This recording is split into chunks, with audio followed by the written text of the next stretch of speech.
Bookflix Publishing presents Heartless by KJ de la Jewelz. Narrated by Eliza Javaheri.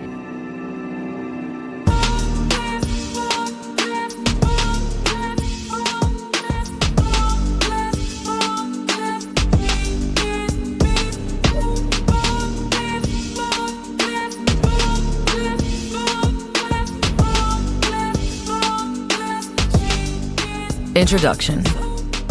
Lauren Smith, a divorced mother of 3, a 13-year-old daughter, Rosalind, a 10-year-old son, Franklin, and a 5-year-old daughter, Ashley. She loved her children, but they were a handful.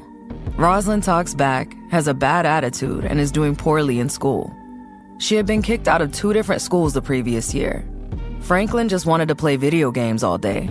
He refuses to do any chores or clean up after himself. He was very lazy and dependent. Ashley, the youngest, was an epic crybaby. She will cry for just about any reason. Even when everything is going perfectly fine, she will cry just to ruin the fun for everyone else. She wets the bed on purpose and loves to draw on walls. They reside in the suburbs of the North County of San Diego in Carlsbad, California.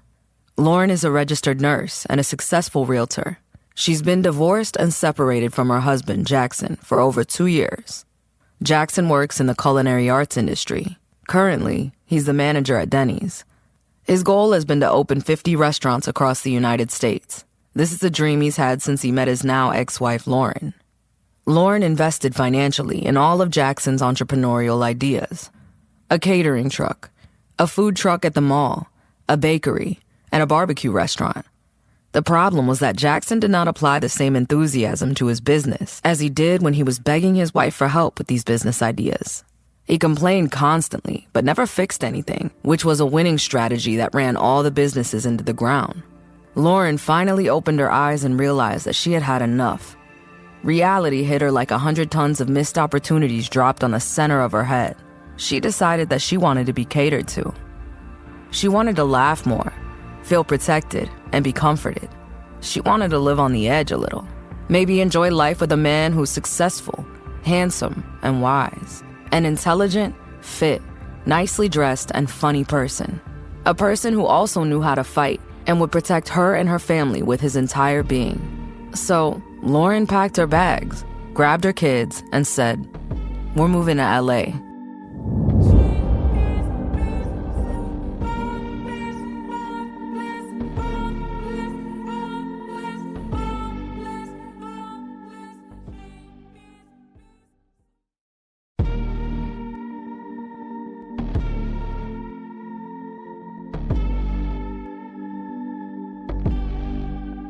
Chapter 1. Lauren's friend Tammy was a successful and wealthy clothing designer. She was well known throughout LA and resided in a suburb known as Baldwin Hills.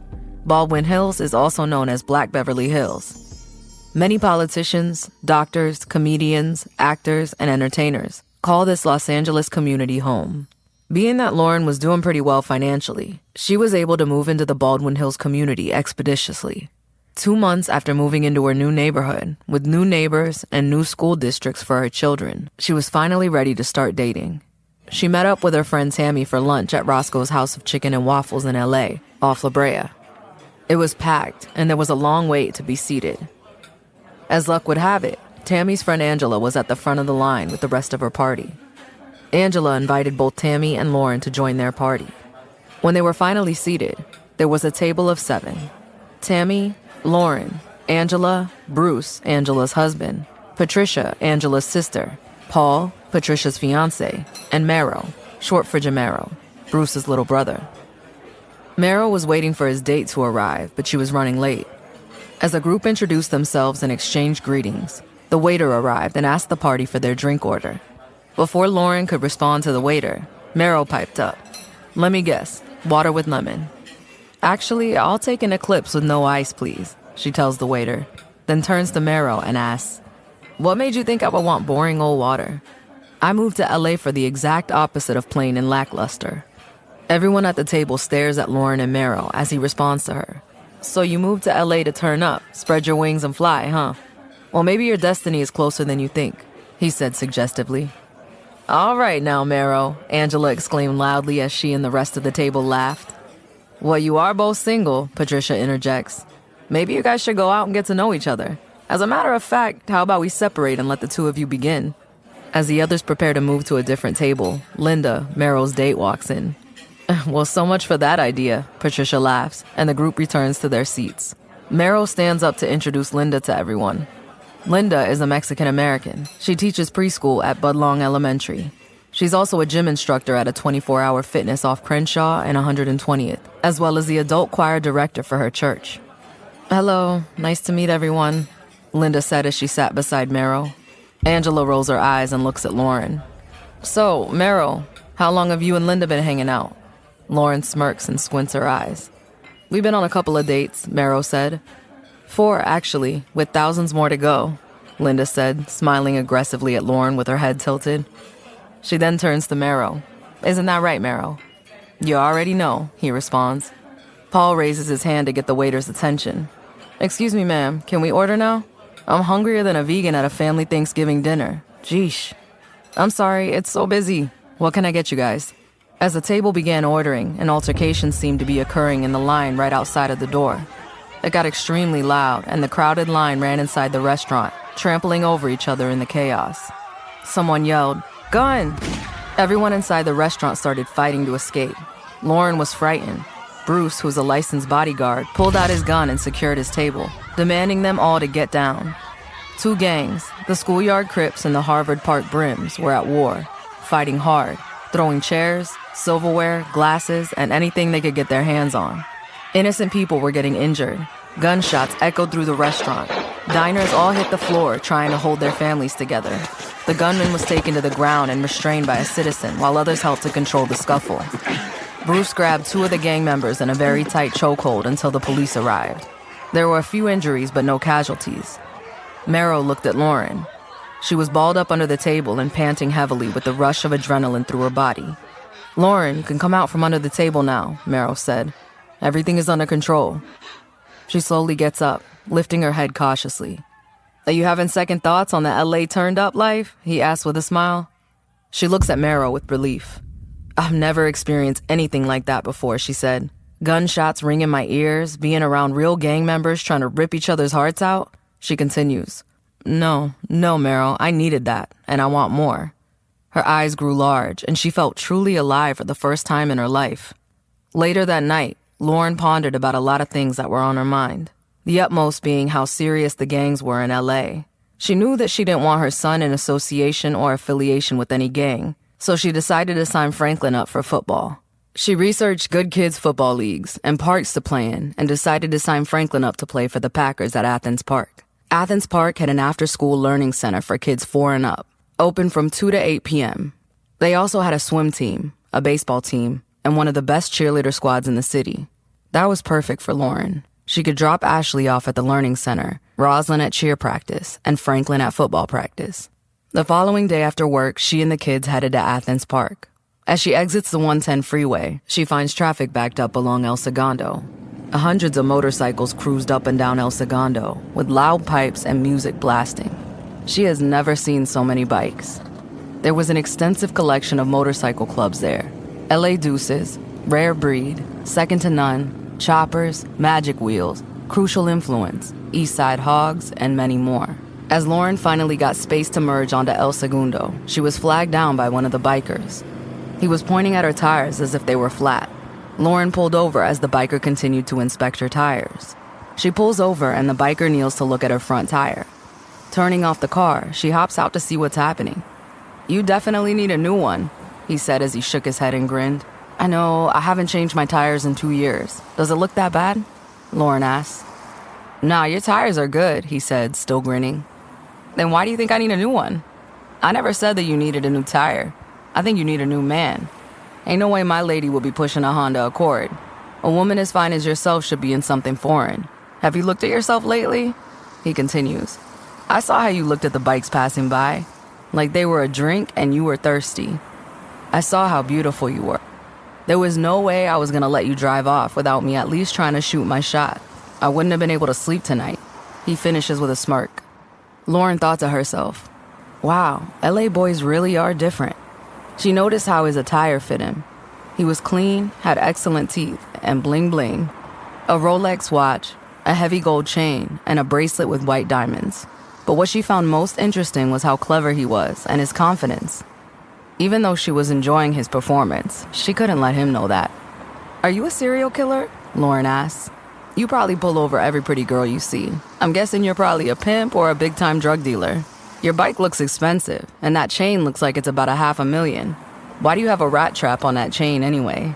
The biker laughs and nods his head. He picks up the heavy piece hanging from the gold chain. It's a big rat trap, gold with white diamonds. Well, the chain is not $500K, closer to $50K, and my piece is $75K, so about $150,000 around my neck. My Rolex was a birthday gift, and my bracelet was about $12K. This jewelry doesn't define me, it's just material. I will admit, I do love to look good, and gold does make my skin pop.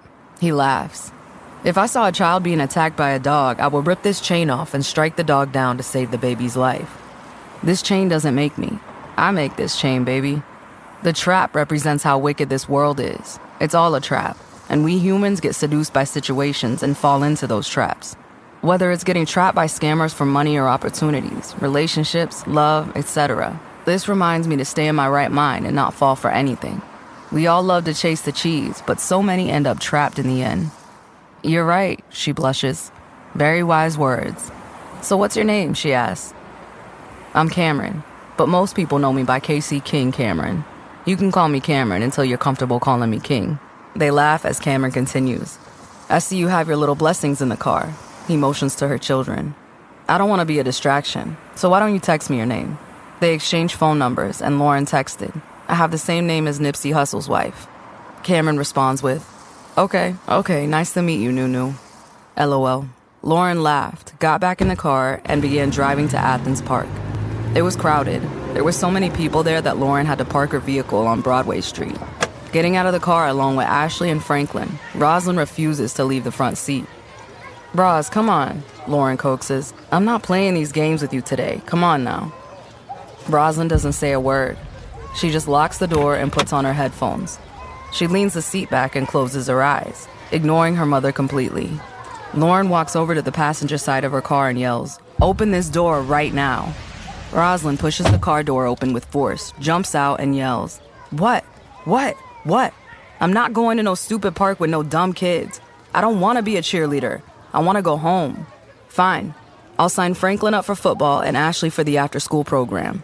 You need to meet us by the office by the time I'm done. I'm not playing with you. Rosalind rolled her eyes and said, Yeah, okay, before hopping back into the car and slamming the door. About 2 hours later, Lauren had finally finished signing up Franklin and Ashley for their after-school activities. Rosalind had not yet appeared. Lauren left Ashley and Franklin in the front office and went to retrieve Rosalind. When she got to the car, she found that her eldest daughter was no longer there. Panicked, she ran back to the park office, looking frantically for Rosalind. She checked the bathrooms, the baseball field, eating areas, and the swimming pool. She started asking people at the park if they had seen Rosalind, describing her as having a caramel complexion, about 5 feet tall, with braids and wearing a pink Guess hoodie, gray pants, and pink and gray Crocs. Several park staff members helped search for Rosalind for about 10 minutes before Lauren thought about calling the police. A little girl approached Lauren. I think I saw your daughter, she said. She started walking down Broadway, that way, pointing south. Lauren grabbed Franklin and Ashley and drove down Broadway.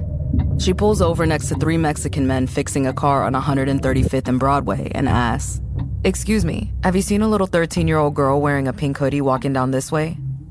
The men didn't know English very well, but they understood enough to nod their heads and point south. She continued south and pulled up to Rosecrans Street. A car dealer was on the corner, and she asked the salesman, Excuse me, please, have you seen my daughter pass by? She's wearing a pink hoodie. Yeah, I saw her, he said. She was walking east towards Compton.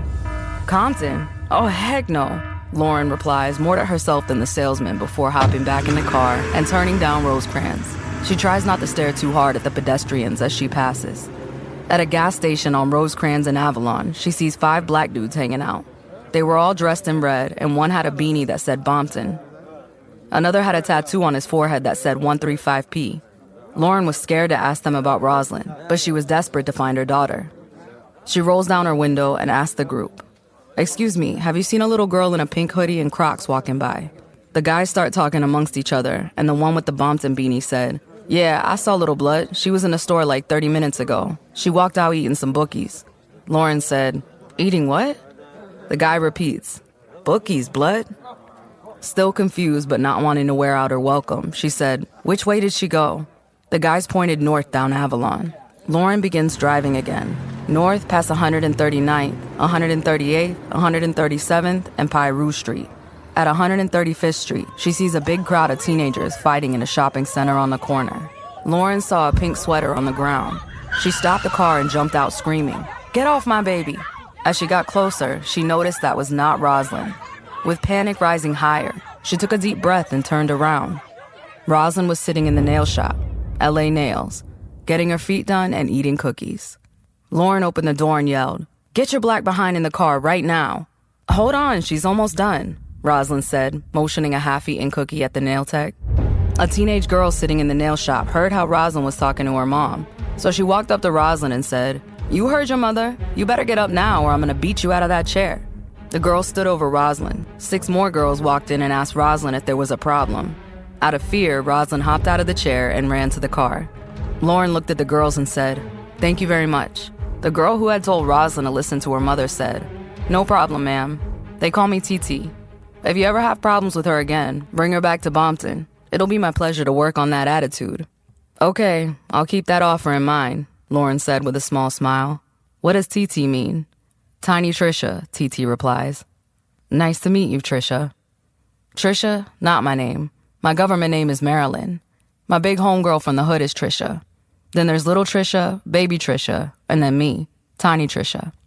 "Yeah, I'm so confused, but thank you," Lauren replies while nervously walking out of the nail shop. Lauren's anger returns in full force when she looks at Rosalind.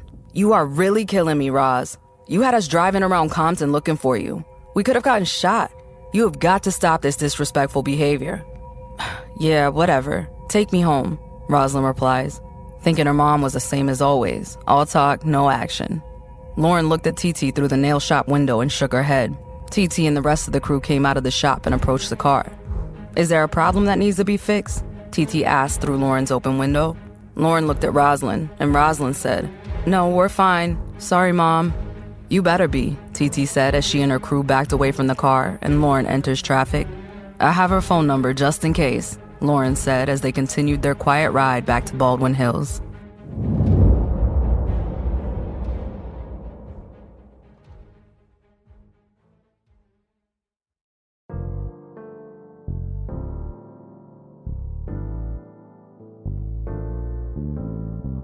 Chapter 2. Early Saturday morning, Lauren woke up to a text. Mastro's, Ruth Chris, Fleming's, The Stinkin' Rose, Yard House, Morton's. It was from Cameron. Lauren texted Cameron back with, question mark, then writes, "Oh, so you're asking me on a date?"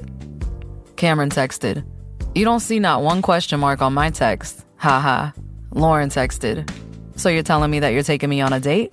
Cameron replies, "Would I have to ask you if you wanted $1 million? Or how to make you smile? Then why would I ask you if you're ready to begin the life you've always wanted with the man of your dreams?" Mastro's. Lauren finally replies after rereading his text several times. "Be ready at 7:45. Making reservations now. Send me your location," Cameron texted. Lauren could not believe that she had a date. She was finally starting to feel alive again. Lauren immediately began working on getting a babysitter lined up. She called Tammy and told her about her date tonight. She asked Tammy for recommendations on where to get her hair styled, eyebrows arched, and nails done. Tammy let her know about LA Nails in Compton.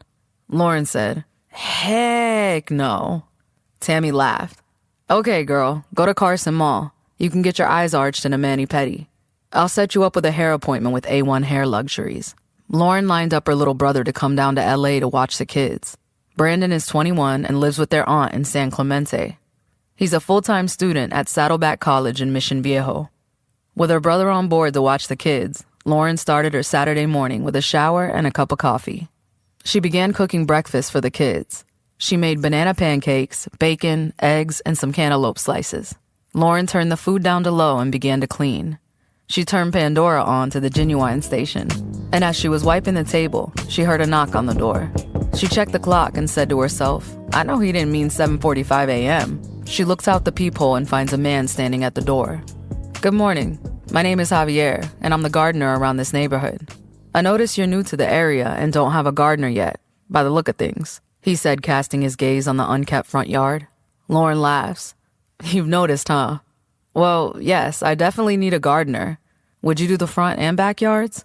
Yes, I do all kinds of landscaping. I can even install a sprinkler system in your yard if you'd like, Javier said with an honest smile.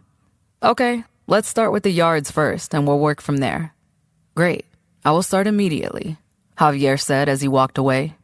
She stepped off the porch to see about 15 people mowing lawns and trimming trees along the street. They all worked for Javier. Javier drove a beat-up pickup truck, wore raggedy threads, and was not afraid to get dirty. She looked up the information on Javier's card to find that not only did he have his own landscaping business, but he also sold livestock to the markets in town and owned 3 car washes in Los Angeles. Javier's net worth was $16 million. She found herself a bit attracted to Javier because he was so humble yet so wise. She searched for him on social media to see if he was married or dating. Still, unfortunately, he didn't have much of a social media presence beyond his business advertising. Lauren went back inside to finish up breakfast when Ashley walked into the kitchen. She opens the pantry and grabs a bag of cookies.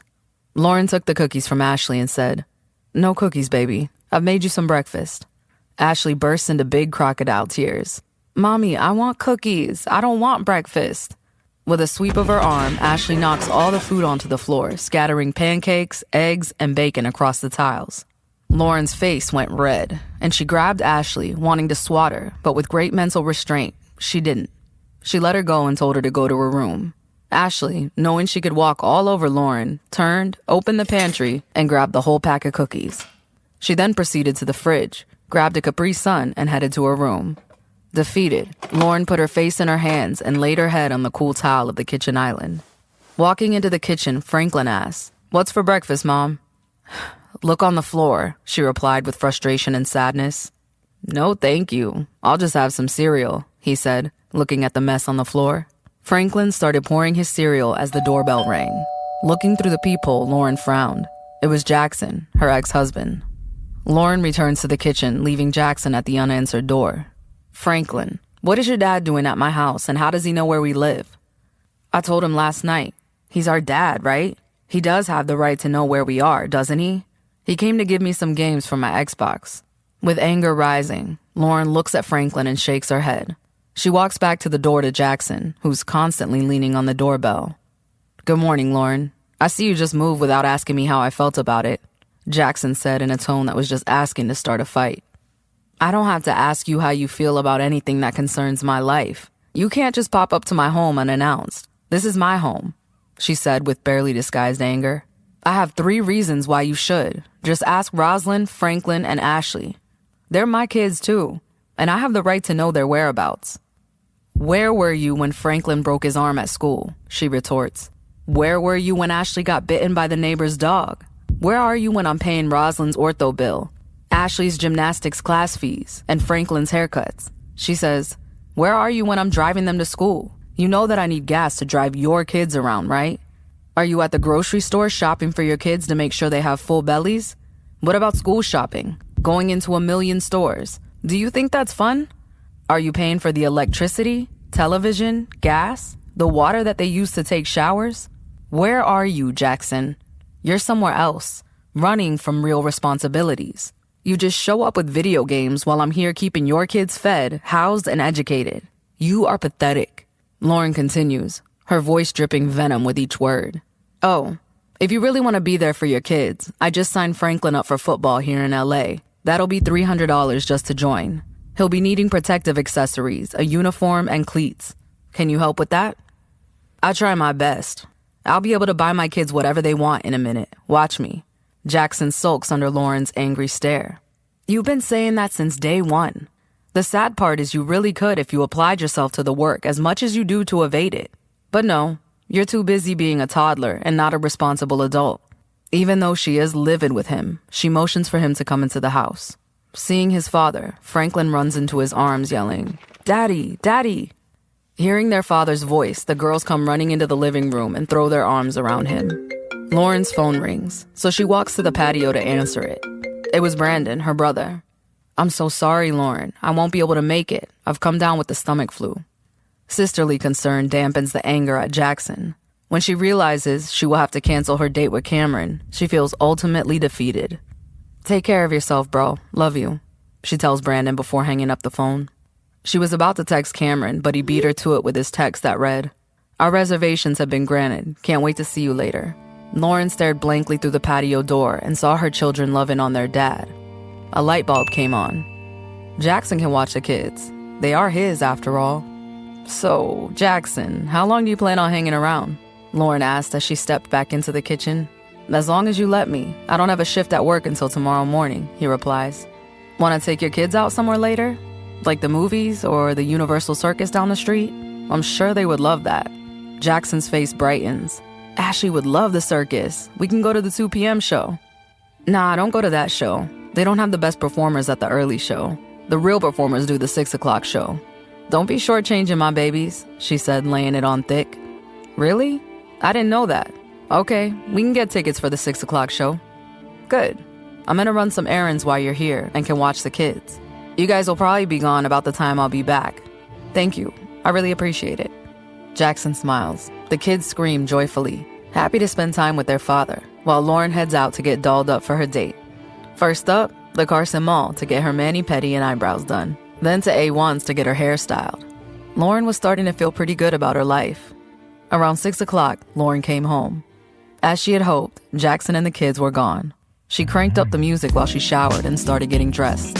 Maxwell, Eric Benet, Raphael Sadiq, Erykah Badu, and Lauryn Hill were the soundtrack to her beauty regime. She spritzed perfume on her wrists and neck and took one last look in the mirror.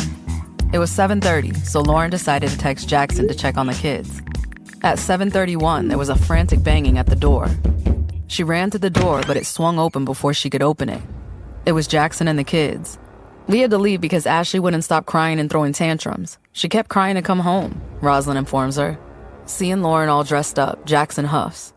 "Hold on. Wait a minute. You used me.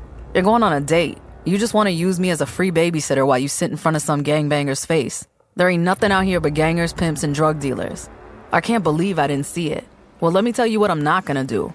I'm not about to watch you just walk out and go on a date. I'm leaving. I'm not about to play with you." Franklin and Rosalind both cry as their dad walks out and slams the door. "Daddy, please don't leave. Can I go with you?" Rosalind runs out the door, begging. Jackson ignores Rosalind and burns out in his Nissan. "You're a pathetic mother. You made Daddy leave so you can be with some man. I hate you," Rosalind said in disgust before storming to her room and slamming the door hard enough to shake the pictures on the walls. Franklin goes to his room to play his new video games while Ashley falls asleep on the couch. Emotionally broken, Lauren stood in silence and just stared at the wall. At 7:46, Lauren heard a car pull up in front of her home. She looked out the window to find a white Rolls Royce with gold trim in her driveway. Cameron was leaning on the front fender, texting Lauren to let her know he had arrived. Seeing her at the window, Cameron put his phone in his pocket and walked around to the passenger side. Lauren stood in stony silence. She had no idea what to do or say to Cameron. Shaking herself out of her head, she walked out the front door looking like $1 million. Cameron couldn't keep his eyes off her. She walked slowly to his car with her head down. "Come on now, don't be shy," he said, lifting her chin with one well-manicured finger. She looked him in the eye and said, "I'm sorry, Cameron." "Sorry for what? You look beautiful." Before she could explain, another car pulled up in front of Lauren's home, its lights blindingly bright. It was Tammy. She had come to see Lauren before she went on her date and to check this Cameron guy out. Tammy approaches Lauren and Cameron. "What's wrong with you?" Tammy asks as they step away from Cameron for a moment. Lauren explains all that had transpired up to this point, and with a hug and smile, Tammy volunteers to watch the kids while Lauren goes on her date. "Thank you," Lauren said with a soft smile that conveyed more than just her words could. Lauren felt like a queen sitting in the brand new Rolls Royce. She was afraid to move for fear she might hurt the car. The song "Take It Low" by Lloyd on as Cameron coasted down the highway. He leaned back, playing it cool and trying to keep his eyes on the road. "I'm sorry. It's hard for me to concentrate with you in the car.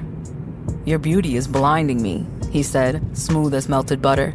He pulled over on the shoulder and said, "You're gonna have to drive." Lauren refused. She couldn't bring herself to drive such an expensive car. Well, then we'll just spend the rest of the night on the freeway. If I keep driving, I'll wreck. Still unsure about driving the luxury vehicle, Lauren slips into the driver's seat. After closing her door, Cameron moves to the passenger side and drops into the leather seat.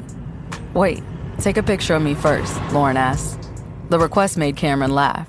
He took a few photos of her posing in the car, then they continued to the restaurant. They arrived at Masto's in Beverly Hills around 8:30 and were immediately seated. Can I pay for the meal? He asked Lauren with reverence. Oh, you got jokes too, huh? She teases. Never know with you. I just want to be careful. I don't want to spook this wild filly dining with me. I wore tennis shoes just so that I wouldn't slip. The comment makes them both giggle. Out of nowhere, the waiter steps up to the table and asks, Can I get you something to drink? Remembering Meryl's assumptions, Lauren asked Cameron, What do you think I want to drink? Coke and Henny, he guessed with a Cheshire grin. I don't know, eggnog? Apple cider? You're so bright like a Christmas tree. You are funny. Lauren's giggles morphed into a more relaxed, full laugh. I'll have the Ciroc Red Berry Vodka, please, she tells the waiter. I'll have the Grey Goose Lou Malone, Cameron said. As the waiter fades away as quietly as he had arrived, Cameron asks, Why did you ask to get a picture with my car and not with me? You the type of woman who goes on a cruise, a vacation, or a concert with a man and only shows social media pics like you there by yourself? As long as you know you were there, that's all that matters, she said while looking him in the eye. Sharing a laugh, she asked Cameron, What do you do for a living? I rent party buses and have a few limousine services used for weddings, proms, funerals, etc., he answers. I'm getting more buses and limos soon. I'm working on expanding the business worldwide. When did you know you wanted to have these businesses? She asked. Did you have any idea your businesses would blow up the way they did? When preparation meets opportunity, it equals success, Cameron explains. Even if you don't see your dream, you can still prepare for it. You invest in it, even when you don't see it growing. I never stopped having faith, even when my vision got blurry. He reaches across the table to touch Lauren's hand. I was always told you can do whatever you want as long as you stay focused and work hard. I gave it my all, in 10 years of planning, sacrificing, losing, starving, frustration, and no sleep. Then opportunity came. He strokes her fingers with his thumb. His skin was as smooth as his voice. When it came, I was prepared, which made me successful. I still grind like I have nothing. Once you stop working for it, you lose value in it, and it will fail. Keep the same zeal you had when you wanted it, even when you have it. That's why a lot of marriages don't work. Men don't keep the same energy they had while they chased. They pour all their energy into the hunt, take her on dates, to the movies, make love to her, etc. Once he's caught her, the hunt is over, so he loses interest in her and her in him. Love what you worked for, and it'll never lose its value. Cameron's response lit up Lauren's face. A thought came to her head. Is he possibly the one? Lauren blushed at the idea and laughed to herself. She continued to blush and laugh throughout the date.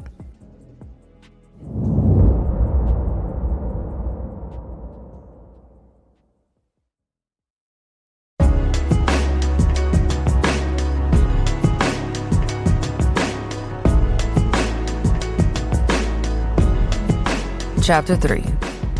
The following week, Lauren and Cameron sparked up a pretty good connection. Constant communication, coffee dates, Louboutin shoes, and chocolate-covered strawberries. Wednesday arrived, and it was time for Franklin to try out for the football team. Lauren knew nothing about football, so she asked Cameron if he could join her on the bleachers and introduce her to the game as Franklin was on the field trying out. Lauren decided to leave Rosalind at home. If she were being honest with herself, she was afraid Rosalind would run away again if she brought her. As the 10 and 11-year-old boys hit the field, Cameron arrived riding a 10-speed bike. She looks Cameron up and down and asks, What's up with the bike? It's a triathlon bike. I'm getting ready for the triathlon this summer in Burbank, he explains with a cocky grin. You are a man with many hats, aren't you? How long did it take you to get here? Where did you come from?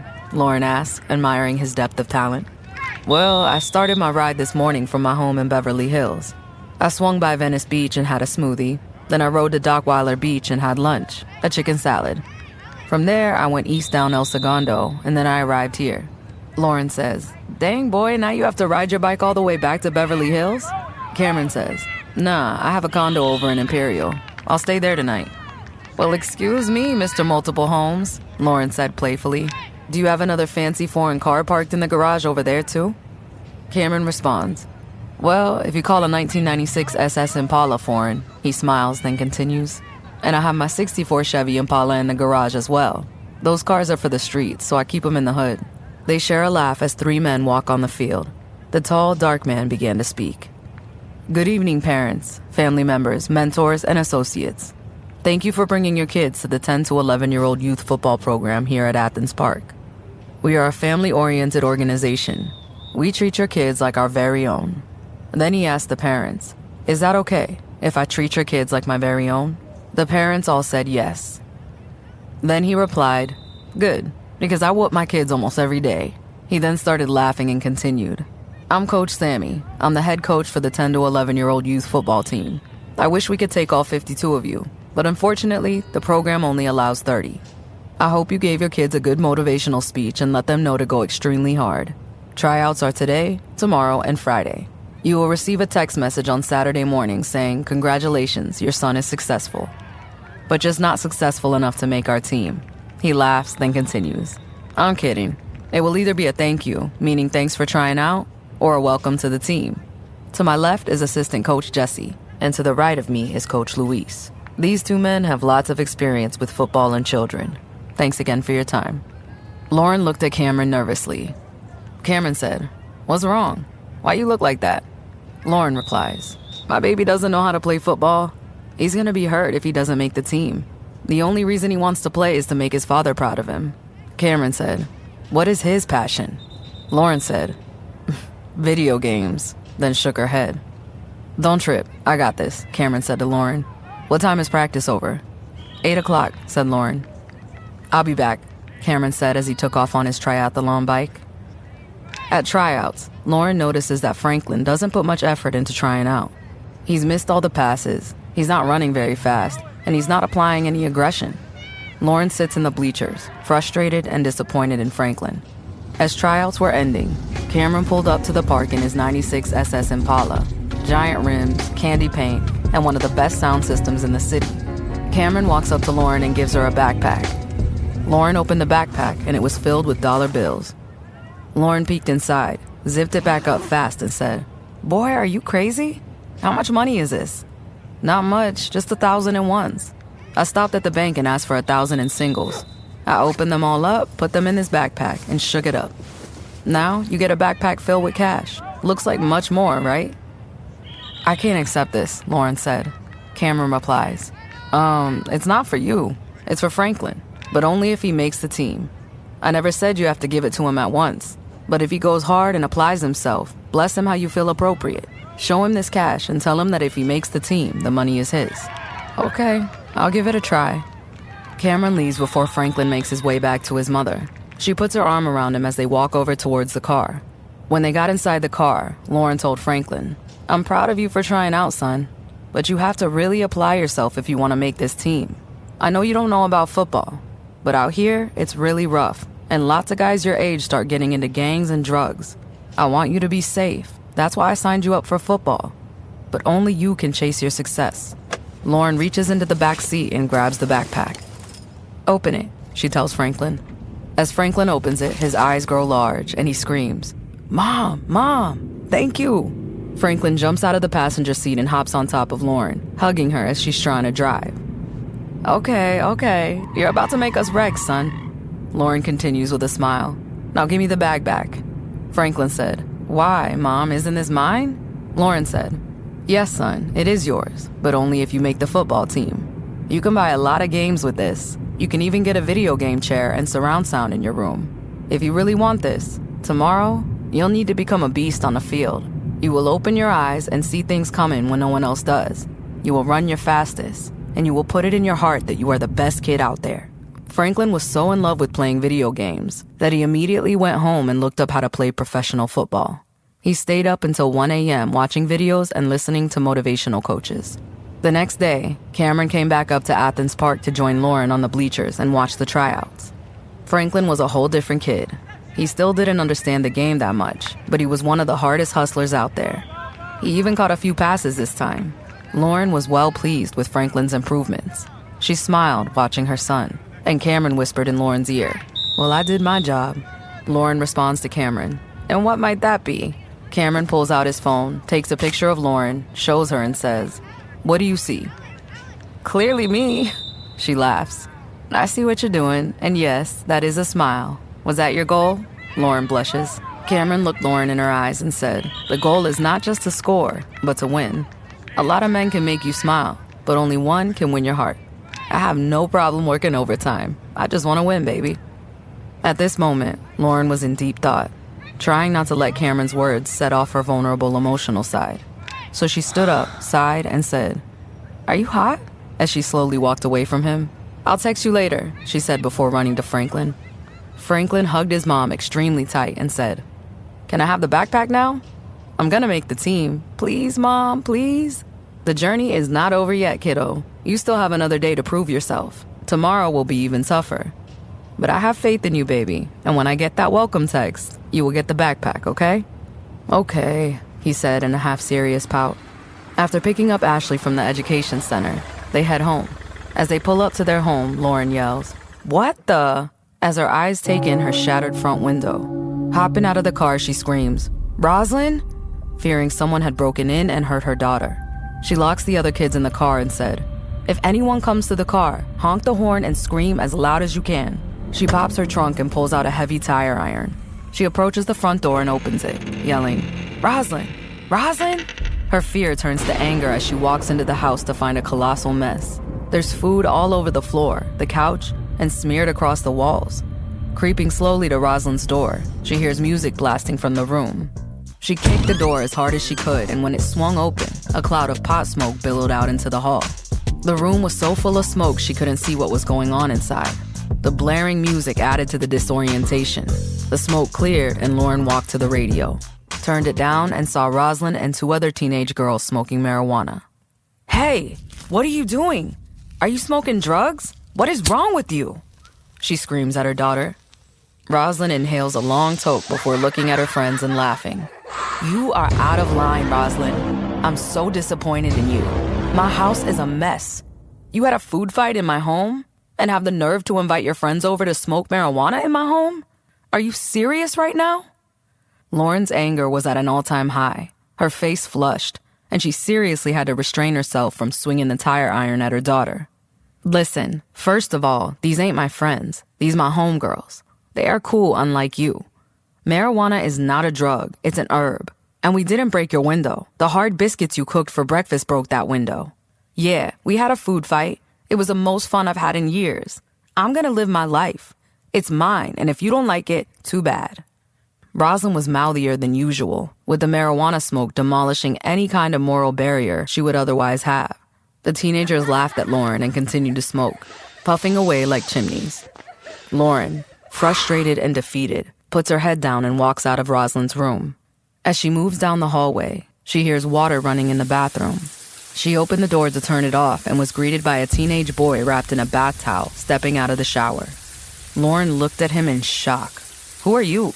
the boy asked with a wink. "Rosalind didn't mention an older sister. I'm not gonna lie, you fire. Age ain't nothing but a number," he said while looking her up and down with appreciation. Lauren slams the bathroom door in his face. "What's wrong? I meant that respectfully."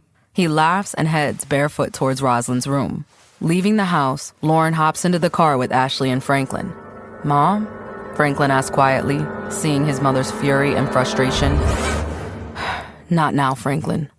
"Mommy, I'm hungry," Ashley whines, oblivious to the emotional state of her mother. Lauren screams, "Be quiet," and bangs her head against the steering wheel with frustration. After a few deep breaths, she grabs her phone and makes a call.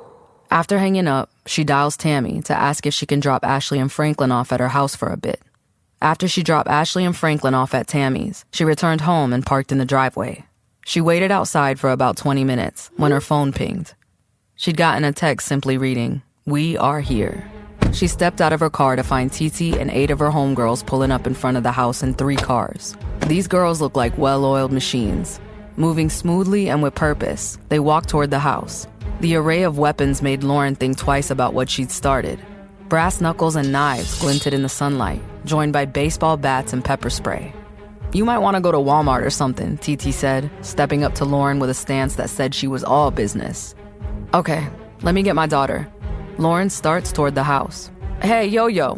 TT motions to a sturdy-looking 5'11", 15-year-old. Yo-Yo had just been released from juvie 3 weeks prior, after serving a 15-month stint for beating and hospitalizing her teacher and killing her dog. Yo-Yo steps in front of Lauren to block her from entering the house.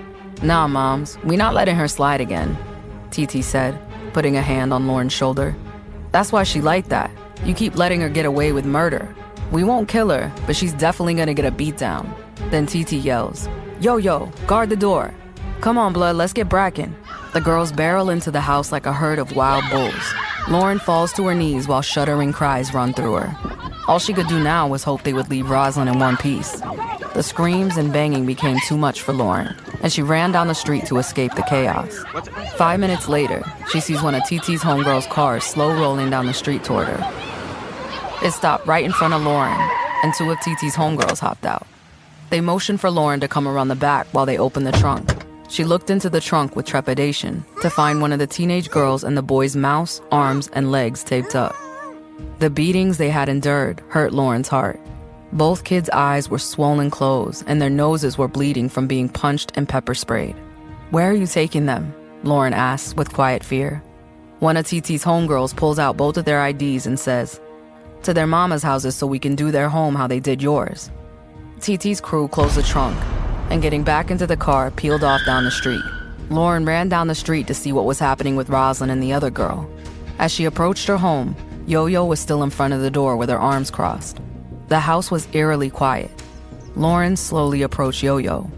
Yo-Yo looked at Lauren with intense eyes. It's cool, she can check it out, TT tells Yo-Yo. Lauren walked in on high alert, nervous about what she might find. She finds Rosalind and her friends scrubbing the floors, vacuuming, mopping, and wiping down all the walls. Rosalind, TT shouts, and immediately Rosalind runs over. She looks up to show deep bruising rings around her eyes and blood dripping from her nose. Seeing Lauren's eyes bristle with tears, TT said, Trust, it's better for her to look like a live raccoon than a dead dog. There's no way I should have more control over your daughter than you do. Rosalind will do whatever I say, ain't that right? Rosalind nods her head. TT repeats herself louder. Ain't that right, Rosalind? Yes, TT, she replies quietly. Rosalind will do whatever you tell her to do from now on. She will not stutter step or move slowly doing it. If she talks back or does not do what is asked, you will not call me. You will take your hand like this. TT grabs Rosalind's hair and wraps it around her fist. TT raises her free hand all the way back, and you will slap the black off of her. TT swings her hands down as if to slap Rosalind's face, but stops about an inch from her target. Rosalind closes her eyes and does her best not to flinch. If you don't put her in check, one day she gonna cash your check. TT signals for her homegirls to leave. On the way out, TT's homegirl Jay Nelly elbowed Rosalind's friend in the face, breaking her nose before dragging her outside by her hair and into the trunk of their car. Looking at Rosalind's face, Lauren began to feel bad for her. She walks to her daughter and tries to hug her, but Rosalind pushes her away. Lauren cocked her hand back and slapped Rosalind as hard as she could. Rosalind grabbed her face and looked at her mom in disbelief. Lauren thought about what TT said and grabbed Rosalind by her hair and dragged her around the house as she whooped 5 minutes of sense into her. Lauren pushed Rosalind onto the couch, put her foot on top of Rosalind's chest, and told her, This is my home. You will follow my rules. You will not disrespect me or any other adult. You will get good grades, do your chores, say yes and not yeah. You will not roll your eyes. You will eat at the table with the rest of us, and you are on punishment from life until I say so. Bedtime is 6 p.m. for you. Finish cleaning up, then go to bed. Rosalind looks at her mom in fear for the very first time. Meekly, she said, Yes, Mommy, and continued to clean the house. I'm going to get your sister and brother. This place better be spotless by the time we get back. Rosalind said, Okay, Mommy, okay. She goes out to her car, hops in, and backs out of the driveway, turning up Tupac's Ain't Nothing But a Gangsta Party as loud as her stereo could go.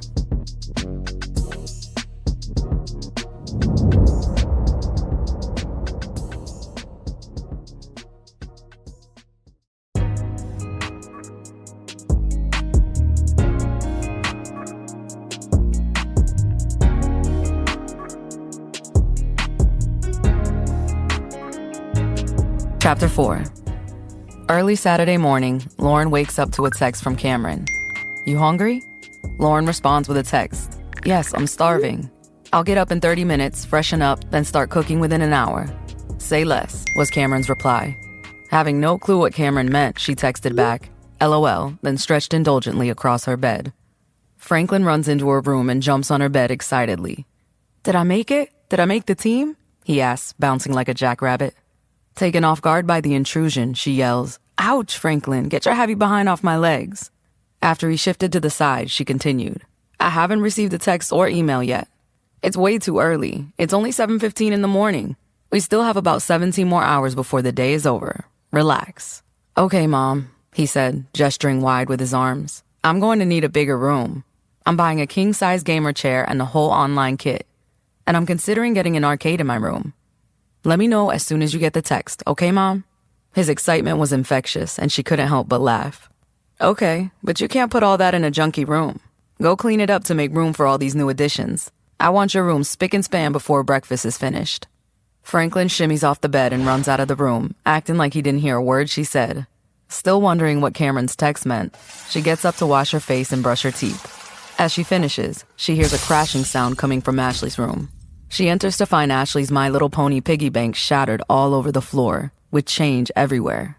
Ashley, what happened to your bank? She asks her daughter. Franklin told me you gave him a backpack with $1 million in it, and he's going to buy a new room and make an arcade out of it. I want to buy a princess room with horses and puppies. Lauren looks at Ashley and walks over to her. She sits on the bed and motions Ashley to sit next to her. Ashley, baby, Franklin does not have $1 million. Before finishing her thought, she pops off the bed and yells, What the? Ashley, why are my pants wet? Why aren't you getting up to use the potty? You're getting too old to be going potty in your bed, young lady. You know better than that. The bathroom is too far to go. Don't we have a washer and dryer? She whines. Ashley, that's not the point. You should be using the potty in the bathroom. That's what it's there for. Can I have a toilet in my room? You have a toilet in your room. I could just put on a diaper. I don't like to mess up my sleep. Unable to form words that a 5-year-old should hear, Lauren looks at Ashley and shakes her head, frustrated by the situation and her defiance. Instead, she pulls the sheets and blankets off the bed and heads to the laundry room. After putting Ashley's wet sheets into the washer, Lauren heads to Rosalind's room. She peeks her head inside quietly, but all she sees is Rosalind's bed, but no Rosalind. Lauren pushed the door open with force, making it bounce off the wall, and walked into the room. Her anger morphed into surprise when she found Rosalind doing her homework at her desk on the weekend. A bitter pride touched Lauren's heart to see Rosalind working responsibly, but she was reminded by Rosalind's black eyes where the initiative came from. Lauren wanted to hug her daughter and tell her how proud she was of her, but Titi kept popping up in her mind, saying, Don't be soft with this one. Seemingly unfazed by the door swinging open wildly, Rosalind greeted her mother. Good morning, Mommy. What's up? She responds as she nods her head, then continues. Hurry up with your homework. I'll let you know when breakfast is ready. Rosalind obediently said, Okay, Mommy. She walks out of Rosalind's room with a small smile, returning to the master bath to freshen up. After she was finishing up, she heard loud horns out front. She threw a robe over her PJs and slid on her slippers. At the front door, she looked out the peephole, and she saw a big catering truck in the driveway. She stepped out onto the porch where she could read the side of the catering truck. Trap Kitchen. The scent of breakfast wafted enticingly out of the truck's open service window. Looking inside the truck, she found Cameron in a red apron with a huge smile. You said you were hungry, right? He asked, opening the door. These are my boys. They built this business out of the mud. They have helped a lot of people get out of the streets, and not to mention their food is fire. Blushing hard, she can't seem to find her voice through her beaming smile. I know you have the kids and you can't just get up and go to a restaurant whenever you want. So I brought the restaurant to you. These master chefs will prepare the meal of your choosing. Go get the kids and tell them they can order whatever they want. She goes back into the house to get Ashley and Franklin and invites them outside. She asked Rosalind what she wanted because she didn't want Cameron to see the bruises and black eyes. Cameron and the Trap Kitchen squad set up a canopy tent and table for them to eat at. Trap Kitchen prepared blueberry pancakes, waffles, bacon, eggs, grits, omelets, all the breakfast foods Lauren could dream of. Eventually, the neighbors started walking to the truck to buy food, but Cameron wouldn't have it. He treated them all to a free breakfast of their choice. That was the first time Lauren met her neighbors. Dawn and Alice lived next door, an interracial couple. Dawn worked for the Los Angeles Fire Department, and Alice was a supervisor for CPS. They have 2 children, Michaela, 21, and Marcio, 12. She also met Dallas, the neighbor on the other side. He was a 42-year-old man working for Vaughn's since he was 16 years old. Dallas is the highest-paid grocery butcher in the state of California. His wife Monica is a travel nurse, so she was rarely home. As the neighbors were mingling, talking, eating, and getting to know each other, Cameron turned on some oldies. The neighbors were enjoying their breakfast outing until the police pulled up. 2 police cars with 2 cops in each approached the group. Cameron turns the music all the way down. One of the officers, whose badge read Lewis, approached the group and said, "Whose truck is this?" His tone was less than friendly out of the gate. "Ours," one of the Trap Kitchen crew said with a friendly smile. "We have everything you need: registration, insurance, driver's license, food license, and certificates. Whatever you need." "I didn't ask you all of that," Officer Lewis stated, as though asking for a fight. "All I asked was whose it was. If you want to get smart, I will tow it and have it locked up for 30 days and fine you for selling food on city property." He looked through the service window and signaled the other cops to search the truck. "If I find a single joint on this truck, I'm going to expect that you're selling marijuana." Every word seemed more aggressive than the last. He stood leaning on the truck while the other officers trashed it. "Whose house is this?" Officer Lewis continues his interrogation. "Mine, sir," Lauren said, trying to stay neutral and polite against his antagonistic tone. "This is my home. I moved in not too long ago. Our neighbors are here just socializing and getting to know each other. I'm sorry if we caused any problems." "Is this your husband?" Officer Lewis asked Lauren after looking Cameron up and down with a judgmental stare. "No, sir. I'm not married. I'm divorced. But he and I are dating." "Are these your children?" "Yes, they are," she replies, putting an arm around each child's shoulder and holding them firmly like a mama bear protecting her cubs. "If I find out that this man," he motions dismissively at Cameron, "has a warrant or anything that I can book him for, I'm going to make sure your kids go to a foster home for having thugs around them." Alice pipes up. "And who are you going to call?" "Oh, I know who. You will be calling me, as the head director for CPS. I will throw your case into the trash and file one for racial harassment and vandalism on you so fast it'll make your head spin. Oh, and I will come for your kids for having such an angry attitude. That's not suitable for fatherhood. You know that's not a healthy environment for kids. If you even try to search that man, just know you are being seen and heard by my cameras." Alice gestures to the cameras mounted on the eaves of her home, causing them to slide toward the scene like a well-trained dog. "Say cheese," Alice said with barely disguised disgust. "Ma'am." His tone sinks to a chastised toddler. "I was just trying to do my job. We got a call from a neighbor on this street who was afraid of the gang activity occurring outside of this address." As soon as he finished talking, everyone looked across the street to see a lady peeping through her curtains.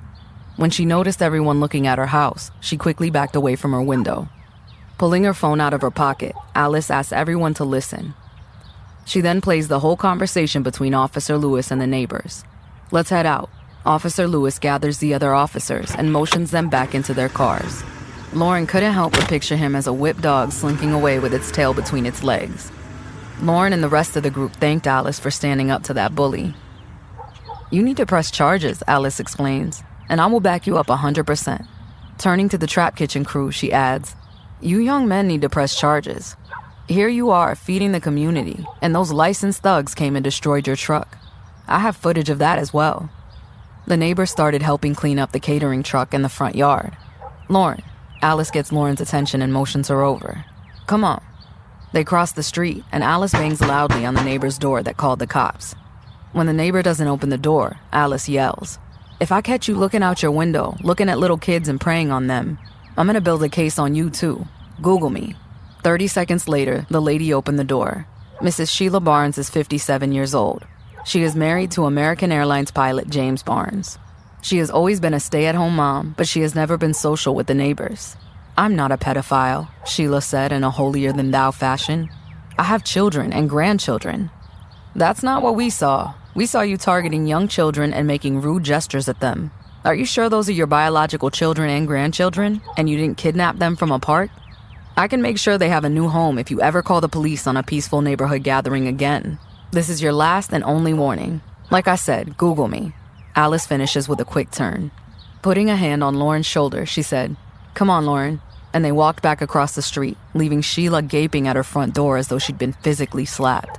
As they walk back to Lauren's house, Lauren says, "You taught her who's boss. Would you really file a case on her?" Alice looked at Lauren, put her hands on her waist, and flipped her hair back.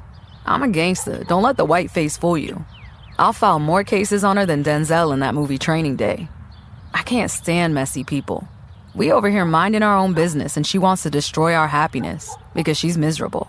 This is not the day, and I am not the one. After the neighbors finished cleaning up, everyone went their separate ways. When Lauren walked into her bedroom, she went into her bathroom, looked in the mirror, and said to herself, I think I'm gonna drop my guard with him. Lauren looked in the mirror for about 3 minutes in deep thought. She then picked up her phone and texted Cameron. Cameron, I'm not so used to the kind of treatment you've been giving me. The dinners, pop-up breakfasts, edible arrangements, being there for my son, and the consistent good morning texts. I just wanted to say thank you for being a breath of fresh air. You are truly appreciated, and no good deed goes unrewarded. Cameron texted back 2 minutes later saying, like I said, I'm not in it for the reward. I'm in it for the title. I'm sure you have a few potential work husbands, LOL, but real talk, when you're doing things that you like, the effort is effortless. Lauren smiles at her phone and types, you go, boy. Putting her phone into her pocket, Lauren stops by Rosalind's room to check on her. Her daughter was on the bed reading the Bible. Stepping into the room, she asked with curiosity, Girl, what are you doing and where did you get that? Straightening her posture, Rosalind answers, I'm reading the Holy Bible, King James Version. The one Grandma Janice gave to me when I was 9. I thought I'd see what it's all about. Oh, okay, baby girl. You gonna be all holier than thou now? Well, if the Bible's gonna straighten you out and make you a better person, I'll buy you 1,000 Bibles. Baby steps, Mom, baby steps, she said, sharing a smile with Lauren. Lauren's phone lights up and she sees it's from the Athens Park Youth Football League. She didn't want to read it without Franklin, so she screamed Franklin's name. Yes, Mommy? Franklin said, appearing at Rosalind's door. I have the text from the park. His eyes light up and he fidgets at the trim on the doorframe. Did I make the team? Well, shall we see? With excited trepidation, Franklin looks at the text Lauren has on the screen. It read, To the parents of Franklin Smith, we would like to say welcome to our youth 10 and 11-year-old football league. Franklin jumped up and down. He hugged his mom and even hugged Rosalind, then started jumping on her bed. He jumps off the bed and looks up at his mom. Mom, can I have my backpack now? I want my $1 million.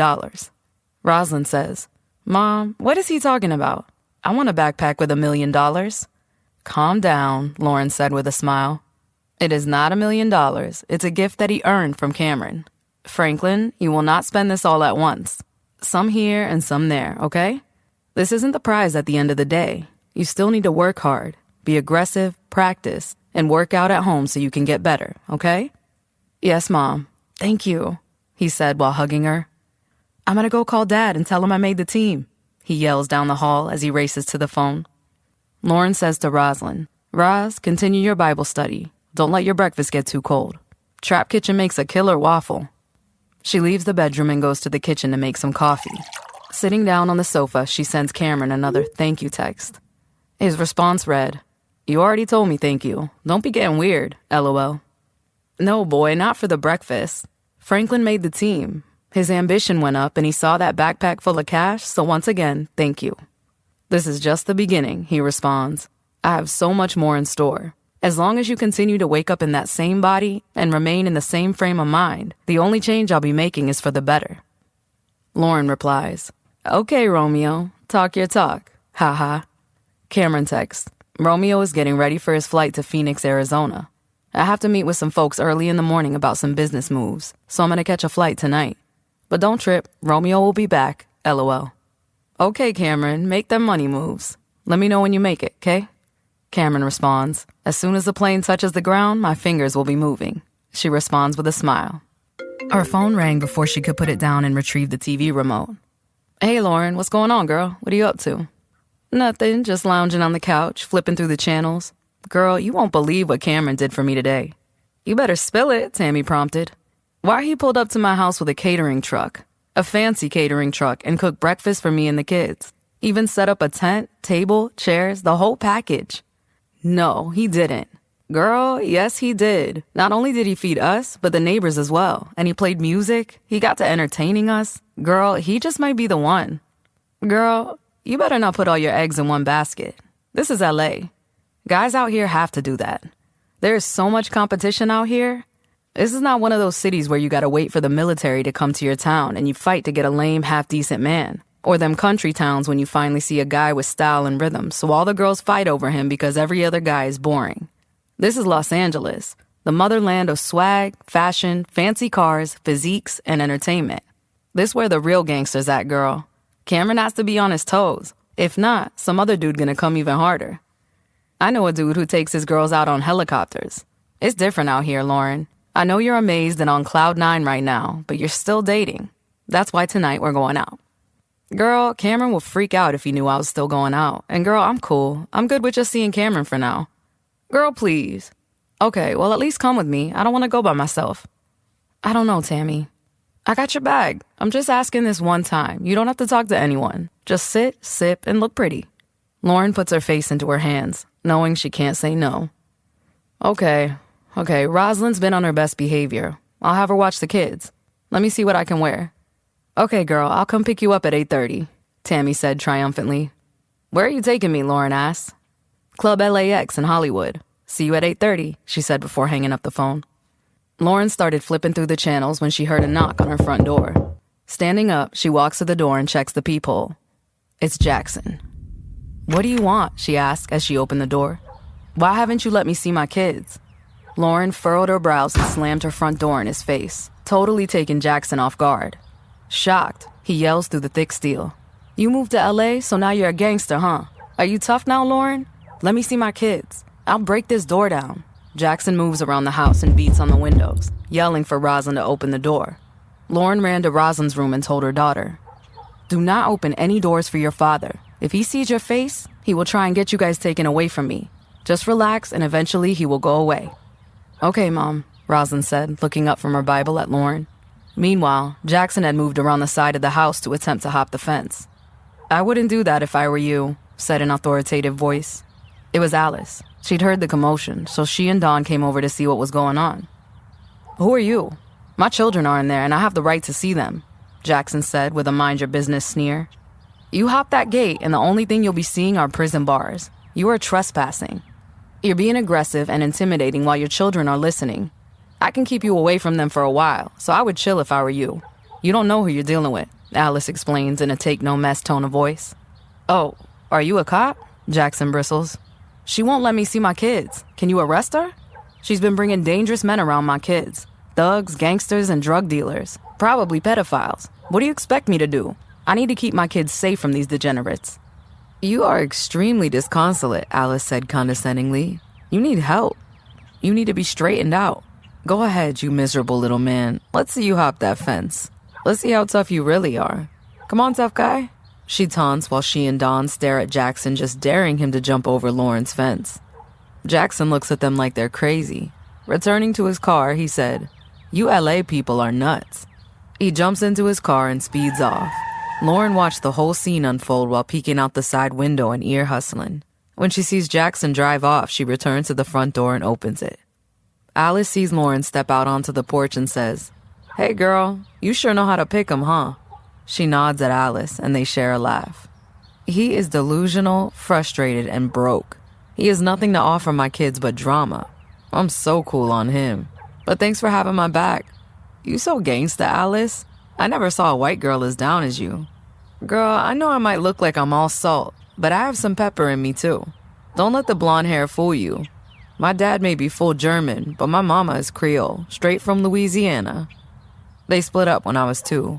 My mom moved to LA for work and married a black man from the east side. A hood black man raised me right off 76th and Central. I went to Parmalee Elementary, Charles Drew Junior High, and Fremont High. Trust me, this Alice definitely don't come from the Wonderland. Lauren, Alice, and Dawn laughed. So how did you guys meet? Did you guys meet in the hood too? Lauren asked. This square? Alice said with a good-natured laugh. Please, he's from the Valley. I met him during my first year in real estate. He was working for the fire department and wanted to relocate to LA for more money. LAFD was paying prime money due to the '92 riots. Dawn was 23 and I was 19. I showed him about 3 homes and he chose the home in Linwood. It was a 2-bed, 1-bath. Not bad, but it needed updating. Eventually, we started dating. It got serious. We married, lived there for 3 years, then decided to step our game up, and we moved here. You were in real estate too? Are you still in business? Girl, no. Once I got pregnant with Michaela, that was it for me. Juggling 2 jobs with children was a nightmare. Tell me about it, Lauren agreed. Working at the hospital and showing homes right after work is exhausting. Then followed by mommy duties? I know what you mean. It's expensive out here. We gotta do what we gotta do. All that hustle and muscle definitely got us out of the east side. Don is the fire chief now. He don't be doing nothing much anymore. He's always home breaking things so he can fix them. If you ever need to step out, he will keep an eye on your home and the children. You just volunteer me, huh? He laughs. Addressing Lauren, he continues. I have no problem keeping an eye on your home. I live by the quotes. I am my brother and sister's keeper. And love thy neighbor as thyself. I got you, Lauren said. Thank you. I really appreciate it. It means a lot. Where's your oldest? We haven't met her yet. Is she a homebody? Dawn asks. Let's put it like this. She's found peace and she's into the Bible right now, so I let her be. Fair enough, he said, as he and Alice walked back home. As Lauren goes back into the house, Rosalind hands her the phone. It's Dad. Listen up, you pancake and syrup-smelling deadbeat. Lauren sees into the receiver. Don't you ever come to my house unannounced, ever again. My neighbors got my back and will keep an eye out for you. No, you know what? I want you to come unannounced. I dare you. My homies from South Central are all gonna be here, ready for you. You can call your kids all you want, but until you are ready to spend quality time with them or help with child support, leave us alone. You are a weak, simple-minded, worthless excuse for a man. Goodbye. She ends the call and hands the phone back to Rosalind. I'm going out with Tammy tonight. Please watch Ashley and Franklin. I'll order pizza and chicken wings before I leave. Keep the house clean and no company. Don't open the door for anyone, not even your dad. Do you understand? Yes, Mom. I'm not going to talk to anyone. I'm just going to be in my room reading 1 Corinthians, Rosalind said with a quiet obedience. Lauren said, Who is 1 Corinthians? You know what? Never mind. I don't need to know. I'm going to find something to wear tonight. Walking to her room, she decides to lie down for a little bit before deciding what outfit she will wear. It had been an emotionally draining morning, and she was exhausted. She woke up hours later.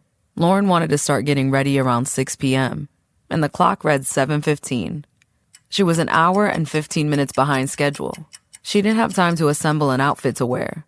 Putting off the decision, she thought she could figure it out while in the shower. After the shower, she still was undecided on what to wear.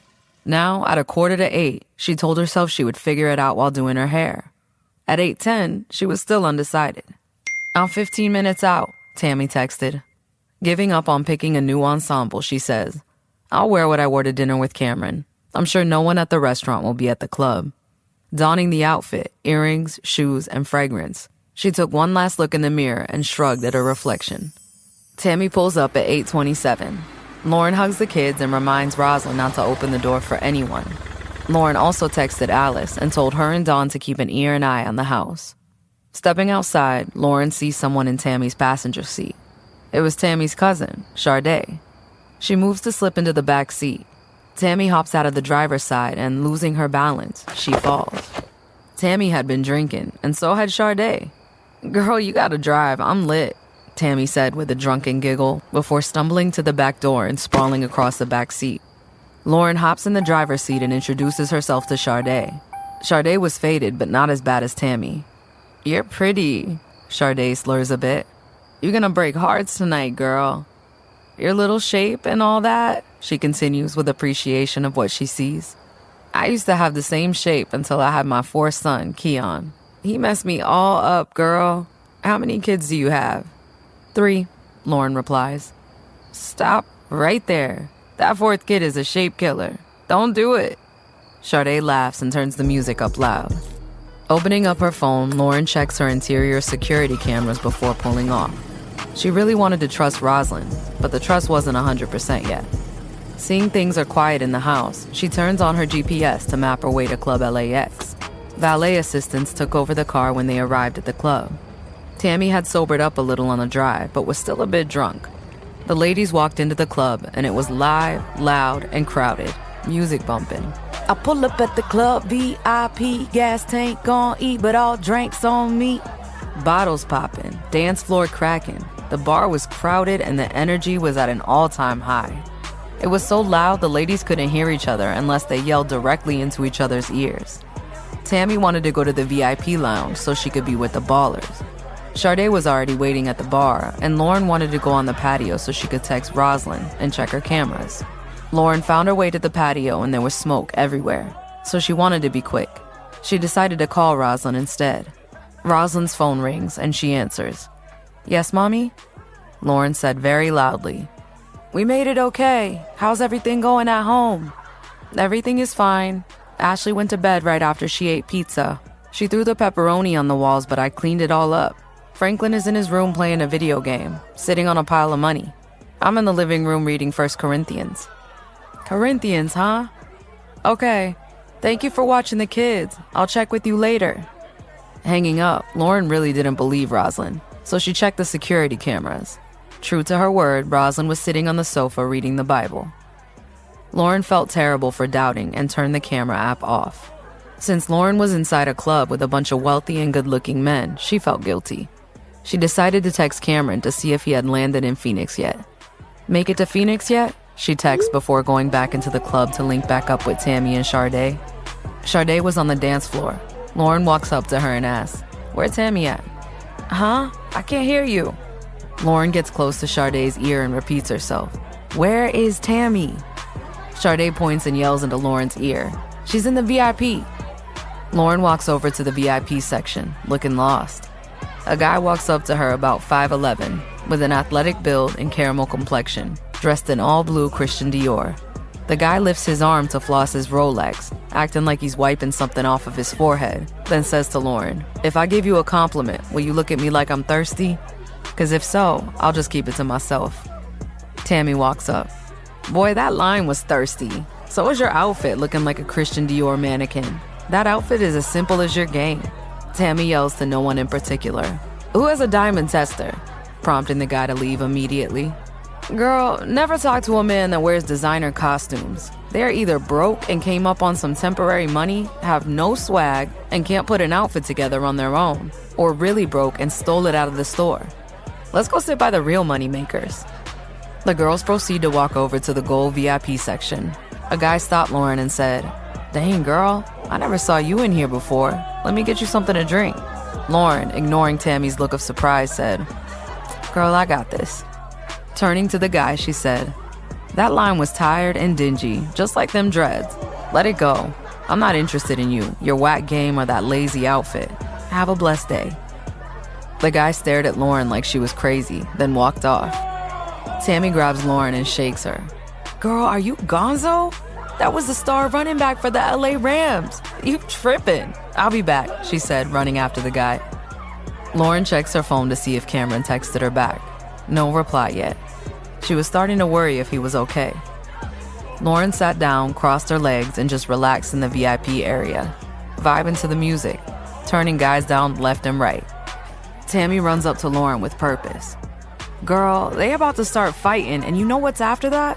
Pow, pow, pow. Let's get Sade and get up out of here." They go out to the dance floor looking for Sade. As she looked through the crowd, Lauren accidentally stepped on a lady's Christian Louboutin shoe.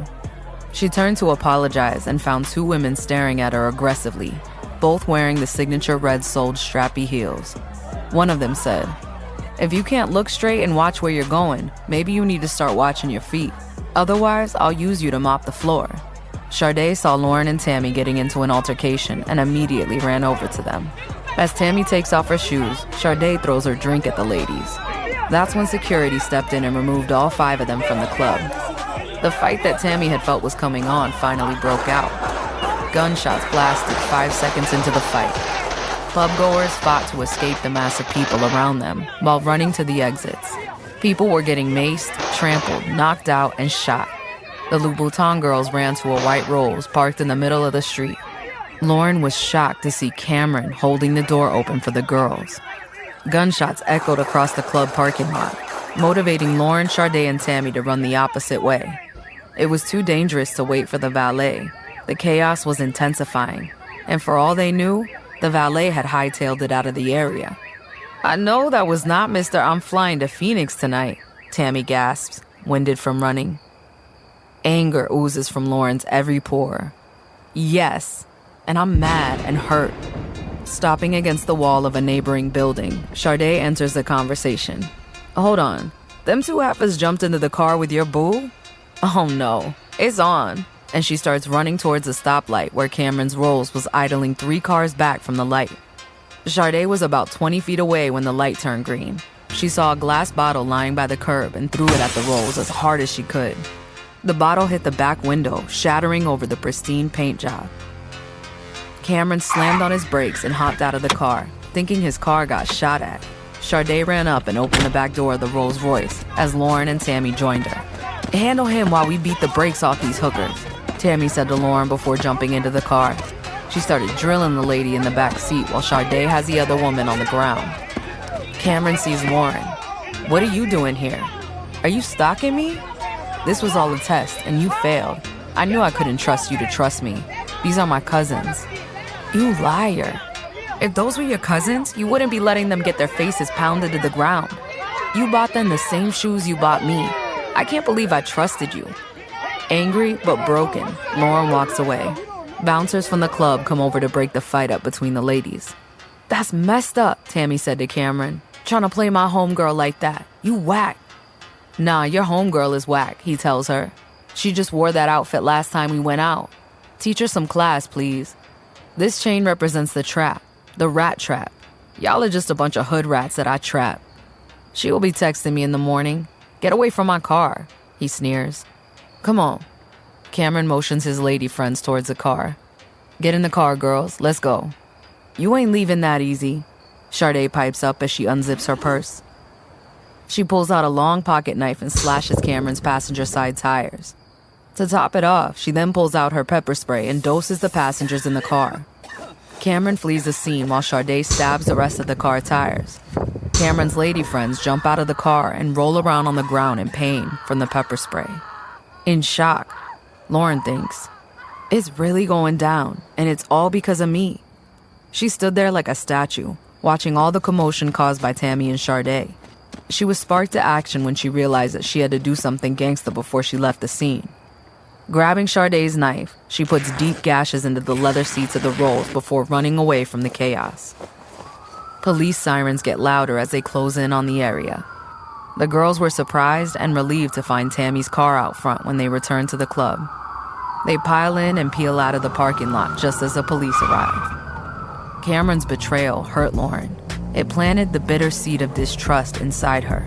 Little did she know that it would grow into a withered garden of not caring. She felt a lot like Frankie on Set It Off. She was starting to believe she couldn't trust any man. She had to rely on herself, remain strong, and keep it gangsta when necessary. Lauren is shocked out of her thoughts as Tammy screams, "We beat the brakes off them. That's what I'm talking about." The trio starts high-fiving each other and laughing as the adrenaline begins to fade from them. "We definitely set it off," Lauren agrees. "Now I need to set it off in my bed. I'm wiped."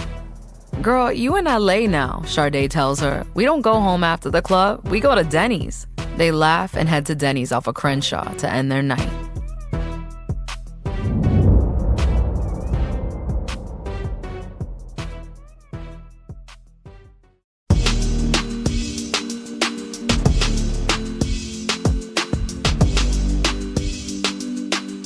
Chapter 5. It was late Sunday morning for Lauren. Making it home at 2:30 a.m., Lauren slept until 10:30 a.m. When she woke up, Ashley was lying in her bed eating dry cereal straight from the box and watching SpongeBob SquarePants. Lauren wiped her eyes, stretched, and yawned. "Good morning, love. Do you want Mommy to cook you some real breakfast?" "No, I want McDonald's," Ashley responds, not taking her eyes off the television.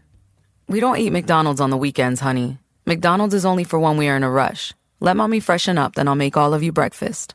Standing up on the bed and throwing the open cereal box at Lauren, Ashley screams, "No, I want McDonald's." Lauren angrily scolds her. "Ashley, why did you do that? You're going to clean this mess up, then go to your room."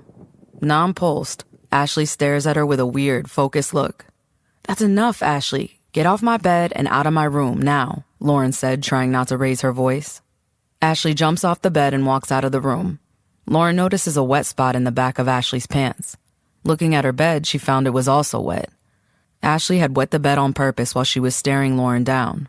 Lauren said to herself, "Breathe, Lauren, breathe. She is just a child. Deep breaths, inhale, exhale." Barely holding her composure, she snatched the sheets off the bed and headed to the laundry room. She stops by Franklin's room on her way to the kitchen to make breakfast to find he's playing video games and eating toasted waffles. His room was a disaster. Dirty clothes, food, toys, and books from school are all scattered across the floor, bed, and chair. "Turn that game off right now, Franklin. First of all, you know you're not supposed to have food in your room. Secondly, collect all your dirty clothes and take them to the laundry room. After that, I want you to get the kitchen trash can and put all this old food and trash in it. Make your bed, vacuum your floor, hang up your clean clothes, fold your underwear, and put them neatly in your dresser. And please wipe everything down with soap and water. There's syrup everywhere. It's 10:40 a.m. I'm giving you until 12:30 to have this room spick and span, or you will not only lose video game privileges and your football money, but you will not be watching television and will be going to bed early. Now get to cleaning." Lauren does a quick turn on her heel and walks out of Franklin's room. Next, she checked in on Rosalind. She knocked on the door while opening it. Rosalind was lying in her bed, curled tight into herself and staring at the wall. "What's wrong, Roz? Is everything okay?" Rosalind didn't move, only screamed at the wall. "I hate it here. I want to move back to Carlsbad." Lauren was confused. She thought Rosalind was getting better. Not reading the situation thoroughly, she only knew she would not tolerate any disrespect from Rosalind. Taking the offensive side, Lauren said, "Too bad. This is our home now. If you don't like it, go stay with your dad in his mom's basement and eat pancakes for breakfast, lunch, and dinner. I'm so done with you, Rosalind.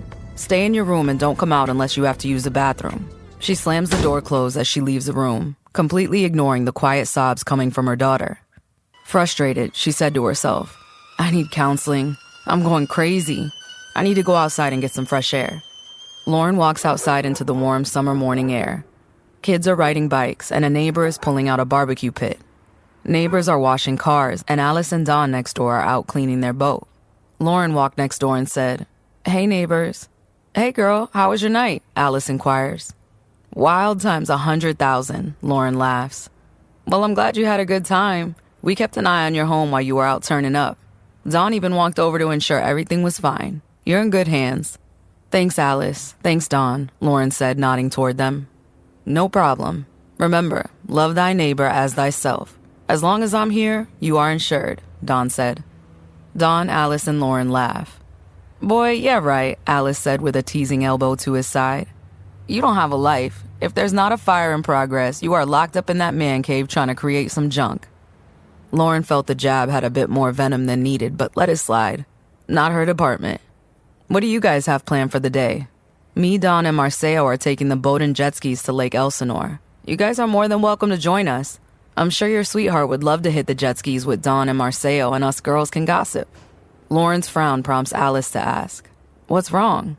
"I caught him out last night with 2 women. He lied and said he was going to Phoenix for business, but was out hood-ratting around. I'm so mad at myself for trusting him." Arching one eyebrow, Alice asks, "Did you say 2 women? Oh, heck nah. He would have got beat and broken. He ran like cockroaches do when you turn on the light. We couldn't beat him, but we did trash his Rolls Royce." Alice laughs out loud and gives Lauren a high five. "That's right, girl. All that wasted time, texts, phone calls, fake dates, and dinners. You could have been investing that time in something or someone real. He definitely had to pay for that. I hate when people waste my time." "You know exactly what I mean," Lauren said with a smile. "Like, just be real from the jump. I could have spent all that time doing something productive." "Has he texted you this morning?" Alice asked. "I don't know. My friend Tammy took my phone, erased his number, and blocked him." "Tammy is a true friend. She did right. Us women get weak sometimes and think about the good times we had, so it's easy to excuse the bad times."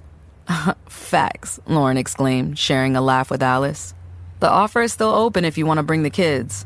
It would be a pleasure having you guys come out to the lake with us." "I had a rough night. I think I'm going to make it an easy day. This is definitely a Netflix and chill kind of Sunday for me." Dawn walks over to Alice and Lauren to ask, "Hey, are you guys coming?"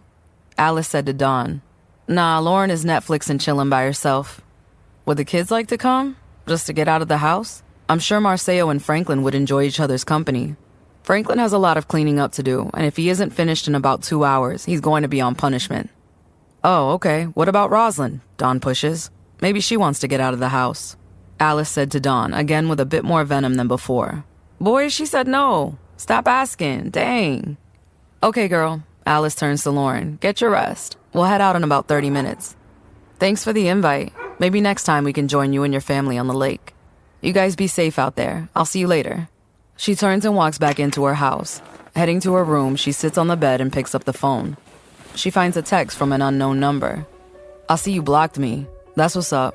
You just better have $30,000 to pay for my car, or I'ma have my homegirls run up in your house and max you and your daughter out on Crip. You got 2 days to pay up. Trust me, the loc ain't no joke. Lauren blocked and deleted the text after reading it. She wasn't frightened by Cameron at all, but she also knew she couldn't put anything past him, so Lauren started looking at guns online to see what was available in the local gun stores. She had her eye on a 9mm.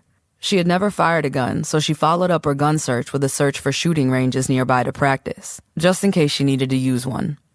Picking up her phone, she called her mom to ask if she could stay the week to watch and cook for the kids. She told her mom that she has a busy work schedule this week, working 5 a.m. to 5 p.m., and she had to show 3 homes this week. When Lauren's mother, Janice, arrived, she cooked an early dinner and gave Ashley a bath. Lauren took a long bath, read a book, and went to sleep listening to the Genuine station on Pandora. The next morning, Lauren felt well-rested. She woke up at 3:30 a.m. to get ready for work to be at Cedars-Sinai Hospital by 5 a.m. She worked in the trauma center unit, which was always busy during and after the weekend. This weekend was more so because Sabin Theater hosted a Yael, T-Cash, and a Bully concert. It had been a packed house. A huge fight broke out and many people were injured with stab and gunshot wounds. Even with her training, Lauren felt overwhelmed by all the damage she was witnessing in the trauma ward. She had so many patients to help. Sadly, watching a few pass away, she was making her rounds and she happened to walk past a room to see a patient's feet shaking, as though she was having a seizure. Lauren hurried into the room and buzzed for the doctor on duty. She stood in shock when she pulled the curtain back to find TT on life support. Her heart dropped to her feet and she screamed, "Help! Please help! Hurry!"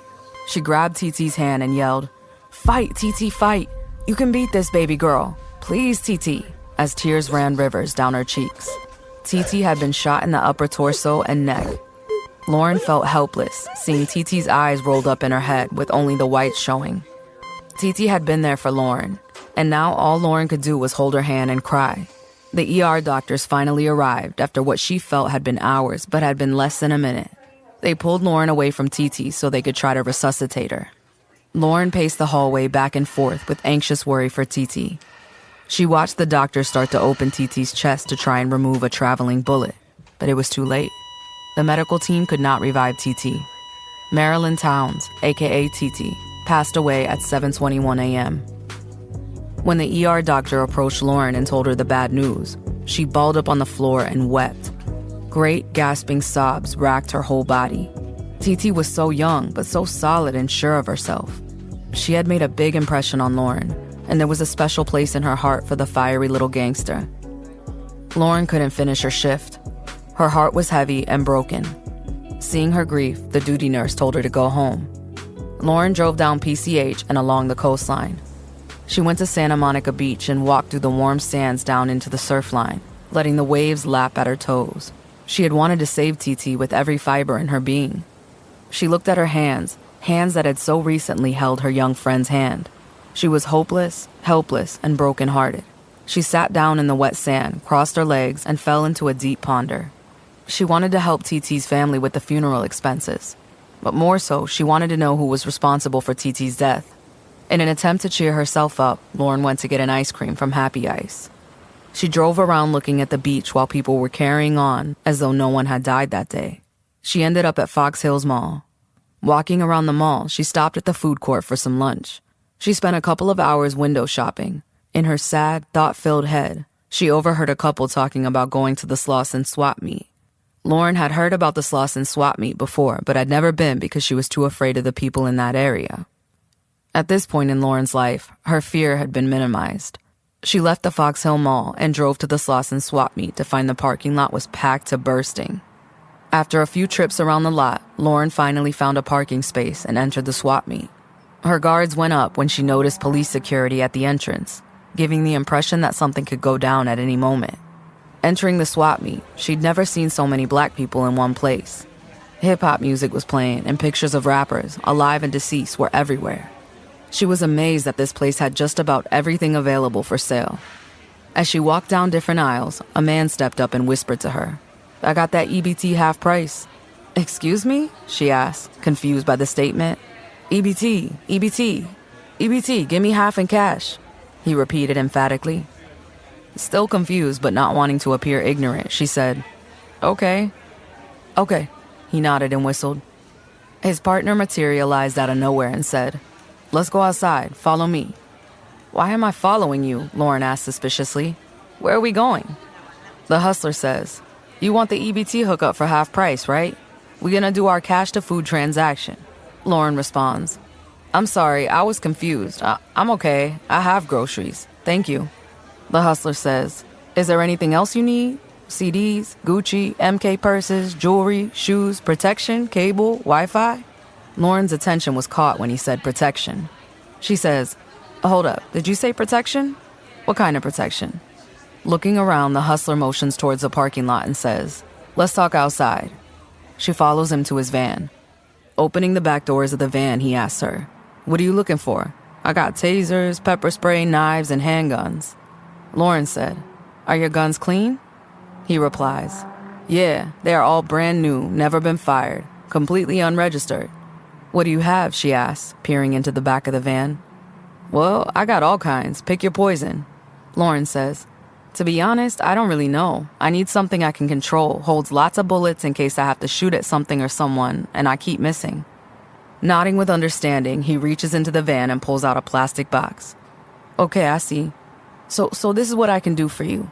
I can give you a brand new Glock 19. It holds 15 in a mag. I'll throw in 2 mags, fully loaded, a box of ammo, and a taser for $600. "What does 15 in a mag mean?" Lauren asks. The hustler says, "Do you have a husband or a brother? Are you sure you will be safe with this gun?" Lauren responds, "Yeah, I'll be fine. I'll just Google or YouTube to see what all this stuff is." "Okay, let's go to the ATM so I can give you cash." The hustler laughs and says, "Go to the ATM for what? My business might not be legit, but my business account is." He laughs. "I have a debit card reader right here. Just swipe your card or enter your chip right here." He offers her a handheld card reader. She slid her debit card through the reader, took her new gun, mags, taser, and ammo, and then returned to her car. It was getting close to 5 p.m. Having taken the day to process TT's death, she realizes she will be available to take Franklin to football practice.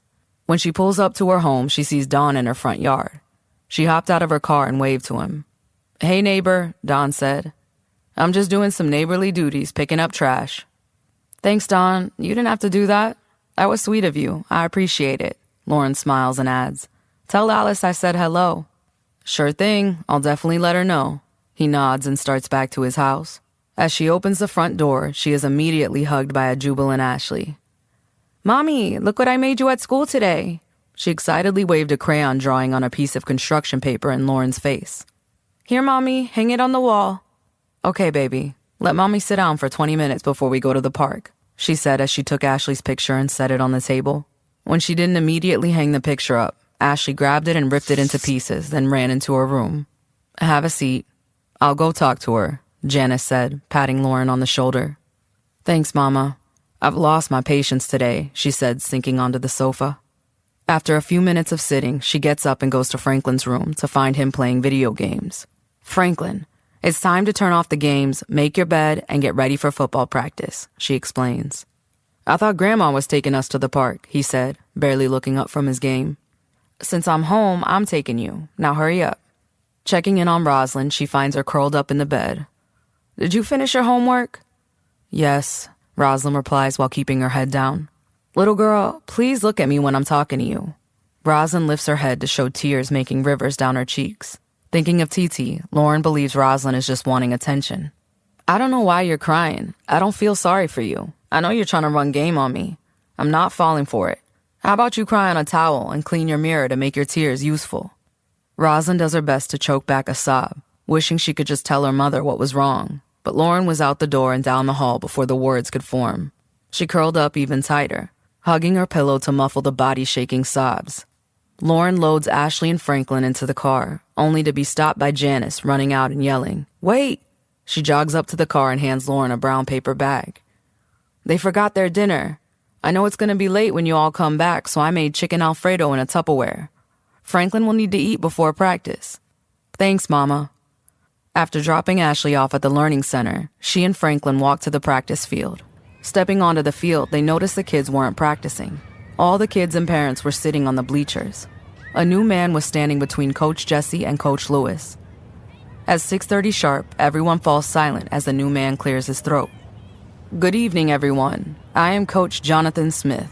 I'll be your new head coach for this year's team. With that being said, there will be some new rules and a few changes. Having the opportunity to play here at Athens Park Youth Football League is a privilege, blessing, and an opportunity.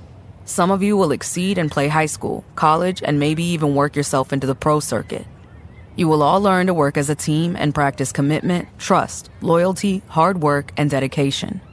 You will not only learn to catch and run the ball, but also strive to be great in all categories. This includes reading, mathematics, science, history, and creative writing.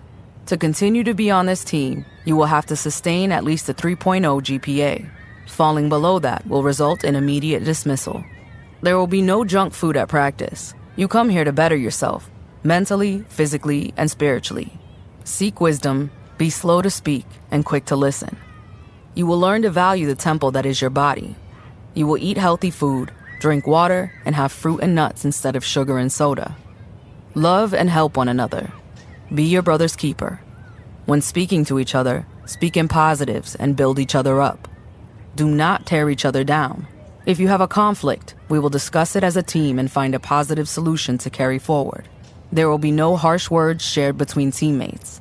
Using profanity or disrespecting each other will result in dismissal. I am not simply a coach, but also a mentor, counselor, and friend. This field is my home, and in my home, trash, disrespect, and laziness will not be tolerated. Some parents might still see you as just kids, but in my eyes, you're only a kid for 17 years. Here, I see grown-up, responsible young men that have their whole lives ahead of them. Let's get these young men ready for the future, because the present is already the past. While making his introductory speech, a child and his father were whispering to each other. Coach Jonathan cleared his throat to get their attention, and looking at the pair, he said, "Excuse me, I am talking, and respect will be enforced here, be it a child or parent. Rude and disrespectful parents, you will get your child removed from this team as well. It is your responsibility to make sure all team members are here every Tuesday, Wednesday, and Thursday at 6:30 on the field, suited and booted for practice. You will not be driving here at 6:30 or in the parking lot at 6:30, but here, toes on the sideline and ready to warm up at 6:30. Team players will be dismissed on their third tardy, and I mean 6:31 and up. If you can't make it to practice, contact me or the other coaches at least an hour before to let us know. 3 missed practices are grounds for dismissal, but we understand and know that not all reasons for a missed game are the same. Circumstances will be taken into consideration. On this team, we will not have starters. You are all equals and will play all positions to learn the whole game equally. Starting positions depend on your work ethic here at practice. If you want to represent Athens Park 10 to 11 youth football team, you will need to go hard and work for it. Your mental strength is just as important as your physical strength. Everyone will have to turn in a 1-page creative writing piece. I do not care about the topic, I just care about your creativity. You can write about a hole in the wall if you want, but write as if that hole is a doorway to someplace amazing, or was caused by an angry unicorn, or how it ate your homework. I expect obedience. We will not say yeah, but yes. We will look at each other in the eye when we speak. We will shake hands firmly and applaud each other's accomplishments. We will sacrifice for one another and show real sportsmanship. Now that you have heard my introduction, are there any questions from the parents? All of the parents exchanged glances, unsure about what they had just heard. One parent raised her hand and asked, "Excuse me, sir, but you seem very militant and angry. Do you have kids of your own? Do you treat them this harshly?" Coach Jonathan responds, "If you feel like your child is going to be mistreated, done harshly, disrespected, or put in danger, I am not forcing you to be here." To answer your question, yes, I do have children. I have 18-year-old twin daughters. Both graduated a year early from high school. Both are in college. One is attending UCLA on a 4-year track and field scholarship. The other is a chemistry major. If you have ever eaten at the McDonald's off of Manchester on the east side, you have eaten at one of their franchises. They have 3. One writes children's books and sells mixed media art pieces, and the other is a personal trainer. I also have a 16-year-old son who will be graduating from King Drew Medical High School next year. He will be valedictorian and attend San Diego State with a major in sports medicine. He is into calisthenics and boxing. He has been undefeated since the beginning of his boxing career, with a current standing of 37-0. You can catch him at Broadway Boxing Gym off Broadway if you really want to see some well-honed skills. And yes, I applied the same pressure on my children as I will your children. Since they are my children, I apply a bit more pressure. I'm not here to lie to your children, give them cookies and a pat on the head. I will not laugh at disrespectful language they use and think it's cute. I'm here to break that cycle and make upstanding, contributing members of society. I want to create an atmosphere that results in good partners for future relationships, men that will be fair and just leaders of the future. If you are okay with your son talking back, having a messy room, playing video games all day, not exercising, not eating at the table, talking back, and getting C's and D's on his report card, this team is not for you. When the season is over, all of these young men, not some, but all, will be new creatures. I'm not just here for the children, but also for the adults. I'm here to help you as well. I offer free group counseling for women every Saturday from 6 to 7:30 p.m., and for men every Saturday from 7:45 p.m. to 9:15 p.m. We meet at the YMCA in Gardena off Artesia in Vermont. Lauren couldn't help but feel a little attacked. Coach Jonathan had just listed all of Franklin's bad habits. She wasn't sure how to feel after Coach Jonathan's speech. Some parents walked off with their kids. Lauren was debating if she should change teams to make Franklin more comfortable or stay and see what this coach has to offer. In the end, she decided to stay. Out of the 30 kids, 12 left, leaving only 18. Once he was sure the rest of the parents and kids were staying, Coach Jonathan said, "Let practice begin." Franklin looks at her nervously. "It's okay, baby. You can do this," she said, motioning for him to move to the sideline with the other boys. He hesitated for just a brief moment, but when Coach Jonathan shot him a look, he ran onto the field. While watching Franklin practice, Lauren receives an anonymous call. "This is Lauren. It ain't over yet. My man wants his cash tomorrow, or we are coming ruthless, wild, and destructive," a female voice informs her before the phone disconnects. This didn't scare Lauren. It just made her mad. She hadn't seen Cameron as the gangster type, but she still knew she couldn't put anything past him. She would have felt safer if TT were still around. She knew that firecracker would have been there for her in a heartbeat. Flipping through the people she knew, Lauren thought about Tammy's friend Angela's bodyguard husband, Bruce. She thought back to how he had taken control of the situation at the restaurant. She also knew he was always packing a gun. She decided to give Tammy a call to see if Bruce and Angela would join Tammy and herself for dinner at Lauren's house tomorrow. Tammy passed on the invitation, and it was accepted by Bruce and Angela, with an offer of bringing a bottle of wine and a Death by Chocolate torte. When Tammy passed the acceptance on to her, Lauren decided to invite Dawn, Alice, and their son as well. Practice was about to wrap up as she began planning the meal she would serve to her guests. On the way home from football practice, she and the kids stopped at Ralph's grocery store on 120th in Vermont. She decided to make chicken and turkey enchiladas, beans, Spanish rice, garden salad, and rolls. Since Angela had promised a torte, she didn't have to worry about dessert. Her overall goal was to keep the guests there as long as possible, just in case Cameron and his crew did show up to cause trouble. The next morning, she was early to make her 5 a.m. shift at the hospital. Co-workers offered condolences and comfort for the loss of her beloved TT. Lauren learned that TT's friend China Rue had also been shot, but survived. Many of TT's friends were still hanging around the hospital. One of them recognized Lauren. It was TT's homegirl, Yo-Yo. She ran up and hugged Lauren hard. Lauren was pretty sure Yo-Yo had given her a better back adjustment than her chiropractor ever could have. They exchanged numbers so Yo-Yo could inform Lauren on her funeral arrangements and any information regarding the shootings. TT felt like you were a mother to her, Yo-Yo said with a twinge of grief cracking in her voice. TT really had a special place in her heart for you. She never really knew her birth mom. She only had a few photos from her first birthday party to remember what she looked like. She lost her mom 2 days after that birthday party. Her mom had gone to Smitty's liquor store with a couple of friends while TT's grandma was visiting and could watch her. TT's mom was in the parking lot dancing to some music that a group of kids had playing on a boombox nearby. Gunshots echoed and hit TT's mom twice in the heart. It was a drive-by shooting from a car full of Compton Crips. She was just an innocent victim caught in the crossfire that pretty much destined TT to be a blood off the back. The hood chose her. She was a rider for show. Even though she got killed here in Beverly Hills, we're gonna have a candlelight vigil for her down in Bompton. You are more than welcome to come. And please, if you find out any information on the person who blasted TT, hit my line ASAP. You will be the first to know, Yo-Yo. She hugs Yo-Yo again, then turns around and heads into the hospital before Yo-Yo could see her crying. She does her best to get herself together so she could finish her shift with her head in the game. She arrived home at 5:38 p.m. to find a package and congratulation balloons from Jackson for Franklin. She called Franklin into the living room so he could see his gift. He opened the card and it read, "I know I'm not always there physically, but I'm always with you spiritually. You are my baby boy and I am so proud of you. Congratulations on making the team. I knew you could do it. Please do not call and thank me. You earned this and no good deed goes unrewarded. Take this as a paycheck for your work well done. But if you call me to say thank you, I'm taking it back. LOL. Hope you enjoy." Lauren was shocked and surprised by Jackson. Franklin opened the package and he was extremely excited. The package contained game lights, surround sound, a $300 game gift card, and a gamer pillow. The pillow had Franklin's face on it holding a football. Franklin loved the gifts. The pillow meant a lot to him. He immediately ran in his room, put up the lights, and laid down on his football pillow before Grandma Janice took him to practice.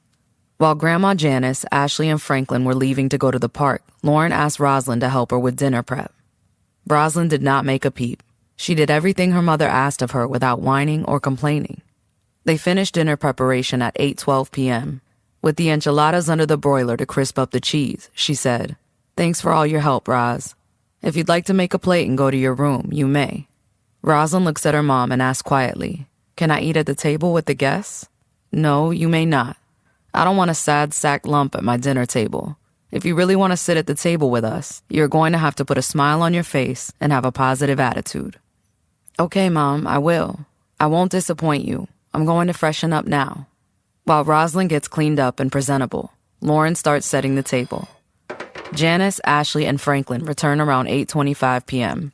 They immediately go to wash their hands and get comfortable at the table. Tammy is the first to arrive, and Lauren opens the door to receive a big bear hug from her. While still at the door, headlights swung into the driveway, delivering Angela and Bruce to the party. Lauren tells Angela she left room in the fridge for the tort and to seat themselves at the table. At 8:40, Alice, Dawn, and Marceo bring up the rear, finding seats at the table for themselves. While everyone is chatting and introducing themselves, Rosalind comes out of her room and walks towards the table. "Have a seat, Roz. We're waiting on you to dish up." Looking around the table, an almost invisible shudder trembled through Rosalind's body before she said, "You know what? My stomach is a little upset. I think I'll just go into my room and lay down." She nods at all the guests and said, "You all enjoy." Lauren said under her breath, "I just can't with her." As the food gets served up, Lauren finds herself obsessively checking her security camera feed to see if Cameron or his girls were going to pop up. 30 minutes into the meal and conversation, she started to let her guard down and felt she could turn the security app off to turn her full attention to her guests. After dinner, they played spades and drank a little wine. Around 10:30, when everyone was stuffed and a little tipsy, they all decided to head for their respective homes. Lauren watched Bruce stumble and lean on Angela as they went to their car. Tammy was completely lit and giggly. She decided she should just spend the night and drive home in the morning. Seeing Marceo alone, Lauren asks, "Hey, where'd your parents go?" With a wry grin, Marceo tells her, "They are both drunk. I'll go drag them home." Marceo goes back into the house to gather his parents when Lauren sees a car creeping down the street with the lights off. Raising the alarm, Lauren screams, "Bruce, help! Where's your gun?" Adrenaline snaps Bruce into soberness and he reaches into his coat pocket, but to his shock and surprise, his gun was not there. As the car crept closer, everyone ran back to the relative safety of the house. A sudden bang, bang was heard. Gunshots, but not from the creeping car, from inside Lauren's home. Everyone piles into the house to find Alice standing over her husband's prone form with Bruce's gun still pointed at his face. She was shaking like a leaf in a hurricane. She had shot him twice, killing him instantly.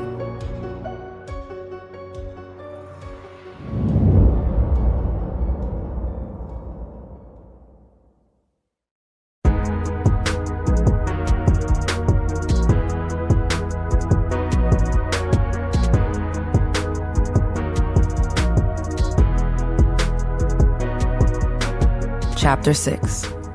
Shock froze Lauren to the spot. She had no idea what to do with the drastic scene laid out before her. Marceo was crying and fighting his mom. Bruce unattached Alice and Marceo and removed his gun from Alice. Franklin called the police. Lauren ran to Rosalind's room to check on her. Rosalind was in the corner crying. Still oblivious to what her daughter was going through, she screams at her. "What is wrong with you? There's a dead man in our living room and you're hiding in your room wanting attention?" She turns back to go to the living room and finds Alice in front of her, arms raised, and before it registers, Alice slaps her so hard she sees stars. Alice angrily grabs Lauren's face and said, "You dumb, oblivious, disgusting disgrace of a mother. If you weren't out chasing men and shutting your child down, you'd realize that my husband has been raping your daughter." Alice cocks back and slaps Lauren again, taking her to her knees. The light of understanding blinded Lauren. She crawls over to her suffering daughter and cries, "I'm sorry, baby. Is this true? Has he been touching you?" "No, not touching," Alice said with a venomous tone. "Raping. Are you deaf?" When Don saw Rosalind's scars, he thought you were beating on her. He told Rosalind that I would have her in a foster home if she doesn't please him sexually. Guess what? He was right, but for the wrong reasons. If you can't see something this vile going on in your own home with one child, how are you going to handle 3? You better pray I don't build a case on you. Alice grabs Marceo and walks towards the front door. Passing Don's corpse, she spits on it, then continues toward the door. The police and ambulance pull up and Alice said, "Go home, son, and call your sister. Tell her what happened and to get my bail money ready." Then Alice puts her hands up, turns around and said loudly to the gathered police, "I'm the one you want." The police put Alice in handcuffs and walked her to the police car. Sheila Barnes, the nosy neighbor across the street, peeks through the window at the scene. "Hey, Sheila!" Alice yells and winks at her before sliding into the cop car. An officer gets into the driver's seat and takes Alice in for questioning. EMTs bring Dawn's body out in a body bag. All the neighbors have appeared at doors and windows to see what's going on. Janice had taken Franklin and Ashley into Franklin's room as it was the farthest away from the front room. Bruce also got a ride to the station since it was his gun that was used in the incident. Lauren sat on the floor outside of Rosalind's room, banging the back of her head against the solid oak. She hated herself for not being able to see past Rosalind's past issues, to see what had really been happening. What Lauren didn't know was that at around 11:45 p.m., 2 cars were slow rolling down her street with Cameron driving one of them. When he and his cronies saw all the lights and commotion, they just kept rolling. She unknowingly had gotten a reprieve from his revenge. Lauren contacted some co-workers to take on her shifts so she could stay with Rosalind, get her started in therapy, and have her assessed medically. She poured all the love and attention she'd been holding onto into her daughter, comforting her as best she could. During that week, Franklin developed a severe cough that he could not shake. Ashley, too young to understand what her sister had been through, only sees Lauren's attention to Rosalind as a slight on her. Her bedwetting and brattiness went into overdrive. Meanwhile, Alice had been held at the police station for a few days. When asked why she shot her husband, she told them, "Don had always been into building things. He built our first wood kitchen table, Michaela's go-karts, and many other nice things. Then he started making stupid things like he was an inventor. For example, spoons attached to bowls, keychains that made too much noise, shoes for cats. You know, stupid stuff like that. That is when I lost all interest in his stupid inventions. I never went back in the garage to entertain the ignorance. I'd never looked at Don as a cheater, predator, or pedophile until this occasion. I finally put all the pieces together and opened my eyes to things that happened in the past that I never questioned. Don always volunteered to take Michaela and her friends to the park, to the movies, etc. I mean, at the drop of a dime.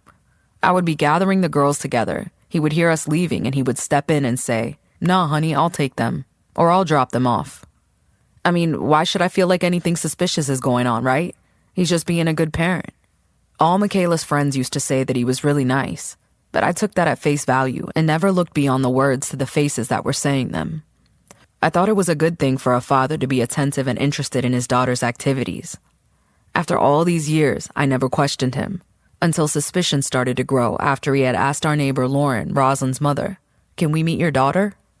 Many times, he tried to convince Lauren to have Rosalind go to the lake with us, but what really sensed my alarm was when I saw him always volunteering to pick up trash around the neighborhood.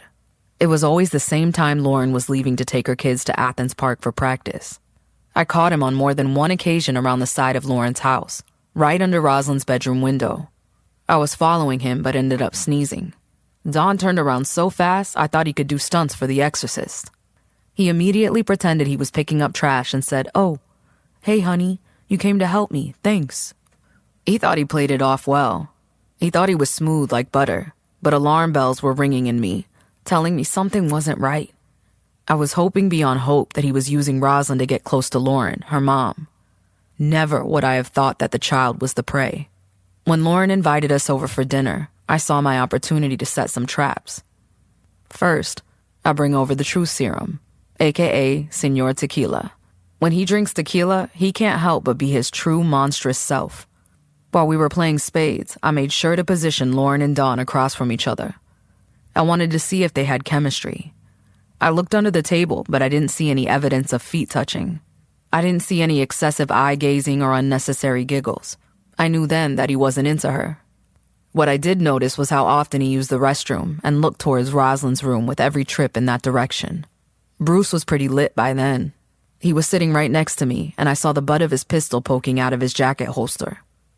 I grabbed his gun, still not 100% sure of what I was witnessing in Dawn's behavior.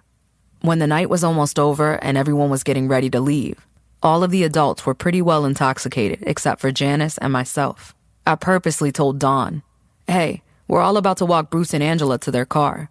You're too drunk to walk home by yourself. Hang out on Lauren's sofa for a bit and collect yourself.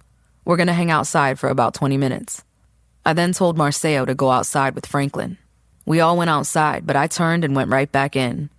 I guess Rosalind had heard the front door close, so she felt okay to go to the kitchen to get some food. She passed by Dawn unaware that he was there. A noise made her turn around and Dawn was standing, towering over the 13-year-old Rosalind. She begged him, "Please don't hurt me again. You told me only one time. You lied." She was so scared and she was trembling like an earthquake. I heard Dawn say, "You don't want to cooperate quietly?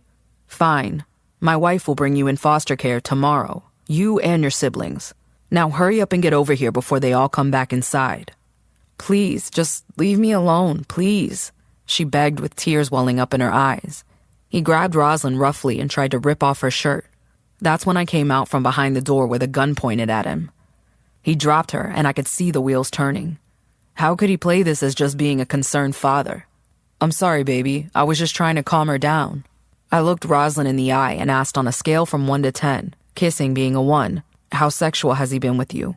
Finally seeing someone who believed her and would help her, Rosalind put her head down and quietly said, 10. My expression slid from disappointment to pure disgust. That's when Dawn charged at me and I pulled the trigger. I feared for our lives. Bang, bang, and he dropped like a stone. I told Rosalind to go to her room so she wouldn't have to look at the scene. She had already seen and experienced enough evil from that man. I was shaking and couldn't even talk, so I dropped down and prayed over him. The others came running into the house after hearing the gunshots, including my son Marceo. I grabbed him close so he wouldn't see his father bleeding on the floor. I steered him toward the front door about the same time as you all pulled up. I surrendered willingly, and here I am now in mourning over my dear beloved husband. She feigned sadness at the end of her story. What Alice couldn't say was how she deliberately pulled the trigger on Don and spat on his corpse, because she still had a son to raise, and self-defense was her only chance at the charges being dropped, and the case dismissed. Michaela, Alice's daughter, picked her up from the police station with Marceo in the back seat. Alice slid into the passenger seat and said, "Drive, girl, drive," prompting Michaela to put the pedal to the metal. Michaela had plenty of questions, but she didn't want to talk in front of Marceo. When they got home, Alice and Michaela went to Alice's room to talk. Once the door was closed, Alice looked her daughter in the eye. Now, I know that Don is your father and you might be feeling some type of way, which I totally understand, but did you know anything about your father's pedophile behavior? Michaela looks at Alice uncomfortably.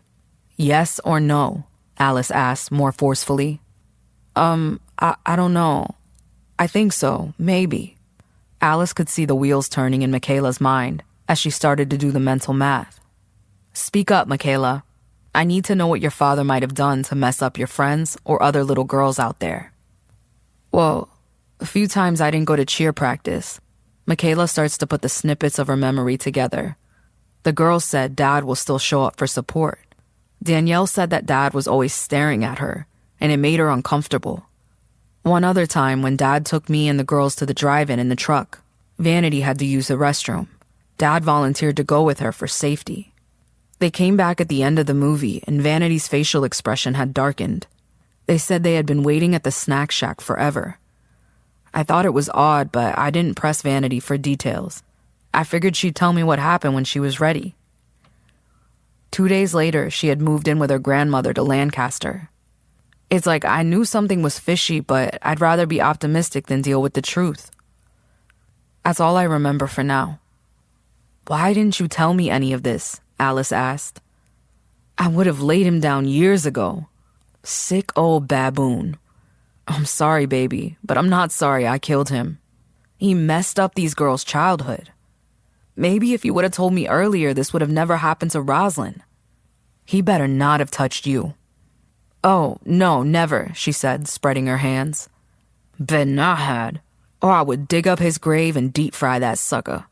He thinks he's black now? I'll charcoal gray that man. Alice and Michaela then go to the garage to see if there was any evidence of his horrific hobby. Lauren never left Rosalind's side. She catered to her daughter's every need. She continued to beat herself up for her assumptions and prejudices. If only she had been more attentive and talked to Rosalind instead of just presuming she was misbehaving, it was likely none of this would have ever happened. Janice was getting ready to take Franklin and Ashley to the park, but Franklin's cough was getting worse. He wanted to power through and go to practice anyway. He didn't want to get kicked off the team. After Janice, Ashley, and Franklin left, Lauren made some chocolate chip cookies for Rosalind. Rosalind followed her into the kitchen and watched her mom mix up the batter and roll the dough. They were interrupted by a knock, knock, knock on the front door.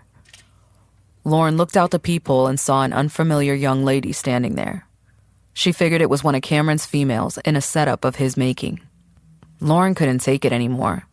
She went to her room, grabbed her gun, and returned to the door. She pulled it open with force and aimed the gun at the young woman. Try me if you want to. I'll blow your brains all over my front yard. A familiar voice behind the young lady said, If you don't take that gun out of my daughter's face, I'm gonna catch another body. It was Alice and her daughter Michaela. Lauren put the gun down quickly and said, Oh, girl, I'm so sorry. I've been so paranoid. Is this your baby girl? I'm so sorry. Stepping to Michaela, she hugged her tightly and said, I'm Lauren, and you must be Michaela. It's nice to meet you. Michaela smiled and said, It's okay, I understand. It's nice to meet you as well. Come in. Lauren steps aside to let them in. I'm making Rosalind some chocolate chip cookies. Really? We stopped and got her a What-A-Pickle. I know y'all don't know nothing about What-A-Pickle. This is that real snack after you finish jumping double dutch in the street, hopscotching, having them hood water fights, outside making up dance steps with your homegirls from the neighborhood. You're gonna love them, girl. We came over to check on Rosalind. Michaela introduces herself to Rosalind. Hi, I'm Michaela. I'm Alice's daughter, and the daughter of Donald as well. I wanted to apologize for what my father did. You didn't deserve what he did to you. I'll be next door at my mom's house for about 2 weeks, and if you ever want to talk, I'm all ears. Once again, I'm sorry, and things will get better. Rosalind gives her a big hug. Lauren says to Alice, I deserve that slap. Someone to smack some sense into me. You sure did, and I'm right next door if you ever need another smack, Alice said, eliciting a laugh from everyone. My mind was all over the place. I moved out here for a better life, Not just for me, but my kids as well. Girl, y'all suburbia and valley kids ain't never gonna learn. The grass is definitely not greener on the city side of town. You moved from Disneyland to Nightmare on Crip Street. Now you can't take the heat. You pulling out guns on visitors?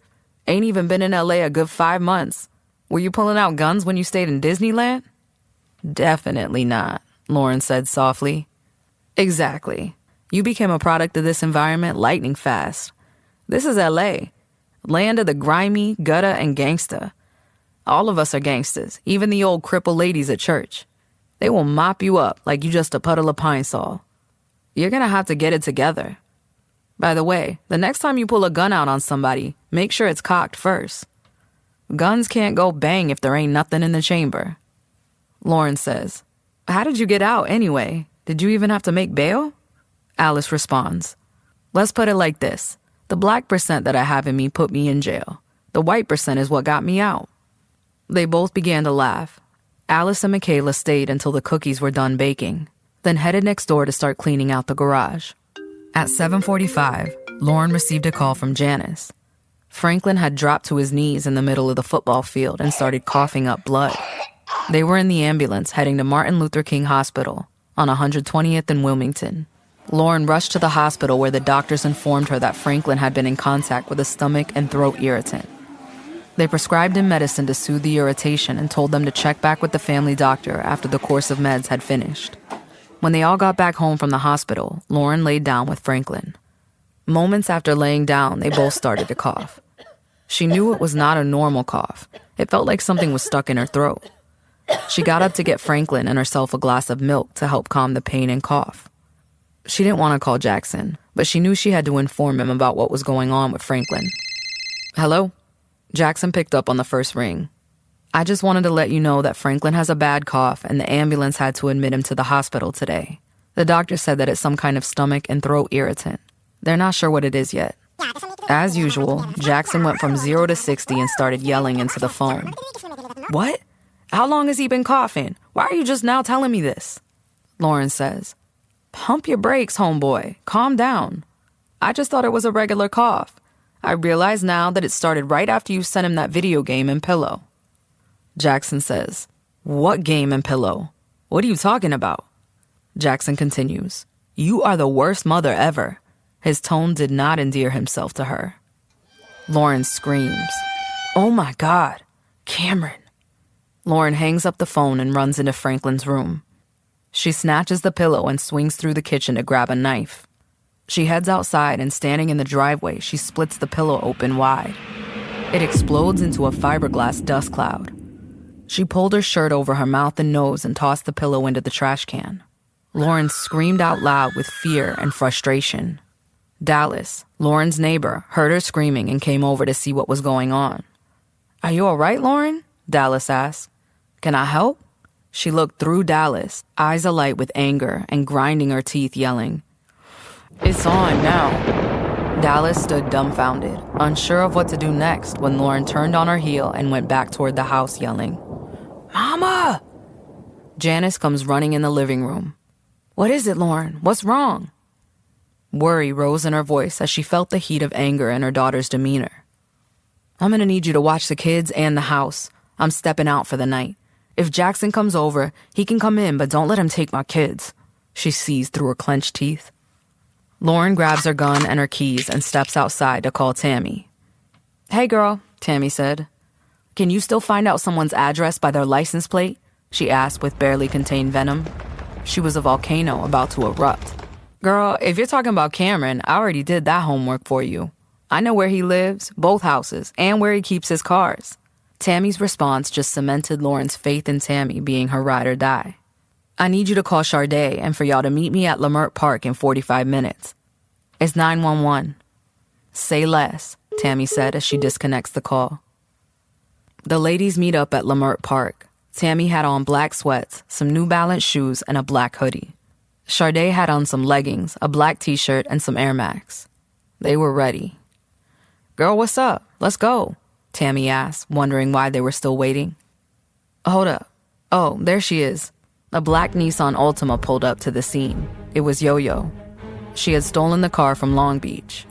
Yo-Yo said, "Put these on before you hop in." They put on the gloves she proffered before they hop in. "Address?" Yo-Yo asked. "I have it on my phone, I got you," Tammy said. "Nah, we're leaving all cell phones here. They're tracking devices. Give me y'all phones." Yo-Yo collects the phones into a trash bag and stashes them in some bushes, then pulls the car onto the road. Yo-Yo stops like 8 homes down from Cameron's. They hop out, all black hoodies and ski masks. Yo-Yo put on some special gloves and some thick garden cutters. She went to the main power source on the street and cut the wires. "We got 5 minutes," she explained. The street was pitch black. Using a halogen bar, they were in Cameron's house in seconds. Tammy and Sharday had big police flashlights, while Lauren and Yo-Yo had guns. They searched his whole house within a minute. "He's not here. Let's go," Tammy whispered. "That sucker tried to kill my baby. I'm not leaving here nicely." Lauren goes around the house and grabs up all of his towels and bed sheets. She takes them into the kitchen and throws them onto the stove. After soaking the fabric in cooking oil, she turned all the pilot lights on. The ladies ran out quickly. Moments after they made it back to the stolen car, the power on the block turned back on. Yo-Yo flipped a U-turn, and when she looked in the rear view, she saw a huge explosion.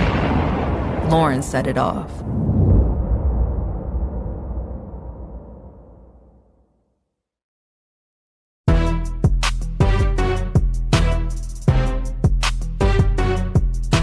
Chapter 7. The adrenaline was running super high through them. They were turned up, bumping Set It Off by Lil Boosie while driving down Sepulveda in a stolen car. Yo-Yo dropped the girls off at Lamert Park where they grabbed their cell phones and everyone went their separate ways.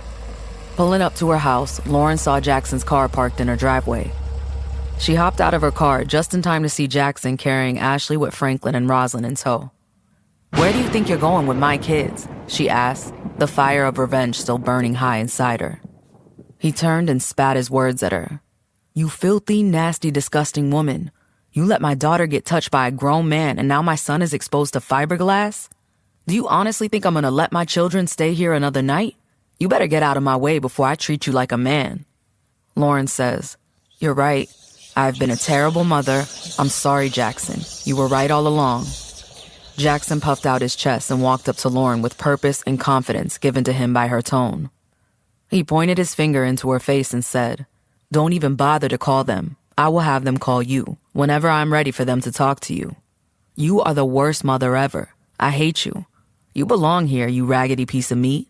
Go kill yourself. You're worthless." Lauren pulls out her pistol, cocks it back, and levels it at Jackson's family jewels and says, "Well, since we are killing worthless things, I'll start right here. God should have made you a worm, and don't dare say you're a man because you made babies. A male ant can make babies, and a male seahorse can have babies. You are a worm, a parasite that feeds off other people. You're nothing but bait, and you hide in the dark.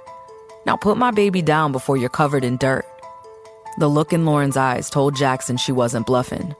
Taking only a fraction of a second to assess the situation, Jackson was downright petrified, and he knew he wasn't prepared for this battle. He slowly puts Ashley down and tries to go to his car, but Lauren moves her arm up to his chest and said, "Where do you think you're going? Take the kids back in the house, tuck Ashley in bed, read her a bedtime story. Then go play one game with Franklin, tuck him in and kiss him goodnight. Then go to Rosalind's room, read a chapter of Corinthians with her, tuck her in, kiss her goodnight, then go get your black Jiminy Cricket looking self out of my house." That was exactly what Jackson did.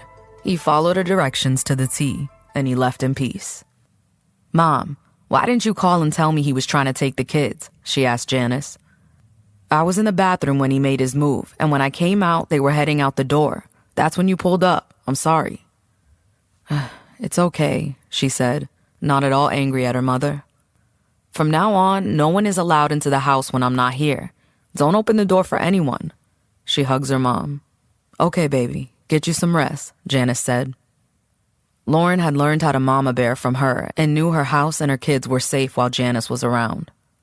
Lauren went to her room, took a shower, and climbed into bed.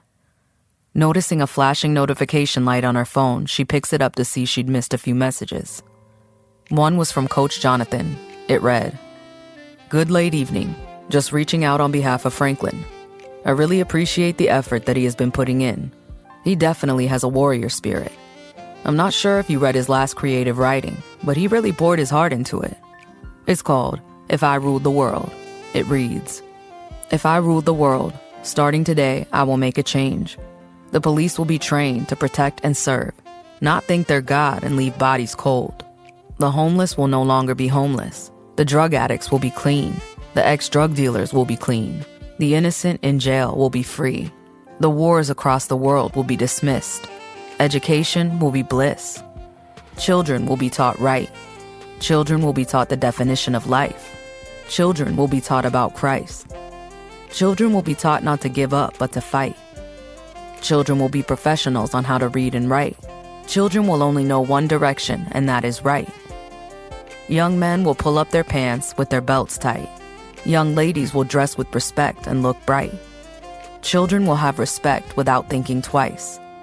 You know why? Because children are the future. We all know the song. And if I ruled the world, this place we call Earth would now be called home. Only if I ruled the world." Franklin made a poem out of it. I just wanted to share that with you.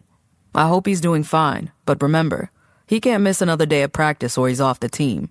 LOL, I'm just kidding. Take all the time you need. That's your seed. Feed him. Give him sunshine, give him healing. We are here whenever he is ready to get back on the field. Praying for the young man. Get well soon. Coach Jonathan. After reading the message, Lauren smiled. She knew that Rosalind wrote that poem for Franklin. I thought Coach Jonathan was all rock. I guess everyone has a soft spot somewhere deep inside, she said to herself. I thought I was all soft, but I guess everyone has some rock in them too. I have a few rocks. Lauren giggled and continued to ponder. Maybe I should check out one of his counseling events. I can definitely use some mental help right about now. All this frustration, built-up anger, depression, and gangsta needs to be mellowed. She turned on the TV to find Menace to Society was on and immediately clicked the TV off. She had just turned off the lamp and began to get comfortable when she heard a loud noise from the front of the house. She grabbed her phone and looked at the security camera app. What she saw was a burned and broken chair scattered across her front yard, still smoldering. Lauren turned her lamp back on and grabbed her gun. She was unsettled, but the desire to put a bullet in Cameron's head gave her the confidence she needed. She checked the cameras before opening the front door. She didn't see anyone or any movement in the darkness, so she opened the door to verify there was no one there. She stepped out of the house to check her car, curious to see if Cameron or one of his girlfriends had keyed her car or slashed her tires. As she walked to the front of her car, still not seeing anything out of place. Moving around to the side of the car, she sees nothing, but the scene changes as she walks to the back and looks at the ground. A dark, wet substance stained the concrete of her driveway, and that's when her eyes fell with sadness and hurt to see Yo-Yo's still body. The young blood had multiple stab wounds and was lying dead in her driveway, a pair of Louboutin heels next to her, and an arrow sticking out of her forehead. Her arms and torso were also heavily burned. Lauren quickly clamped her hand over her mouth to stifle a scream. An anonymous text pinged her phone. Eye for an eye, baby, haha. You killed my pet hamster Hambone. He was family, LOL. Lauren didn't know what to do. She knew she couldn't call the police. She definitely wasn't going to touch a dead body. She went into the garage and got one of the big pop-up beach tents to cover up Yo-Yo's body. Then she went into the house and sat on the couch with her gun in her lap and the phone in her hand, thinking, maybe Cameron is too much for me to handle. Maybe I should call the cops. Checking the recordings from the front security cameras, she saw two people in all black, faces covered, dropping Yo-Yo's body off into her driveway before hopping into the hot Nissan Altima that Lauren and her crew had just used earlier. She was confused, scared, and bordered on paranoid. She did not sleep at all. At 7 a.m., Lauren woke her household up, packed their bags, and sent them away to stay with Janice in San Diego. Lauren did not want her children in L.A. Tammy and Sharday arrived around 9 a.m., and Lauren showed them Yo-Yo's mutilated body. They both freaked out, but Sharday called her homeboys from the jungles to come get Yo-Yo and drop her body off in Compton, somewhere between Piru Street and 135th. Within 15 minutes, 3 dudes from the jungles came by. They picked up Yo-Yo's body and cleaned up the mess. Lauren paid them $5,000 cash for their help. They said they would take Cameron out for $10,000, but she had a grudge and wanted to deal with him herself. After they left, Sade, Tammy, and Lauren went into the living room. "So I did some research on this Cameron guy," Tammy begins. "He's got no rap sheet. A few of the guys from Chopper's MC know him. They told me he started his legit business with money from selling drugs. He himself is not the hardcore type, but the guys he rolls with are. He takes care of all of them financially, so they back him up, and they are some stone-cold killers. Juju Ace, Blackstone, Chico, and C-Loke are his core crew. They're from the east side of Compton. Cameron's sister is Juju's baby mama, so he sees Cameron as family. A guy named Lil J Mack used to roll with him too. He went to prison for kidnapping, torturing, and killing 2 college kids in Big Bear. The 19-year-old boys had rented one of Cameron's limousines for a party, and Lil J Mack was a driver. The teenagers, being exceedingly drunk, had thrown up in it. Lil J Mack confronted them about the mess. One of the boys kicked Lil J Mack and spat in his face. Lil J Mack then took the boys to a vacant cabin nearby, drugged them, and proceeded to remove their organs over a 3-day period until they both died. We have a cold situation on our hands. Lauren, you know I got your back, but I think the police need to handle this, Tammy said. I will not go to prison. I can't call the police. I set his house on fire. They will lock me up and throw away the key. I have to fight fire with fire, she said with determination. I can't believe he killed little Yo-Yo. I feel terrible. It's my fault. She didn't deserve that. Yo-Yo was not some helpless little kid. She has done quite a bit of damage to a few people, Tammy said. She wasn't forced into the situation. She still wants revenge for TT. I'm sure, but that's not the point. She died on my time, doing my dirty work. This had nothing to do with her. I'm gonna get him. Watch, Lauren responds with rage. Well, maybe you should come stay with me for a few days until things mellow down, Tammy offered. How do you know he doesn't know where you stay? Like, how did he even get Yo-Yo? There's only one way we were followed, Sade said. We did flip a U-turn and burn out as the streetlights came back on. Someone followed us. Maybe he followed us. I don't know. Maybe he knows where I live, too. I'm getting worried now. We have to get this clown before he gets us. A loud noise sounded in front of the house, making them all jump with fear. Lauren grabbed her gun, but it was only the gardener starting up a lawnmower.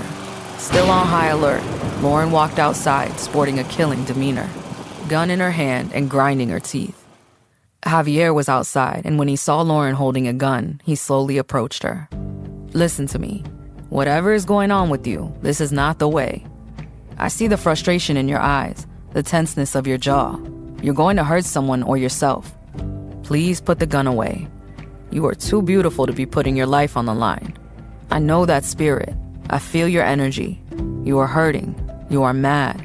You are disappointed. You feel like life isn't treating you fairly. I know. I've been there many, many times. When I first saw you, you were glowed with an inner light. Now you're blazing fire.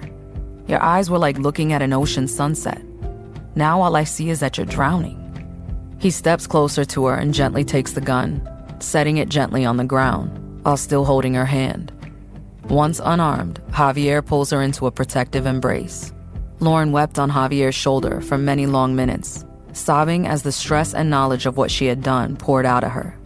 After she had calmed to just a few sniffles and hiccuping sobs, Javier said quietly into her ear, "Be wise as a serpent, humble as a dove, and unique as a unicorn." She hugged Javier tighter. With a smile in his voice, Javier continues, "It's okay. Let it out. But please don't break my back." She released him from her death grip hug and said, "Oh, I'm sorry if I hurt you. Your words and touch just feel so genuine, like you really understand where I'm coming from." "Do you believe in angels?" he asked, taking her chin in one hand and looking into her eyes. "Like the little chubby baby angels with wings?" "No, Lauren," he said, smiling. "Real angels. Like good people with pure hearts that have a special gift of understanding and insight. These people are very few, but I know one. I think you should pay him a visit." Javier reached into his wallet and handed Lauren a business card. Lauren looks at the card and laughs. "Wow. Dr. Jonathan Smith. Are you serious? You know him? That man changed my life. I was in a bad marriage. I was depressed. She took all my money, my kids, and everything I worked for. She totally cleaned me out. I started drinking, and it became dark inside. I met him through a friend, and that was the best decision of my life. He's definitely heaven sent. Thank you, she said, leaning into his gentle hand on her face. Javier smiles and walks away to continue working. Sharday and Tammy laugh at the card that Javier had given her. He's gone now. I'll throw it in the trash for you, Tammy said, reaching for the card. Nah, I think I'm gonna keep this, Lauren replies. I'm gonna need all the counseling in the world after I'm finished with Cameron. Yeah, alright, but for the time being, you probably need to get out and do something fun, Sharday, always the party girl, said to them. Tammy says, Yeah, girl, I hear Brandon Wiley's hosting a comedy night at the J-Spot in Inglewood tonight. He almost made me pee my pants the last time I saw him. We should really go tonight. It's almost 11 a.m. now. I can definitely use a Taco Mel's 3-meat burrito right now. 3-meat burrito? That sounds amazing, Lauren said. Are they really that good? I almost slapped my grandma for eating my leftovers, Sharday replied. Them things are life. Come on, let's go before the line be all the way down Crenshaw. Okay, let's go, Lauren said with excitement. The ladies head out to Taco Mel's. After their burrito brunch, they head out to get mani-pedis. Sharday and Tammy went with Lauren over to Compton to drop some money off with TT's family to help them with the funeral costs. They found that Piru Street was blocked by police tape where Yo-Yo's body had been found. They all went to their respective homes to get freshened up before meeting at the J-Spot Comedy Club at 8:45 p.m. As soon as they walk in, Tammy sees some of her favorite comedians, Tedda, Lil G, and Dulo. The ladies were seated down in the VIP section, sitting next to rappers T-Cash and The Bully. The comedian on stage was named Cutthroat because he be bagging on everyone, no holds barred. His brand of comedy held no mercy. His first victim was a guy walking into the J-Spot in very, very bright yellow shoes with a matching shirt, a big flashy gold belt, and a heavy-looking gold chain. Cutthroat starts his attack by saying, Look, everybody, Flavor Flav. Hey, man, turn the lights down some. It's nighttime, bro. We see you. We all see you. People in Germany can see you. Standing there like a giant firefly. You want some attention, huh? Don't trip, I got you. Everybody stand up and look at that little bus. The audience stands in unison. Cutthroat said, Boy, you want more attention than interracial couples on TikTok. You want more attention than an African who just moved to America. You Hakeem-looking boy. You want more attention than somebody from Texas. Now you know that's bad. Nobody needs that much attention. You can be minding your business playing slot machines in Vegas and a stranger will tap you on the shoulder and say, Hey, I'm from Texas. That's the attention you want, huh? You probably think if someone's not paying attention to you, they must be hating on you, huh? Your favorite line is, if you ain't got haters, you ain't doing it right. That's what keeps you motivated. That's sad. Newsflash, no one cares. The audience goes berserk while Cutthroat continues. Okay, I'ma leave you alone, Bart Simpson, he said, letting the bright man off the hook. His attention falls next to a beautiful lady with an amazing physique, walking into the comedy club with a less than stellar little dude. Looky here, y'all. We be knowing he paying her card note, insurance, and registration fees. He paying her mortgage because you know she ain't living with this ugly Ninja Turtle. He done paid for her weave, nails, feet, and lashes. He gonna pay for her cruise to the Bahamas. And assuming she lets him come along, he gonna pay for all her drinks and food. She not gonna post them on social media. She gonna have her drink in her hand, modeling like she there by herself, talking about vacation well needed, not vacation. You probably paying for her crush's Jordans and Polo cologne. Ugly dudes. You gotta remember, they not with you because of your looks. They just there for your pocketbook. Remember that it's a cold world, but I guess he can pay his way. Cutthroat turns his verbal barbs at a man who was laughing too hard. He was dripping in a designer suit and sporting a big beefy chain. Look at this mannequin. Y'all wanna know why I called him a mannequin? Because everything he got on is fake. From his earrings to his fake Gucci shoes. He asked the guy, So is your fit real or fake? Everything real on me, homie, the mannequin guy says. Hey, Brandon, let me see that diamond tester. Brandon hands Cutthroat the tester and Cutthroat walks up to the mannequin's table. Okay, homie, I'm gonna cut you a deal, so we don't embarrass you in front of your lady. Cutthroat tips his head toward the man's companion. You can give me $20 and I'll leave you alone, or I can check your chain and your lady will see you fake and false flossing. What you wanna do? The guy looked at the comedian, confused. The bully, sitting next to Lauren, said, "Bring that thing over here, brother. Test it on my piece." Cutthroat walks to the bully, checking. It was proven that the bully's piece was genuine. "So what's it gonna be?" Cutthroat asked, returning to the mannequin's table. The guy tries to laugh to play it off like it was funny, but honestly, he was really just mortified with embarrassment. He realized that Cutthroat was not going to leave him alone until he gave him an answer. "I don't have $20 on me," the mannequin mumbles. The crowd cascaded into waves of laughter as Cutthroat went back up on the stage and continued to rag on the mannequin. "That boy got his whole outfit on offer up. Them Gucci shoes are faker than Sweet Pea's gangster character on Baby Boy. His chain faker than the Lakers' COVID 2020 championship. His earrings are cheaper than a Black Friday deal. Hey man, don't you ever come in here looking like that again." Cutthroat turns his attention to the mannequin's companion. "I just want to let you know, ain't no real ninja making no white girl his wife.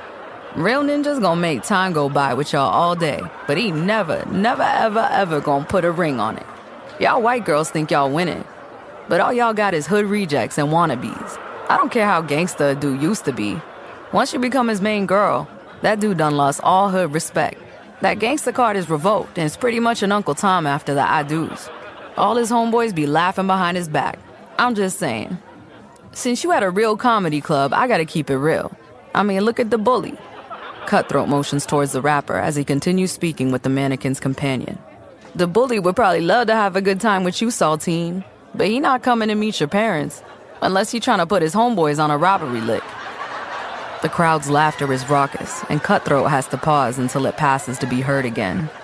"A real ninja is rooted, and it's pretty much impossible to choose beef stroganoff over fried chicken, collard greens, and mac and cheese. For you squares in the building, I'm not talking about food." "Are you saying the boy is lame?" the white girl asked, eliciting a rise in laughter from the audience and from the comedian. He's laughing so hard he has difficulty getting his words together. Wiping tears from his eyes, Cutthroat continues. "Y'all see what I mean? Only white girls and lame people call other people lame. He lame, she lame, that's lame. Lame. I think they just protecting their own lame, thinking using a word makes them hip or something. Nah, that's just clarification that you don't have the true ingredients, but I'ma keep it real. Y'all main course meals be unseasoned, but y'all make the best side dish," he said, making himself and the audience laugh uproariously. Cutthroat continues. "I bet you can't wait to say, 'I'm not racist, my kids are black.' Not black, but black. Y'all be loving on these white women, but if y'all keep it up, we gonna go extinct. Half the NBA's already light-skinned. I'm not kidding. Then these half-breeds are gonna have babies by white women. Then them quarter blacks are gonna have babies by white women. In about 30 years, the NBA is gonna be looking like NBA back in 1946. I mean, come on, my brothers. You black as a midnight horse, and your son coming out looking like a unicorn. Talking about, 'Good morning, Dad.' I mean, don't you want your son to look like you? Tall, dark, and nappy? You can't even have real conversations with the boy. You try to have a conversation about real black problems like, 'Son, people are gonna hate you for the color of your skin.' Hold up. I mean, 'cause the color of your daddy's skin. My bad." Cutthroat continues between the waves of audience laughter. Can't get him a wave cap and wave grease. His hair is just gonna get slick or curl up. He can't even get waves. Your son in the bathroom on YouTube learning how to get waves with a sponge. Like, come on, black men. Your black mom and your black dad named you Trayvon Dante Chris Tyrone Johnson, but your son's name is Asher Scotland Johnson. Moving on to the next opportunity, Cutthroat looks at the table in front of him. 2 black dudes and a white guy. Cutthroat said, "Hold up, what's going on over here? Are y'all 3 together?" "Yes," they say through their laughter. "Well, let me guess. You Negroes on parole and this is your parole officer." "No, that's not it." "Oh, y'all acting like y'all his friend but really using him," turning his attention to the white guy. "Hey, be honest, did you pay for these 2 mother lovers because they look broke?" The white guy laughs and says, "Yes, they're my friends." Another crescendo of laughter fades to a dull roar before Cutthroat can continue. "See, told y'all. I know what I be talking about." Cutthroat points to one of the black friends and said, "I bet he drove your car here. I think I saw him in Watts at the county building not too long ago. I bet you don't even have a driver's license. Do you have a license?" Cutthroat asked the black guy. "Yes, but it's not on me," the black guy said. "It ain't on you. It ain't on nobody or nothing. You don't have a car or a license. White boy, you need to start hanging around people like yourself. Like people who have life insurance, good credit, an aunt named Karen, and a grandmother that makes raisin potato salad, a nephew named Chase, a bank account, and others that wash chicken off in dishwashing detergent. Weird white stuff like cats with birth certificates, people who feed their dogs kibbles and bits, and has a playroom for their neighbors' dogs. Stop hanging with dudes that have no life insurance, bad credit, and 100 trash bags in one drawer. Guys that gotta have 30 car washes to afford a $5,000 funeral. Dudes that feed their dogs leftover pork chops, don't floss their teeth at night, and buy a foreign car before they own a home. That's over half of y'all in this joint. Cutthroat waves his hand at the gathered crowd. Everyone starts laughing. The next up for the Cutthroat treatment was a physically mismatched couple. A fat lady and a skinny man. What in the world do we got going on over here? Cutthroat asked the man. Is that your woman? The man said loudly, that's my wife, my lover, and my soulmate. Oh, okay. So y'all made for each other then, huh? She the eraser and you the number 2 pencil? He the pillow, she the bed? He the faucet, she the tub? He the spoon, she the bowl. He the button, she the home microwave. He's the door, she's the house. He Africa, she the planet. Y'all met at a buffet for show. Everybody had to walk around her because she had her chair at the buffet, right in front of the chicken and potatoes. The whole building was crying, laughing while he continued. I bet when he walks into the bedroom and sees Shamu sinking in his California King mattress in like a taco, snoring, sounding like a V12 engine, he'd be like, "Aw, look at wifey." Quickly switching focus, Cutthroat sees a table with 1 white girl and 3 black girls. He addresses the white girl. Hey, Suzanne, let me ask you a question.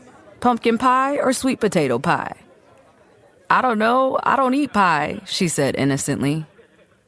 Well, by the look of things, you like chocolate, he said with a lascivious wink. Since y'all Heathers, Suzanne's, and Becky's taking all the black men, sisters have to hang around y'all to get your leftovers, huh? Keep it real, Suzanne. These 3 women only want to hang out with you in urban environments, like black comedy clubs, bars, nightclubs, bowling alleys, right? Do they ever go with you and your family camping or mountain climbing? How about whale watching, or when you take your pet goldfish for a walk? The crowd begins crying and gasping for breath, drowning in the laughter. Y'all know white people be doing the craziest stuff. But seriously, Suzanne, they just using you. I mean, you do got it going on, he said appreciatively. I'll definitely holler. You fine now, but I bet you was an ugly baby. White people babies be looking half-baked when they born. When I see parents and they white babies, and they babies be smiling at me, I be like, hey, little man, aren't you a beautiful soul? I bet you have an amazing heart. Your laugh is so adorable. Aren't you a sweetheart? Your outfit is so cute. I'll compliment everything around the baby before I lie in its face. Keep it real, Suzanne. Are you truly down with the culture? Or are you really a Karen in Lakeisha's clothing?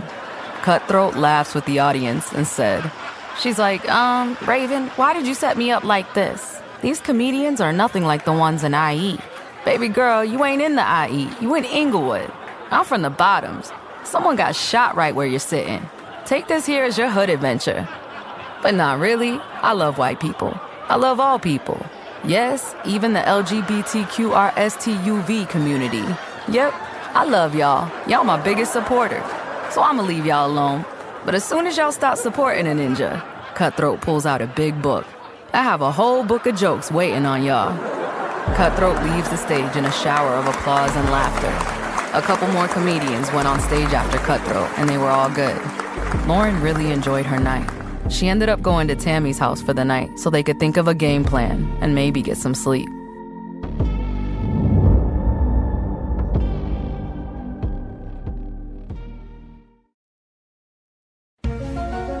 Chapter 8. After the comedy club, Lauren, Tammy, and Sharday went to Tammy's place and came up with several plans for how to get Cameron. They knew they couldn't get to him with the Eastside Compton Killer Squad having his back, so the ladies researched all the guys: Facebook, Instagram, Snapchat, Identity.com, and several other sites. With the availability of public records online, the girls were on it. They found out where all the members from the Eastside Compton Kill Squad lives, from their baby mamas, kids' schools, parents' homes, and their neighborhood hangout spots. Soon enough, Saturday morning dawned. The trio decided to live a normal life before they started hunting. so they figured they would just hang out, eat, and have fun. Shardae's favorite dancers, B-Dash and Tight Eyes, were performing at the Home Depot Center in Carson, so she purchased tickets for them all. They decided to meet for lunch at Hawkins Burgers and Watts off Imperial, right across the street from the Nickerson Garden Projects. When the ladies gathered together at Hawkins around 1 p.m., they were surprised to see a flurry of activity. Cars burning rubber in the middle of the street. A bunch of dirt bikes flew up and down the road, weaving in and out of pedestrians like they were traffic cones. Dogs were fighting on the corner, people were selling oranges, and the ice cream man puffed away on a cigarette. They had to step carefully around a dice game to get into Hawkins Burgers. Lauren was amazed to see the vast array of burgers available on the menu. She'd never seen burgers that big before. It was hot and stuffy in the restaurant, so they ordered their food and stepped outside to be called. Yo, where y'all from? The girls turned around to find 5 ladies in their 20s squared up. One of the girls walked up to them and said, "Where y'all broads from, blood?" "I'm from San Diego," Lauren said. "We're from the west side of LA. We don't bang, but we grew up in the jungles," Tammy said, motioning toward Shardae. "Oh, okay. Y'all boo," the blood girl said. "But your homegirl from San Diego gonna have to take off that blue headband, or she gonna have to catch a fade with either me or one of my homegirls." The ladies traded glances, and Tammy said, "Okay, she'll take it off. We don't want no problems. We just want to get our food and go." Lauren looks the blood in the eye and adjusts the headband, saying, "I'm not taking nothing off." Lauren walks over to the corner, adopting a fighting stance. Shardae and Tammy followed, and while they had Lauren's back, they didn't like where this was heading. Before they knew it, all activity around the burger stand stopped, and the girls found themselves surrounded. "Do you know where you at?" The blood squares up with Lauren. "It ain't no one-on-ones with enemies. Y'all not from the hood. Y'all about to get cracked, jacked, and packed." The 5 blood girls rushed the ladies without further warning, but they stop immediately when gunshots echoed down the strip. The shots didn't come from the blood crowd. They sounded closer to the freeway. The bloods all pulled out their guns and started aiming, but they couldn't find the source of the shots. While the crowd was looking around for the shooter, Lauren, Shardae, and Tammy were still fighting with the 5 bloods. When Shardae pulled out a knife, the blood girls backed up while more shots ricocheted around the surrounding buildings. Taking the opportunity of the split second of pause, the trio hightailed it to the car and exited stage left. Returning to Tammy's, they took stock of their injuries, finding they only suffered a few bruises and scrapes, but nothing major. A text from Javier, the gardener, pinged Lauren's phone. "Are you okay?"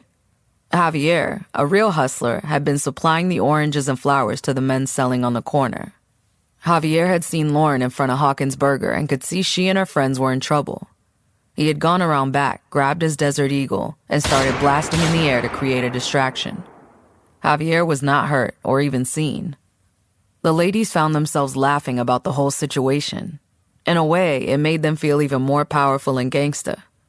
They felt invincible and knew there would be no backing down from their plans of exacting revenge on Cameron. They got dressed and headed to the B-Dash and Tie-Dye performance. It was lit and sold out. The Princess of Compton, Asia, even did a surprise performance. The concert was supposed to be over at 9 p.m., but the 190 East Coast Crips started set tripping, so the function ended around 8:25.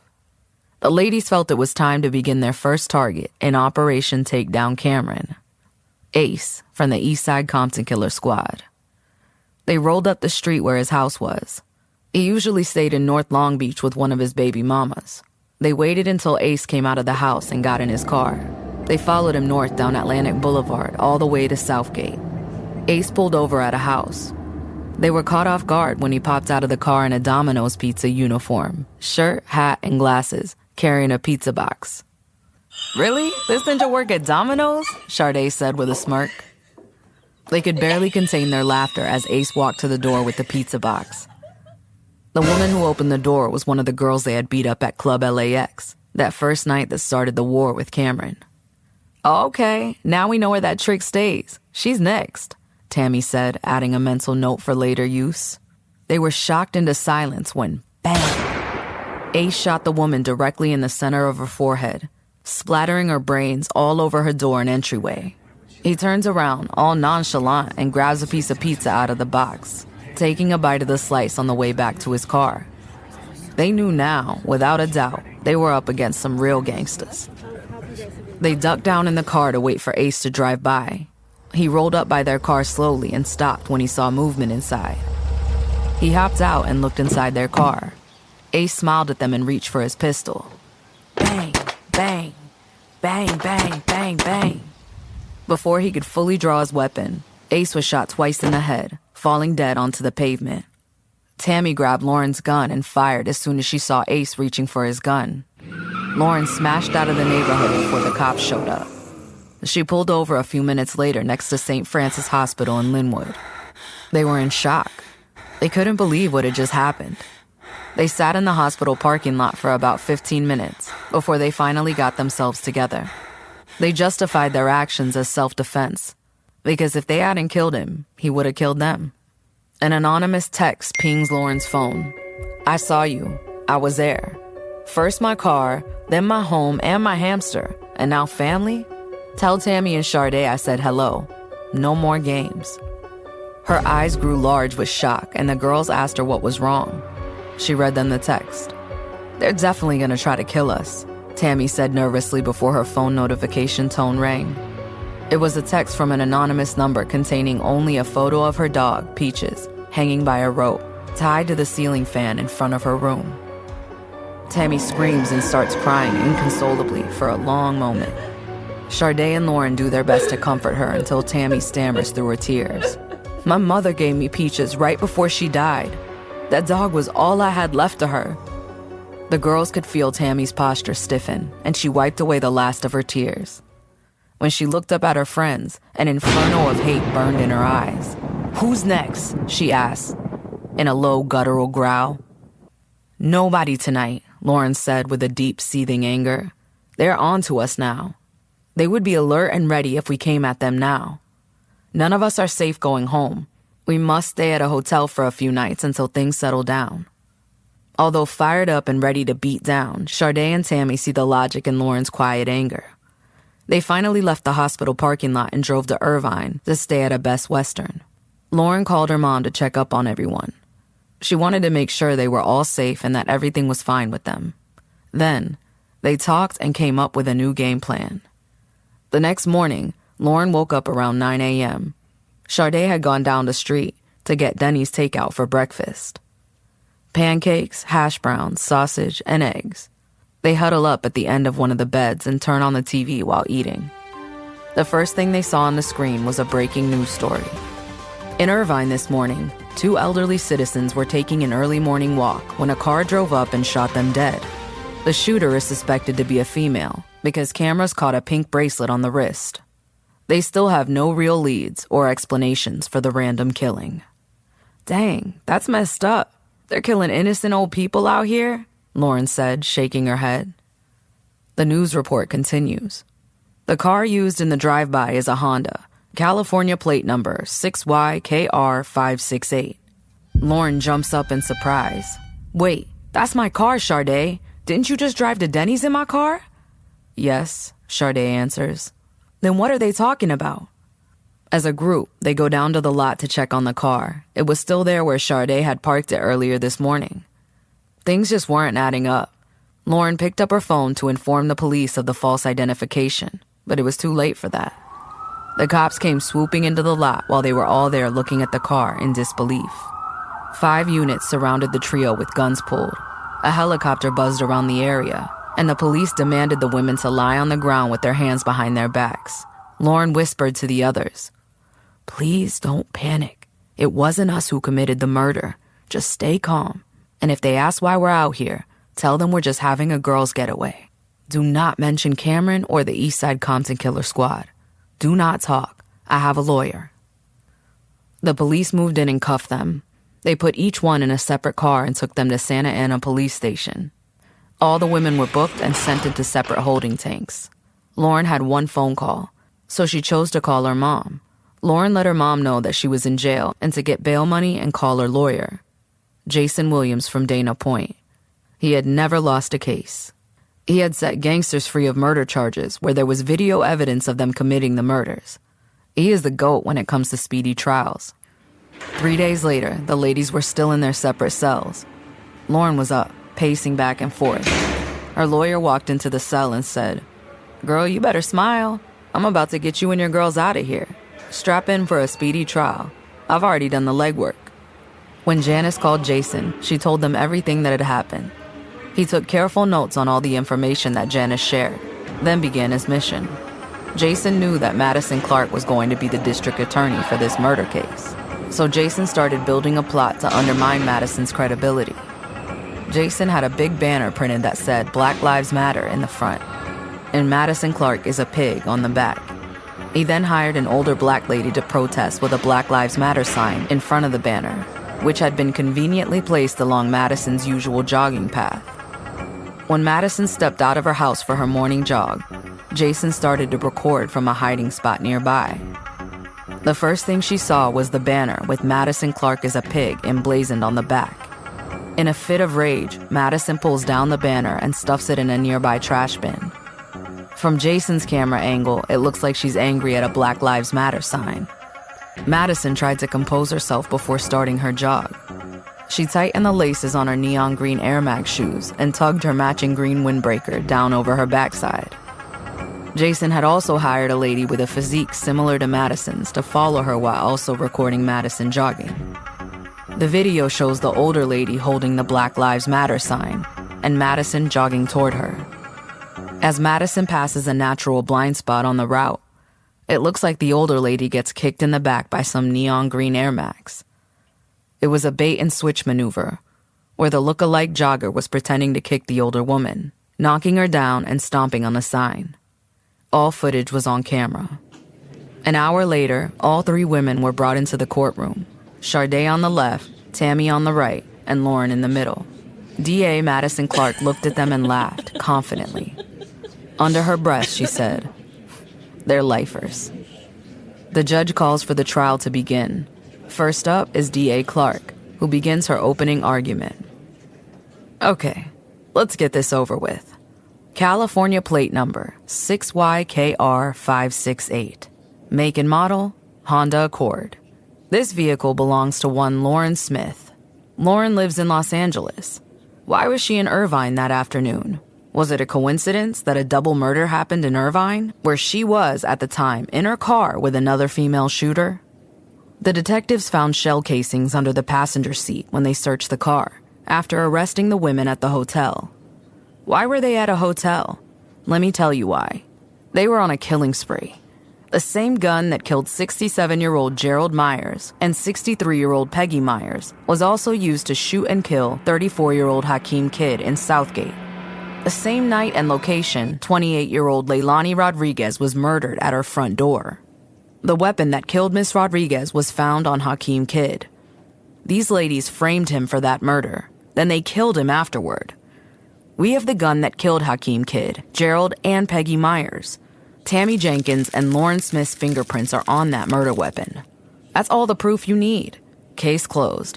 Lock these ladies up. She turns to Sharday as though she just remembered something. "Oh yeah, Sharday, your fingerprints are not on the weapon. Were these ladies forcing you to ride with them? Tell us who killed Hakeem in Southgate. Who pulled the trigger on Gerald and Peggy? Which one of these ladies smoked Leilani? If you spill the tea, you can go home today. All charges against you will be dropped," DA Clark promises in a car salesman's slick talk style. "If you choose to stick with them, then you will be doing life in prison with them. Maybe even death by lethal injection." Sharday looks at Lauren and Tammy. Tammy does a quick shake of her head, so Sharday puts her head down on the table and stays silent. DA Clark continues, trying to work the angle she thinks will make Sharday give up her homegirls. "The district will let you leave today. Why should you be locked up for a crime you did not commit?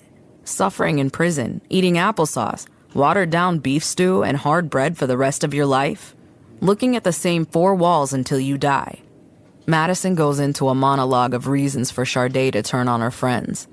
There will be no more family picnics, no birthday parties or barbecues, no Christmas holiday dinners or turning up at the clubs with your homegirls. Listen, Sharday, these two are going down for sure. We have the car and fingerprints on the murder weapon. You are clean. All you need to do is tell us the truth, that these women are the ones responsible for the murders.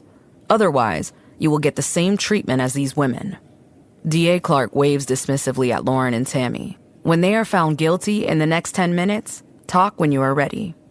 Counselor Jason Williams laughed and clapped like he just heard the best joke ever. Then he begins his opening statements. I will be more than happy to give DA Clark more time to speak, he said cheerfully. I mean, she could have got them on so much more. The timing of the shootings and fingerprints on the steering wheel, some of which are Shardae's. So DA Clark's promise that she would get off scot-free is hollow. She would not be released if the other two are found guilty. What about the bracelet? Did you know that the bracelet that was seen on the shooter's wrist was found, and it had Lauren's DNA on it? I mean, come on. These ladies supposedly murdered 3, maybe 4 people. Jason looks at Madison and said, Are you sure you're done? DA Clark silently stares him down, so he continues. Okay then, let the fun begin. I would like to put forth that this is a race discrimination case by the city of Irvine and the Santa Ana Police Department. Shooting to her feet, DA Clark exclaims louder than necessary. I object, Your Honor. This is clearly a murder charge, and he is making it about race? Wow. Judge Ringelman nods to Jason and said, Counselor Jason, carry on with your argument, leaving DA Clark fuming as she sank back into the chair. Thank you, Your Honor. This is a clear and obvious racial discrimination case being used against these innocent black females. 2 of them are mothers. Witnesses, would you please come forward? 2 witnesses walk up to the front of the courtroom as the bailiff wheels a television and a video player into the front of the courtroom. Miss Clark, Jason asks with his carefree, charming smile, I'm going to ask you one time and one time only. Are you a racist? Do you hate black people? Are you against Black Lives Matter? Have you physically and verbally attacked an elderly black woman standing up for her rights? Please answer with pride. Unsure of where he was going with this, DA Clark simply said, I have love for all humans. As you see, DA Madison Clark cannot answer the question. I simply asked her if she was a racist. Let's see if she is against Black Lives Matter. Now, let's check the facts. Has she ever physically or verbally attacked a black person? Let's just see if her I love all humans comment rings true. Flustered, DA Clark said, I object, Your Honor. Counselor Williams is wasting our time. Jason continues as though she hasn't spoken. As you see, Miss Clark told Shardae, you will miss out on picnics. Do you all know where the term picnic came from? No? Okay. Well, let me enlighten you. A picnic means exactly what you think it means. It's linked to the slavery of black people being picked by slave owners. Miss Clark could have said festival, party, gathering, function, grouping, etc. She also used the term turning up, which is a very derogatory term against the African American population. Turn up usually relates to drinking alcohol, listening to vulgar music, fighting, and so on. Why couldn't she have used party, celebration, socializing, or the like? DA Clark shakes her head with a snort of rueful laughter at the bizarre twist he was trying to spin. I'd like to call Marquise Font to the stand, he said, ignoring her reaction. Marquise, a black 19-year-old man, takes a stand and swears to tell the truth. So Marquise, Jason begins his line of questioning. Have you ever seen District Attorney Madison Clark before? Yes, I have. I wish I hadn't, the young man replies. I have never seen this man in my life, DA Clark objected, slamming her fist onto the table. Liar, Jason said with dramatic flair, then turned back to his witness on the stand. Marquise, please tell us how you know Miss Madison Clark. I was at the park riding my bike, and she stopped me and said, Isn't there a park for black people? I knew she didn't say what I thought she said, so I said, Excuse me? And she said, Get out of here, N-word, before I call the police and have you locked up for threatening me. I am a district attorney. You will die in prison. In that, I'm better than you tone she has. Then she yelled, Help! So I just left. I got Counselor Jason Williams' number from an ad in the newspaper and called him for a discrimination case. Wow, Jason said with wide eyes. Is this a joke? This is all lies. You are all going down for this. DA Clark stands up and shouts. Judge Ringelman bangs the gavel to get her attention and tells her, Quiet, let them continue. Jason then asks Marquise, What happened after you took off on your bike? Well, I think I was followed by 2 white cops. They were dressed up like regular people, but they couldn't catch me. I think I saw a gun on one of them, but I'm not sure. No further questions, Marquise. You can have a seat. Jason dismisses the young man before continuing. I would like to call Mrs. Kimberly Patterson to the stand. Kimberly hobbles up to the front of the courtroom on crutches, taking small, obviously painful steps. She is a 60-year-old black mother and grandmother. With the help of a bailiff, she climbs up to the stand and, before sitting down, raises her hand and swears to tell the truth. Jason begins to question the witness.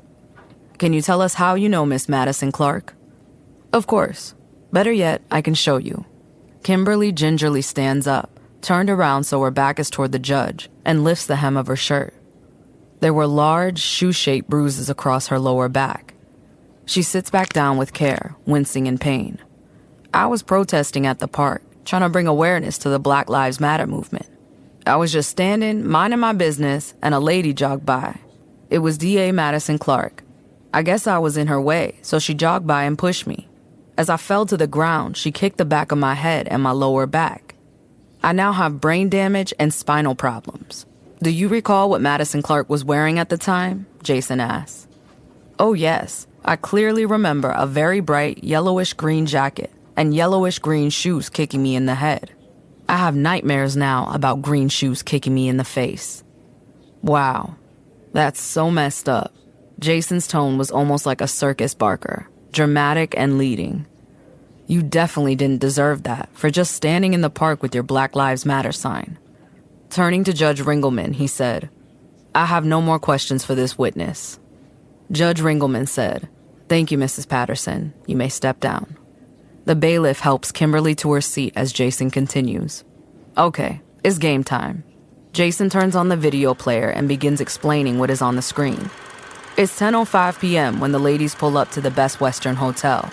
There's Sade, Tammy, and Lauren. They check into the hotel and go immediately to their room. He fast-forwards the surveillance video a bit before restarting it.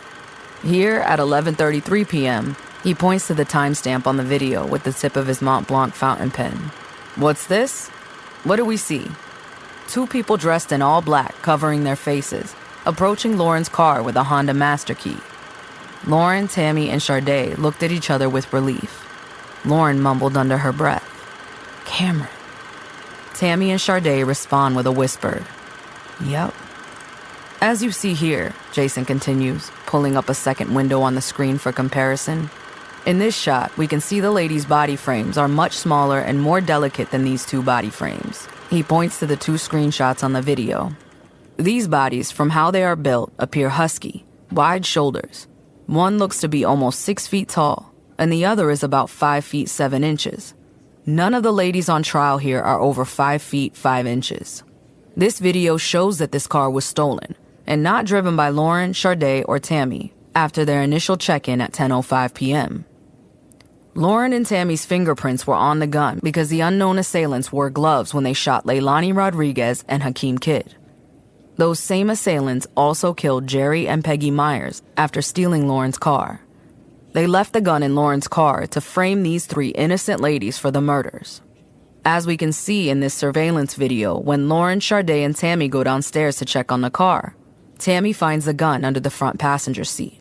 Lauren grabs the gun in shock. Neither of these women were wearing gloves.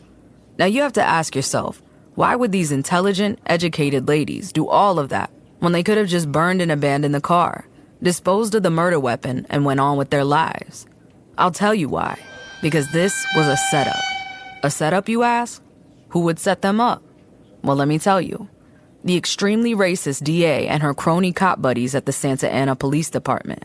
Those same two cops that had previously followed Marquise and tried to kill him. They went to Southgate, committed 2 murders, and then tried to set up these fine, upstanding young ladies. These crooked cops killed Leilani and Hakeem.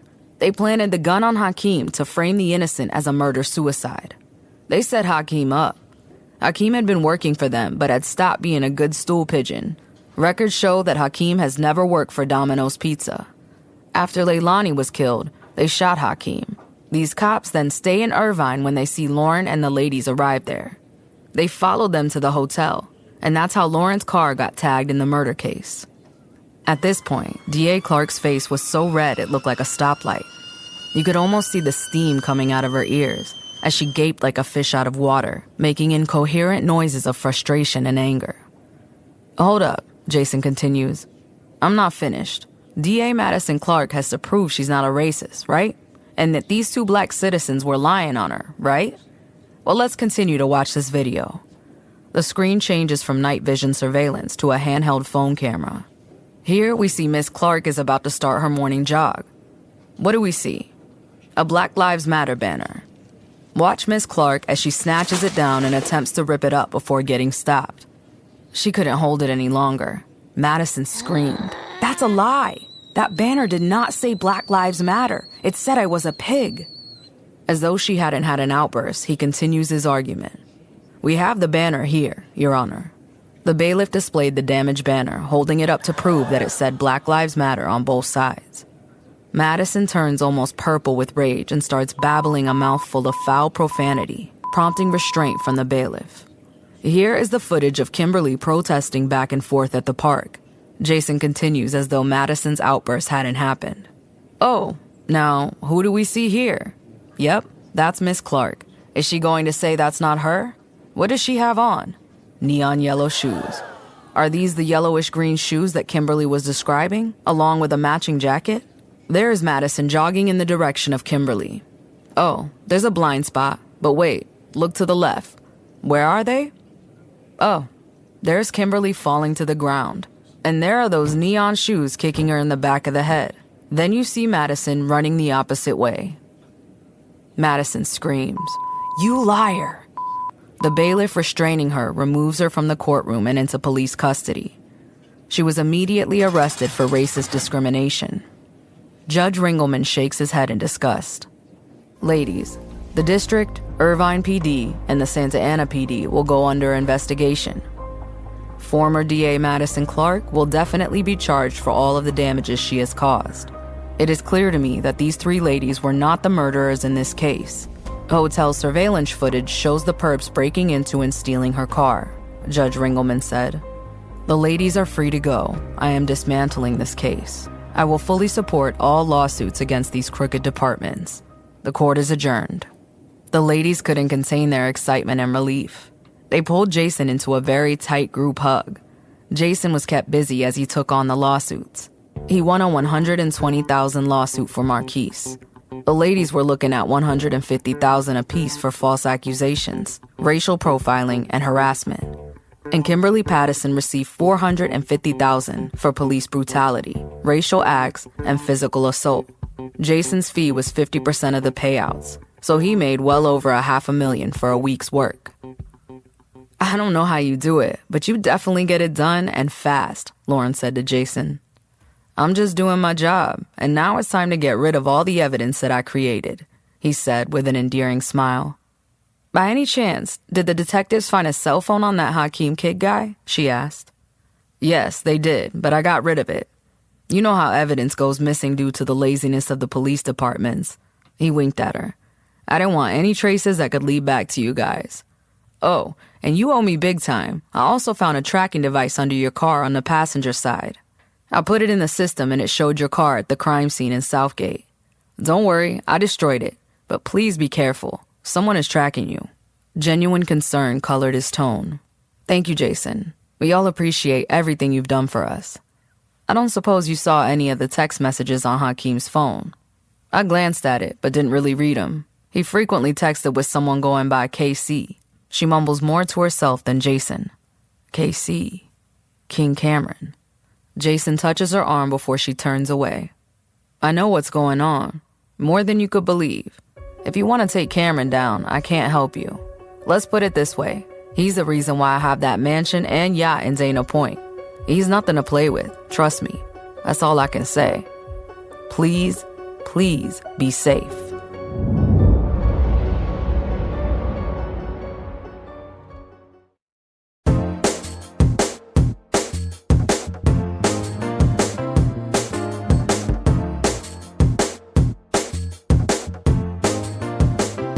Chapter 9. After court, Sharday and Tammy went back to the hotel in Irvine, and Lauren went to San Diego to spend time with her kids. Franklin was a lot better. Ashley was still Ashley, and Rosalind was at peace. When Lauren walked through her mother's door, the kids ran to her for hugs and kisses. Grandma Janice had done her best to keep them away from the news so they wouldn't worry. "Mommy, I want to go home," Ashley whined. "Mom, can I go to football practice?" Franklin asked. "Mom, I finished both 1st and 2nd Corinthians," Rosalind said quietly. Lauren smiles. "Oh, there are 2 Corinthians?" eliciting a laugh from her daughter. "Franklin, baby, I'm sorry, but we have to wait until you're cleared by the doctor. We don't want to risk permanent lung damage. Just keep drinking water, taking the medication they prescribed, and doing gentle exercises, okay?" Lauren squats down to be on eye level with Ashley. "Baby, we will go home soon. As soon as we can, we will go home and can play in your room. For now, we're having a nice visit with Grandma Janice, okay?" Lauren took her mom and the kids out to dinner and the movies. They enjoyed each other's company for the day, but Lauren couldn't stay in San Diego long. She had a shift at the hospital on Thursday, and TT's funeral was on Saturday. She knew she had to get back home. She did not feel safe at home alone and without her protection.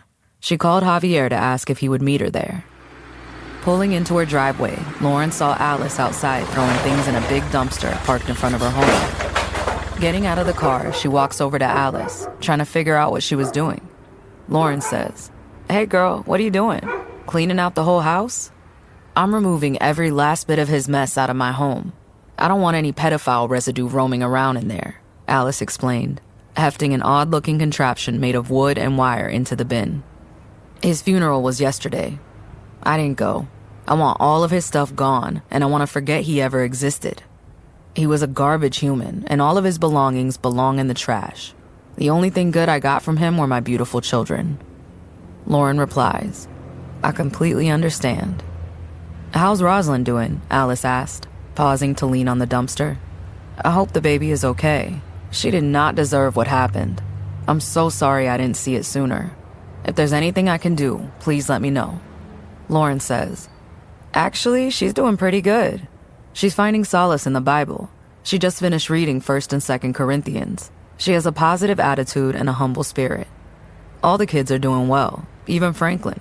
He's feeling a lot better, but still has some problems breathing deeply, so still hasn't rejoined the football team. There has been a lot of crazy things going on." She motions toward her house before asking, "Have you seen any suspicious behavior going on since I've been gone?" Alice says, "Girl, to be honest, I don't know. My head is so full of stuff, it feels like it should be on an episode of Hoarders. My focus has been on trying to keep my kids comforted and myself sane." Lauren responds, "That's fair. Thank you, Alice. It's good to see you, and I hope things get better with you and the family. Call me if you need me." Alice nods and they head into their respective homes. Lauren opens her door slowly and looks around to make sure there's nothing fishy going on. Feeling like there's nothing out of the ordinary, she drops her purse and keys on the kitchen island and starts tidying up. She washes the dishes, mops the floor, and swings the vacuum around the carpets. When she finishes cleaning, she decides to take a long, hot bath. After her bath, she puts on some comfy clothes. She was about to sit down on the couch when a knock on the door put her on high alert. She steps into the kitchen and pulls a butcher knife out of a wood knife block on the counter before looking out the peephole. It was Javier. She opens the door as relief floods through her. Javier is standing there smiling and holding a paper bag. She steps to the side and invites him in. Javier walks in while observing her home.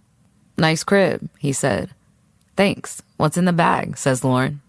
Javier says, "Open it." It was kind of heavy, but although she was expecting it to be a gun, she wasn't disappointed to find a big juicy hamburger and steaming hot fries from Hawkins Burgers.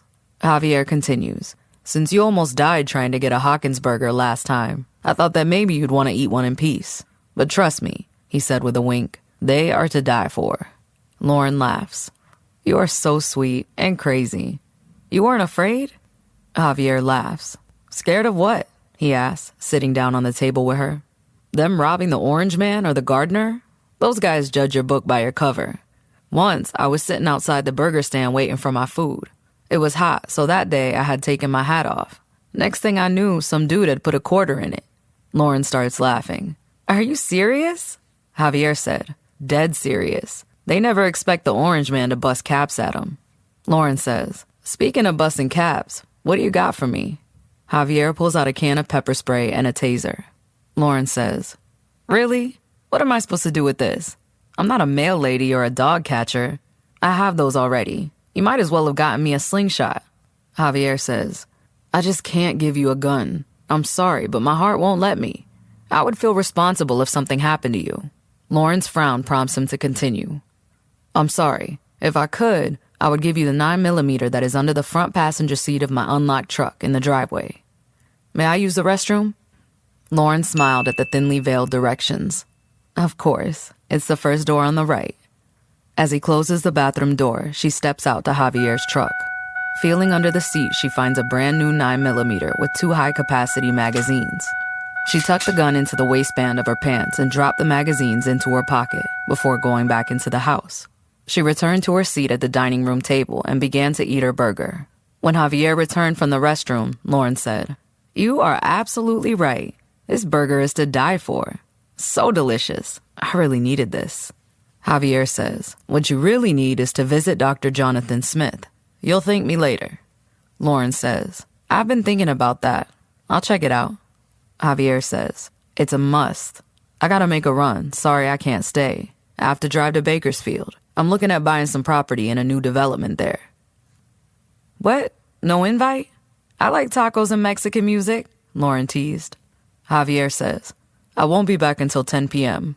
Don't you have work in the morning? Yeah, she said with an exaggerated frown.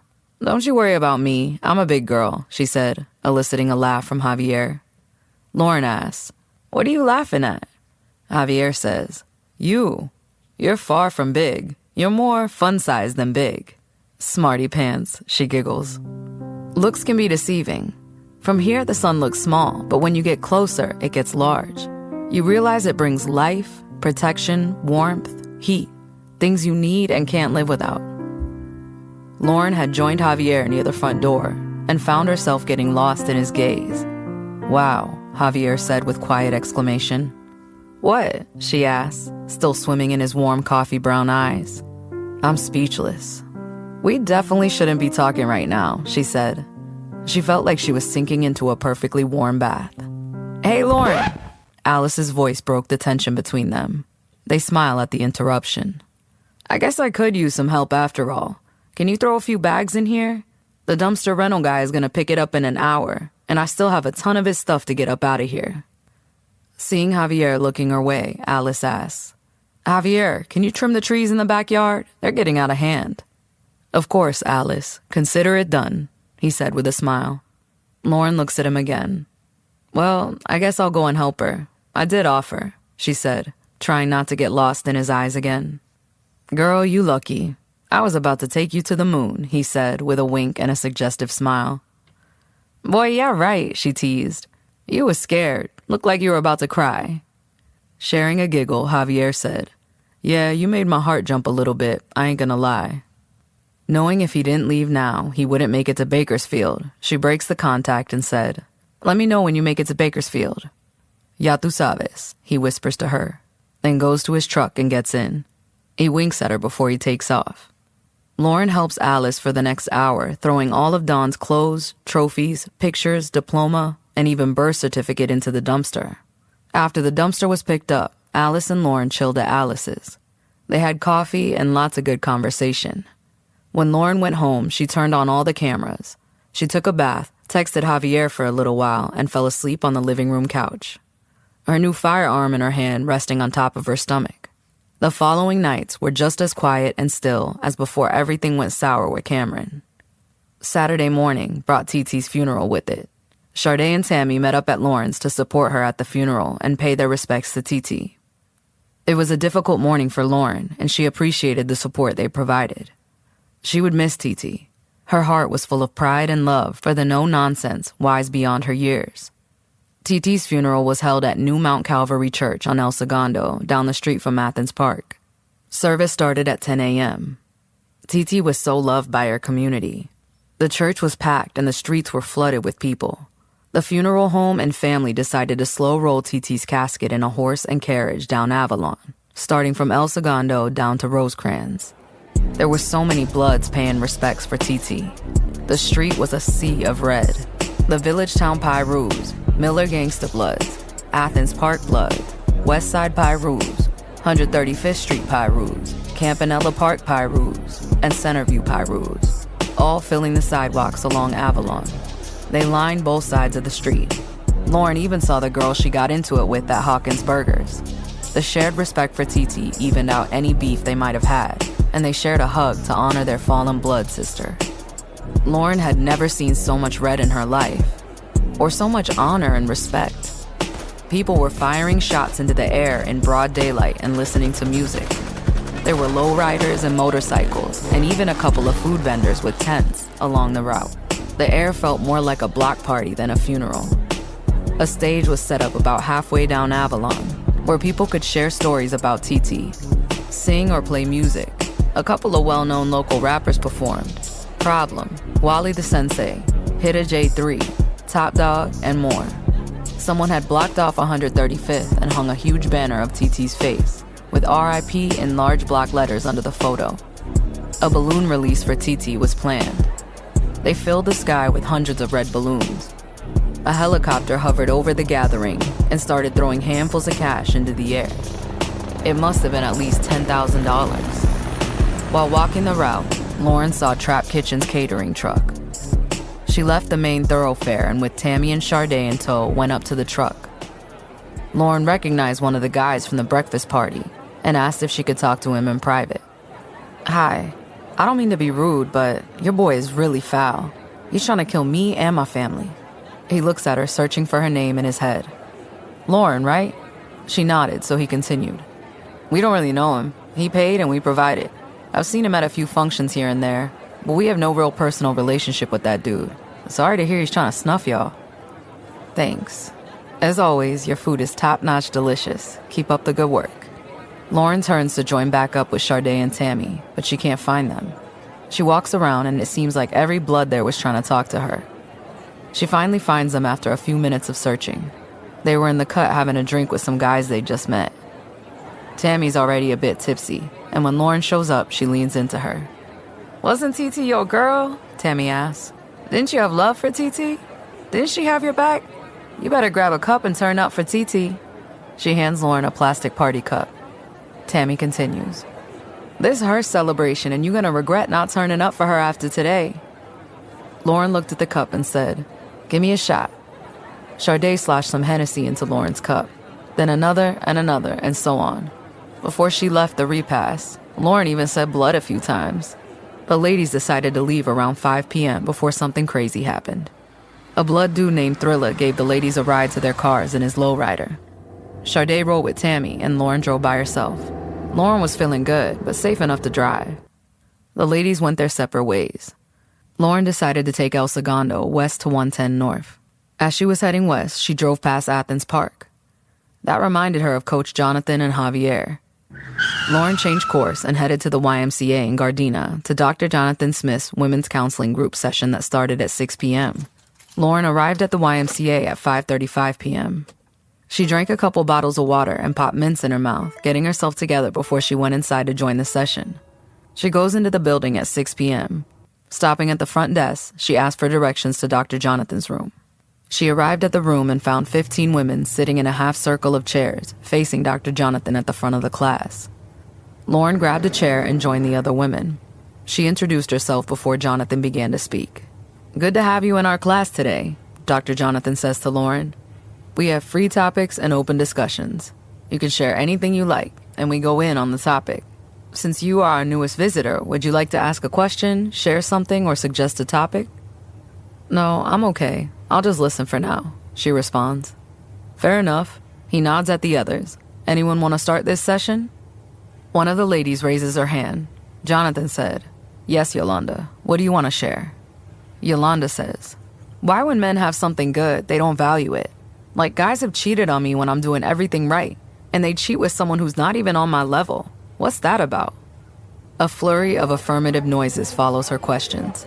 Dr. Jonathan says, "I want you all to get out your feelings, put your emotions to the side, and grab the book of truth. Will a dove who is humble and beautiful, who can fly silently through the air, who spreads the message of love and peace, go to the jungle to get with an alligator? Would a sheep leave the barn to go to the wild and get with a hyena? No, because they know their value.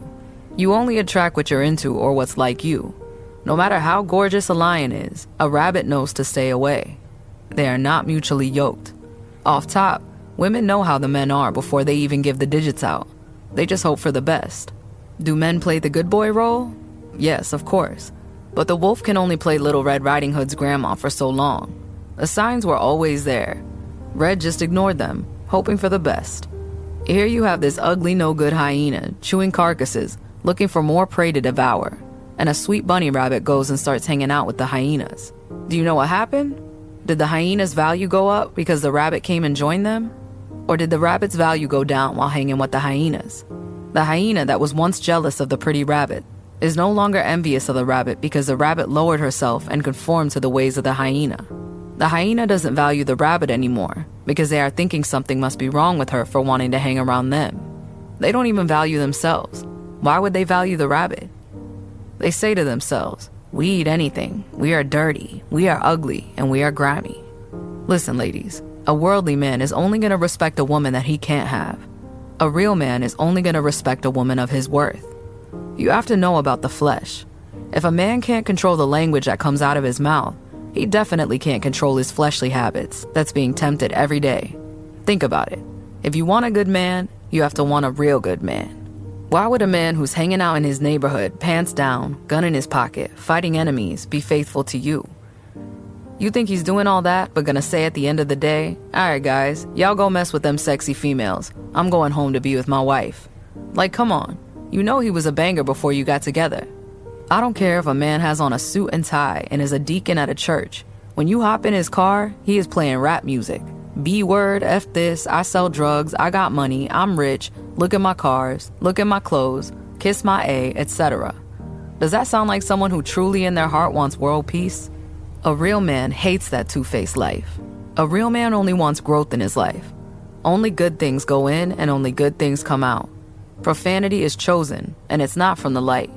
Do you know why most women don't understand this? Because they are the female versions of the same men they're mad at. They listen to secular music, go out to clubs, and hang around a non-positive crowd. Wear clothes that leave little to the imagination. Half of their appearance is fake, but they want a real man. All of this comes from insecurity and a lack of self-love. Really think about it. And I mean seriously think about it. What real man wants to come home and kiss a woman whose breath smells like cigarettes or marijuana? Who's on the couch watching reality shows, getting entertained by drama and negativity?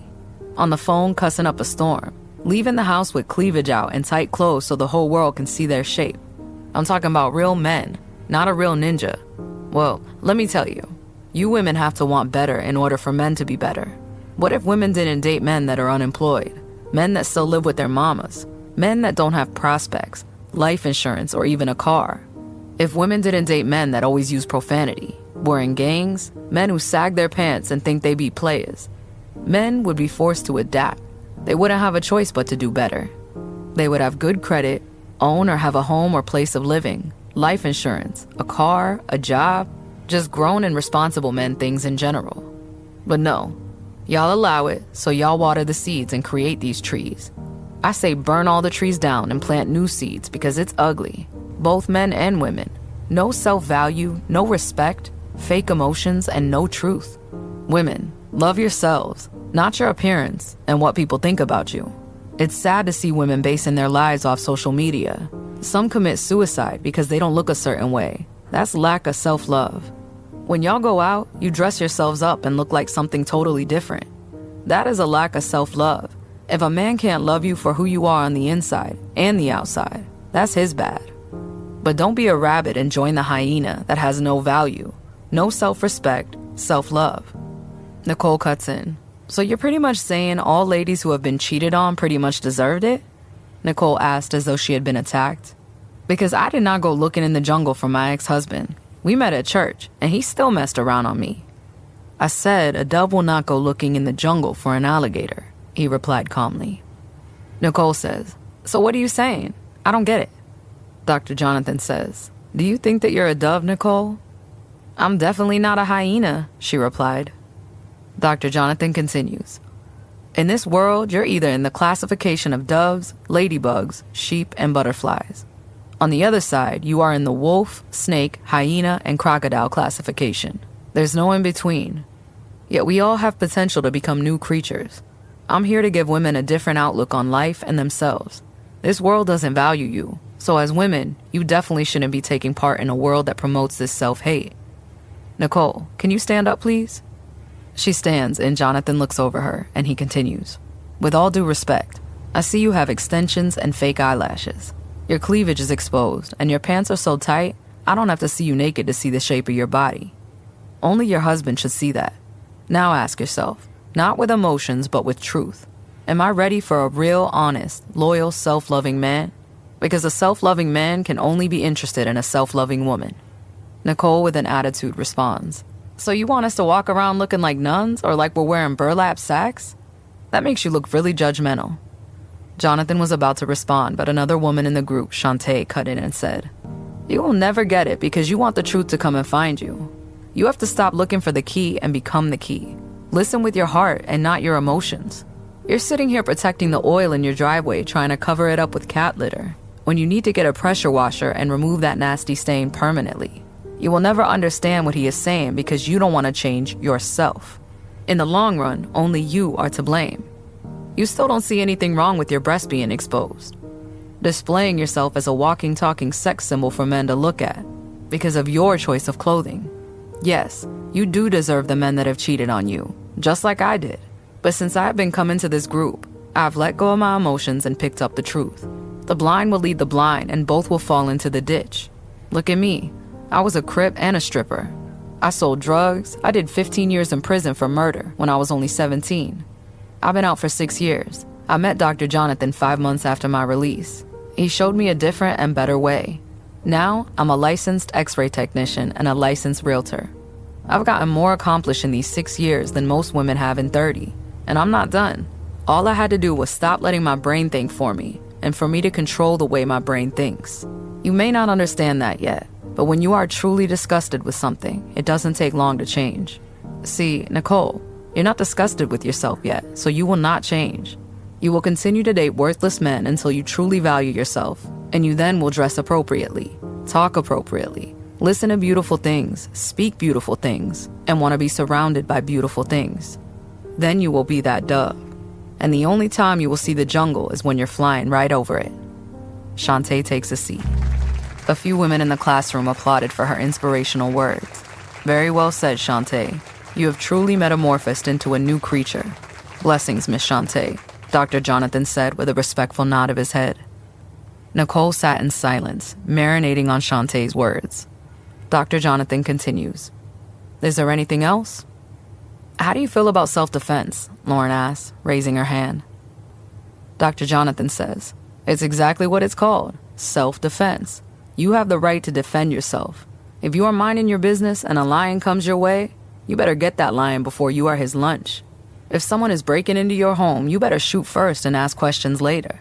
I know many people who tried to spare the perp's life until the cops came, but the perp didn't spare theirs. You and your family's lives are much more valuable than a person who has nothing to lose or is any type of threat to you. This world is so sick. It's like you have to have a gun on you, but as protection only. Go to the range, practice well, and find your shot. So if you have to use it, you will be familiar with it and have muscle memory. Protecting yourself is not a lack of self-value. So in other words, if somebody coming for you, you have the right to light them up like a Christmas tree, Shantae interjects. I was being followed, getting off the Metro link downtown LA, Charity, another member of the group said. I knew he wanted my necklace, so I started walking faster. There were so many things I passed by that I could have grabbed to defend myself. But I was so naive to self-defense. The guy ended up grabbing me and throwing me to the ground. He kicked me in the face, knocking me out and jumped on top of me. When I finally woke up, my necklace was gone, my wallet and my rings. If any of you were wondering why I'm missing a finger, he cut it off to get my ring. I was also raped. So the moral of my story is, if I had a gun, I would have blown that sucker's brains out, no questions asked. That tragic moment is now a tragic memory and will affect me for the rest of my life. All of the members surround Charity, and with hugs and kind words, giving her warmth and comfort. As everyone returns to their seats, Dr. Jonathan said, In that situation, you should have definitely shot first and asked questions later. Are there any more questions? He asked the group. What's your stand on friendship? Lauren asked. Jonathan collected his thoughts for a moment, picking his words carefully. Well, that's pretty rare now. It's hard to find real valuable friends. The world is so corrupt. It's not producing valuable humans anymore. People are too fleshly. They're ruled by emotions rather than the truth. Say a girl that you have no more than a passing relationship with informs you that a lifelong friend of yours was talking smack about you and hating on you. If you believe what that acquaintance is saying, even a tiny bit, you are the bad friend. Some females, and males too, are jealous of true friend relationships. They will do anything to break it up. Misery loves company. All your lifelong friend said was, she needs to get out of the house so she can enjoy her life. But the miserable acquaintance twisted the words and told you, she said all you do is stay in the house, crying over a man that's no good. You need to get yourself together, blah, blah, blah. The first thing that should have come to your mind was, this girl putting on extras. She just wants to be my close friend. That's how real friends think. But since people always want drama in their life, they would believe the exaggerated lie, just so they can say, so-and-so wasn't their real friend. But in reality, you weren't the real friend for wanting to believe a lie. Just because you knew someone for 10, 20, 30 years doesn't mean that they're your friend. Some people use you for their own personal benefits and not to help and support you. Some will use your company because they attract men when they are around you. Maybe they aren't that smart, so they use you to get over the educational hurdles in life. Some use you for the kindness of your heart, cooking for them, loaning them money, watching their kids, and always paying when y'all go out. So it's up to you to know the difference between a user and someone who genuinely has the best intentions for you. I'm sure some hung around just to be around your man. It's a cold, cold world. But real friends don't gossip about their friends to other people. They protect them. They don't start problems with their friends because they didn't come to their kid's birthday party or backyard barbecue. They call them and ask them if they are okay and if they need anything to send up a white flag. Some people try to change themselves or try to find themselves. It doesn't mean that they are shutting themselves down from you, but are just trying to better themselves, and as a real friend, you should understand that. But that's the way the world is evolving. It's pretty hard to find a real, true, genuine friend. But if you do have one, you better hold on to them tight and forever. Any more questions? Dr. Jonathan asks. What's your take on racism? Yolanda asks. Racism. He paused after saying it. That is a very strong and hateful word, but it can be broken down. There are so many types of racism, but America gets racism confused with prejudice. Someone who's racist hates another race. Both men and women. They don't like the way they look, walk, talk, and just hope they all die in general. Then there is the kind of racism that took place in America over 400 years ago, when a certain group of people went to a certain place in Africa and bought a certain group of people of the dark complexion, put them on ships, threw their babies in the ocean, scattered them over all nations. But they saw purpose in them. They made them slaves. But they were not disgusted by them. They fed them, let them watch their children, and guess what, class? They look at him, awaiting his response. You are all here because one certain group of people mated with another group of people. All of them mated, so whatever race came from that certain place in Africa doesn't exist anymore. They were all mixed breeds after 400 years of mating. We are a mixed race. That's why some come out very light, some have different textured hair, some have different colored eyes. Because DNA is DNA. But the darker tone is the dominant tone, so it doesn't matter what you're mixed with. You are considered black. All of us here, somewhere down the line, has Caucasian in us, whether you like it or not. I just wanted to inform you of all your black power, African motherland people. Wow, that really makes sense. Okay, doctor, continue to school us, Shantae said. Smiling, Jonathan continues. Then there's another group of racism. When a person from a certain ethnic group hates another race because of jealousy. They might hate this race because they have style, look better, body structure is better, sense of humor and character. They have more rhythm, make better athletes, and are probably attractive to their woman. But that's more of a male racial feeling and not so much females. The biggest of them all is prejudice racism. This is what almost the whole world has. A person prejudges a person for how they look. Most prejudgers see a certain type of race on TV, acting a certain type of way, and pretty much sums up the whole race to be the same. These people are almost willfully ignorant. These are the people who were nervous around Arabs before 9/11. They were nervous around black people after watching Boys in the Hood. They think all Mexicans are drug dealers because of Pablo Escobar. They fear whites because of Jeffrey Dahmer and school shootings, and so on. Most cops that have killed black people prejudge them. They weren't necessarily racist, but after watching BET all day, Colors, Boys in the Hood, and all these reality TV shows about black boys killing people, shooting up parties, selling drugs in their own communities, cheating on their wives, coming from a fatherless household, it's difficult for them to separate what they see on TV with an innocent, upstanding black man just walking down the street minding their business. I know a lot of cops who are buttholes. I'm not gonna lie. Most cops are buttholes. But they listen to black music, go to black comedy clubs, watch all the black sitcoms, and they all love Oprah. That shows that they are not racist, but are prejudiced. Prejudice is ignorance, and they should all be punished for calling all rocks dirt rocks, instead of removing the dirt, to realize what they really have is a diamond. What happened to the world that makes people so rude now? Yolanda asks. I believe it all starts at home with very poor parenting. You see these moms posting family pictures on social media. Everyone is smiling except they're too cool for this son, or their moody teenage daughter. They're just all bad attitude and sass. In reality, that picture should have never been taken. If parents allow their kids to be rude and disrespectful to them, the people who gave them life, how do you think they're going to treat the rest of the world? I was in Seattle, Washington, and I was staying at this hotel, and this elderly Caucasian couple were in the lobby with a very active, furry puppy. The puppy was barking, jumping on the furniture and guests, wagging his long tail by the coffee and tea tables, shedding fur where human beings sit and eat, licking the furniture, and so on. The couple was just looking at the puppy, smiling and adoring it. A Mexican man came into the lobby, listening to music on his phone. The volume was not excessive, but still loud enough for everyone to hear. He was smiling, minding his business, walking directly to the elevator. He was just passing through, so the music wasn't audible for long. When he stepped into the elevator, the lady with the badly behaved dog said, "He is so rude and disrespectful. His parents should be ashamed of themselves." They were disgusted with that young man. I'm not taking sides with him, but he wasn't bothering anyone. Yes, he could have had earbuds or headphones. It was rude to play profanity-laden rap music in front of guests.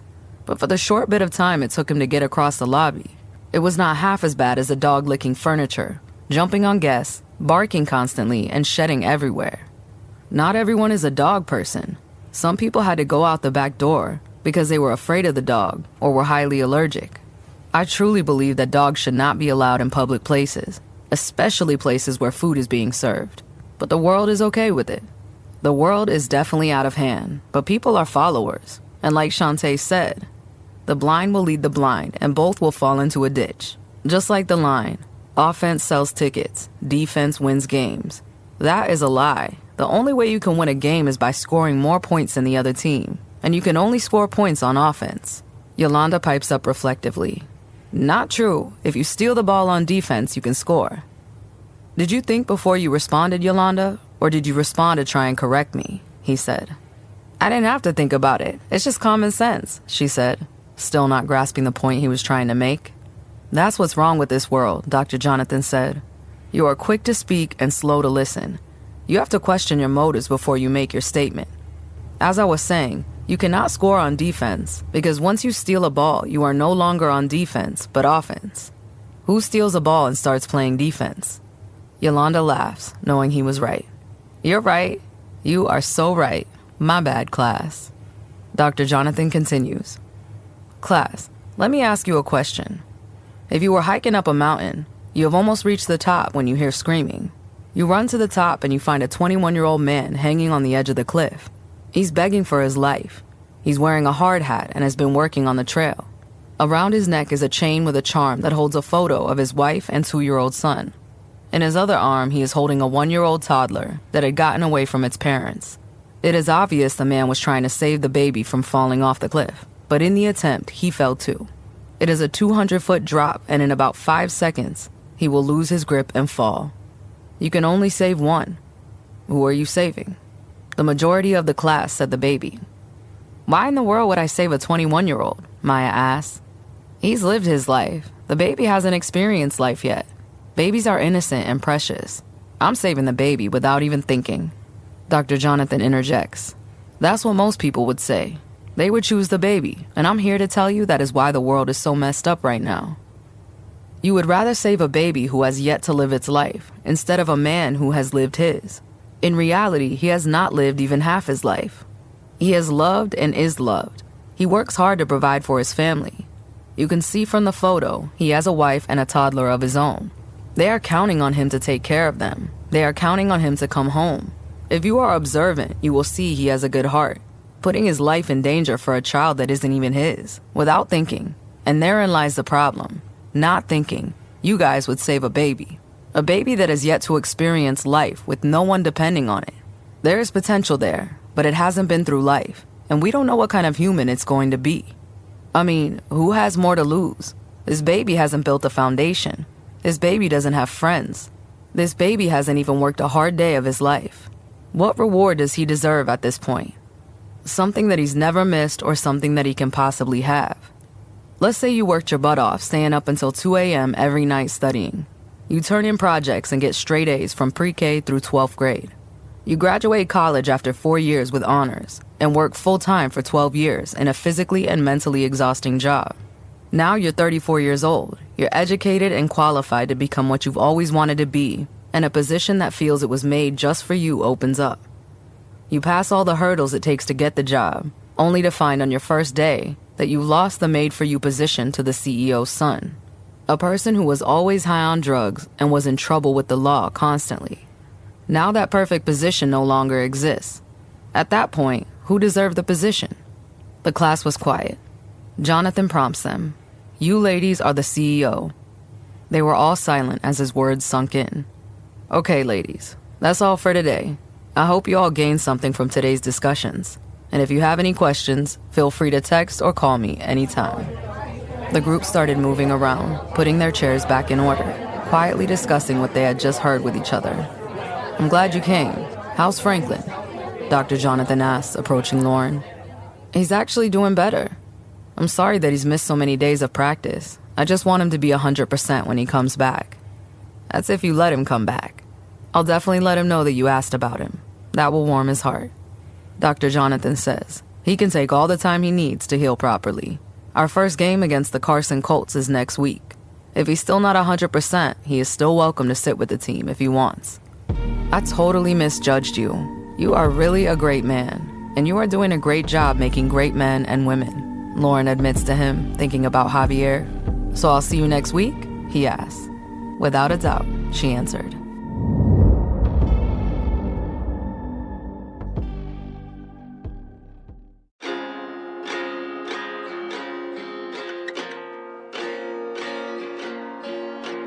Chapter 10. Early Sunday morning, Lauren wakes up to a knock on the front door. Checking the peephole, she finds Javier standing on her front porch. Lauren opens the door wide as she wipes sleep crust from her eyes. When she opens the door, she sees Javier holding a bag from a burger stand called Bobo's. Inside the bag was a bacon and cheese omelet, French toast, and a bottle of orange juice. "Oh, thank you," she said with a sleepy smile. "Come in and have a bite with me." "I can't," he said with a frown. "I have to go to Phoenix for some business." "Oh, heck no," she reacts with a tone of fear. "I'm coming with you. Me, Phoenix, and men are a bad combination." "Why, love? What's wrong?" he asks, touching her cheek softly. Realizing she'd jumped to the worst-case scenario in her head, Lauren blushes and apologizes. "I'm sorry. It's nothing, sweetie. You go handle your business. You're a good man, and I trust you. But I'll still be FaceTiming you the whole time you're away." Sharing a laugh, they hug tightly before Javier departs. She demolishes her breakfast and calls to check on her mom and the kids. It was a beautiful morning, so Lauren walked outside to stretch and yawn and enjoy the sunshine. Just as she steps outside, she stops suddenly and thinks to herself, "Hold up, I'm slipping." She goes back to her bedroom to grab her 9mm and an extra magazine. She slips them into her robe pocket and goes back outside. Alice was next door, watering her grass. "Hey girl," Lauren said, walking over to Alice. "I see you out here enjoying this beautiful Sunday morning." Alice says, "Yeah, I was enjoying it, but now I see a couple of Jehovah's Witnesses walking down the street." She points to the older ladies walking their way. Alice continues, "I just threw out like 50 Watchtower and Awake books yesterday." "Well, they're 2 houses down," Lauren said with a laugh. "Let's go inside before they talk our heads off about Jehovah's return." That's a good idea. You go inside and start some coffee. I just need to turn off the water hose and I'll be right behind you, Alice says. Lauren goes in and starts the coffee while Alice puts the water hose away. When Alice turned around, the Jehovah's Witnesses were standing right in front of her house. Alice's eyes got wide when she saw 2 gray wigs lying on the grass. They were not Jehovah's Witnesses. It was Chico and C-Loc. They both had AK-47s and started shooting. She tried to run, but she was not quick enough. Alice died on her front porch. Seeing Lauren in Alice's house, Chico and C-Loc start moving toward the front door. She had heard the sounds of automatic weapons and dropped her coffee mug on the floor, shattering it and spilling coffee over the tile floor. She dropped down behind the kitchen island as Chico came in the front door, blasting away, while C-Loc stayed by the door in case Lauren tried to make a run for it. Alice's voice was in her head saying, "Cock it back." Taking a deep breath, she cocked the slide, seating a bullet into the chamber, stood up, and started shooting. She hit Chico 6 times, knocking him backwards out the door where he died right on top of Alice's lifeless body. Taking the split second of C-Loc's confusion, watching his friend expire on the porch, Lauren runs to the back of the house, ducking into one of the bedrooms. It turned out to be Marceo's room. He was laying down on the floor, trying to wiggle his way under the bed. "Where's my mommy?" he asked, seeing Lauren falling onto all fours and crawling towards him. "Stay down, baby," she whispered. "Please just stay down and quiet." As C-Loc was going through the house looking for Lauren, he heard police sirens approaching. So he broke out the back door, hopped the fence, and escaped. Sheila Barnes, the nosy neighbor across the street, had called the police. She had watched the whole thing play out from her usual spot, peeking through the curtains. Lauren, keeping low, held Marceo down with her until she was sure the coast was clear. The police came into Alice's home yelling, "Police, come out with your hands up." Lauren slid her gun and magazine under the bed behind a couple of stuffed animals, then helped Marceo up. Marceo ran through the house yelling, "Mommy! Mommy!"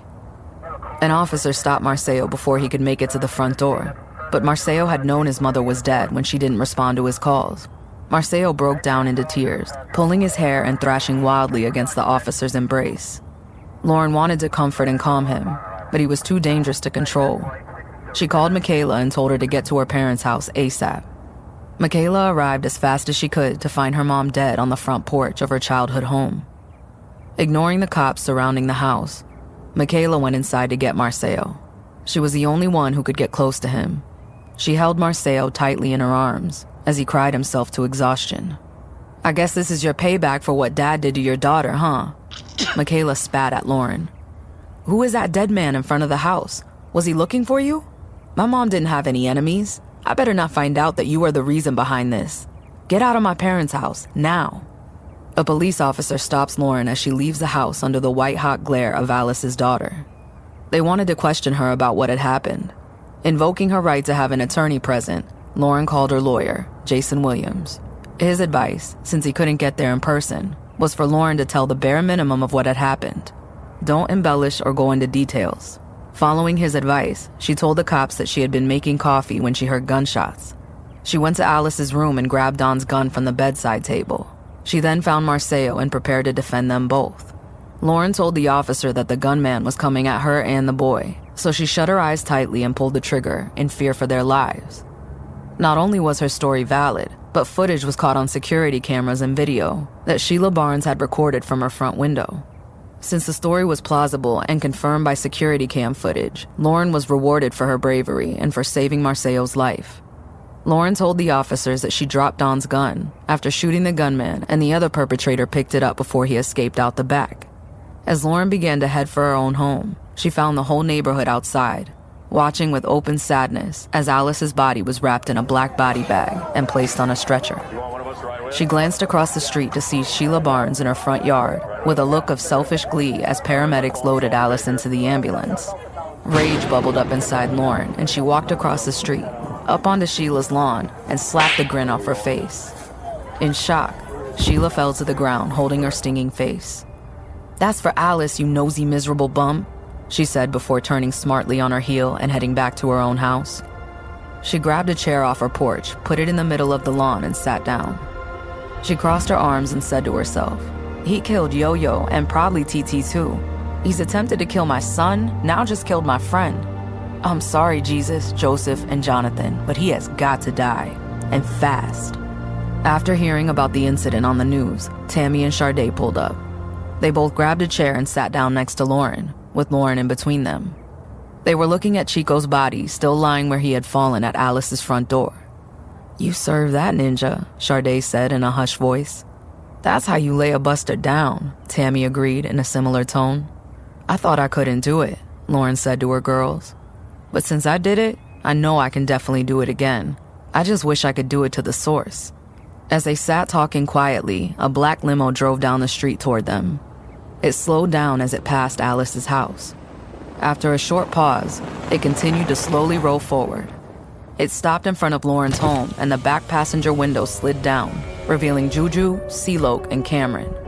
Both parties knew that they couldn't get violent with all the police activity going on. Cameron smiled and said, "That's two," before throwing a bouquet of dead flowers and a huge piece of stone onto Lauren's lawn. The window rolled up and the limo continued down the street, disappearing around the corner. With all that had happened, they had no fear. They simply sat and watched the limo vanish. Dallas and Monica came over and picked up what Cameron had thrown out the window. Dallas tried to read the stone as he bent over to pick it up. Standing up, Tammy and Sade go to investigate. When Lauren approached, she let out a startled scream. The stone was the headstone of her father's grave, and the flowers were the ones she had placed there during her latest visit to him. Lauren was nearly boiling with anger. She stormed into the house with Tammy and Sade. He needs to die today. You really gonna disrespect my daddy like this? She started crying in frustration and hatred as she paced back and forth across the living room. Don't worry about nothing, Sade said. You know we got you. Sade pulls out a Glock 40, a .44 Magnum, and a mini Draco out of her huge bag. She laid them in a line on the table. The homies from the jungles hooked me up. I did a favor for them back in the day, so they returned the love. Tammy grabbed the Glock, Sade picked the mini Draco, and Lauren hefted the .44 Magnum, bouncing the weight of it in her hand. Sade called her cousin Dare. He had an extensive knowledge of guns and knew how to handle them. He took them to the mountain to a gravel pit he knew would give them privacy, as they practiced and got familiar with the powerful handguns. Dare also let the ladies fire his AR-15 and AK-47. They learned quickly, and after 5 hours they felt comfortable with the weapons. They returned home just before midnight. Sade and Tammy dropped Lauren off at her house and then went to their own homes to prepare. As Lauren walked toward her front door, she heard crying from Alice's house. She walked over to find Michaela, lying exactly where her mother had died, weeping and kissing the ground. Lauren moved to comfort the distraught woman, but Michaela pulled a gun on Lauren. Marceo had told Michaela where she had stashed the gun when the police showed up, the gun she had killed Chico with. Lauren puts her hands up and said, "Michaela, what are you doing? You are making a huge mistake." Looking at Lauren with tear-blurred eyes, Michaela answers, "No, I'm not. I've thought this through very thoroughly. Because of you, I have no father or mother. If your trampy daughter wasn't leading my father on, he would still be here today. If you weren't owing gangsters money, my mother would still be here today. Now my little brother has to go to foster care. I can't afford to raise him myself. He deserves a real family, with a father and a mother. Our parents were our only family. Now we have nothing, because of you." Michaela wipes tears from her eyes with the back of her hand holding the gun. Taking the opportunity in Michaela's actions, Lauren quickly pulls out her gun and points it at Michaela. The young lady looks at Lauren holding this huge gun with firmness and confidence. Michaela's eyes grew huge, and she dropped the gun she had been holding. Walking towards Michaela, Lauren kicked the gun out of reach, holstered her own weapon, and quickly wrapped her arms around Michaela and hugged her tightly and says, "I'm sorry, Michaela. I'm so very sorry for what happened to your mom. I tried my best to kill both gunmen. Please trust me when I say, everyone who was involved with this will die. You will get justice, even if I have to deal with it all by myself. I just need you to be strong, okay? I know a man who can help you. He's already helped me and my son. We can move through this together, baby, I promise. I'll always be here if you ever need me. Wait right here." Lauren goes into her house, pulls out $10,000 from her stash, and returns to Michaela saying, "Take this for now. Please call Dr. Jonathan. He can definitely show you the way to navigate this darkness." Michaela grabs Lauren and hugs her extremely tight until she cries herself to an exhausted and fitful sleep.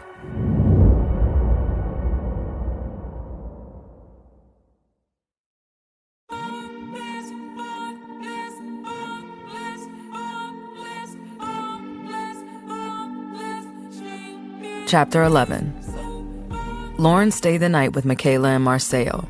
They really needed comfort and a mother figure. While they slept in disturbed dreams, Lauren thought about how Cameron had gone to her father's grave and destroyed the headstone. The disrespect stoked the fire inside her heart. She wanted Cameron to pay for his actions immediately. She also knew that Cameron and his squad would be on their toes, waiting for her to exact revenge. While Marcelo slept with his head on Lauren's leg, she played absently with his tousled hair. She was remembering that she had a cousin incarcerated in Centinela State Prison, the same prison as Little J Mac, one of Cameron's killer squad, was in. The following morning, during her shift at the hospital, Lauren got in contact with her cousin, Gutta 7 Boy, and clued him in on what had been happening. Not even 2 hours after that phone call, the prison guards found Little J Mac dead, hanging from his bunk with multiple stab wounds around his chest, stomach, and throat. Lauren also did a little homework and found out where the other girl they had conflict with at the club lived. Immediately after her shift, she changed her clothes, grabbed her gun, and headed to Normandy and Century where Jada lived. She waited outside of Jada's house until around 9:40 p.m. That's when Jada pulled up in the driveway. Lauren waited until Jada had found the key to the door. Then she rushed to Jada's door and forced her inside. Lauren flicked the deadbolt lock and leveled the .44 directly to Jada's head. "Have a seat," Lauren instructs the frightened girl. Jada slumps into her sofa and nervously said, "I'm scared. Can I please use the bathroom?" Lauren says, "The faster you tell me what I want to know, the faster you can go to the bathroom. It's up to you whether you want to wet your pants or not. Now talk." Jada says, "What do you want to know?"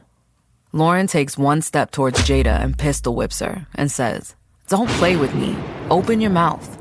When Jada complies with the demand, Lauren puts the barrel of the gun into Jada's mouth and said, "I'll blow your brains out how Ace did your friend Leilani. You know exactly what I'm here for.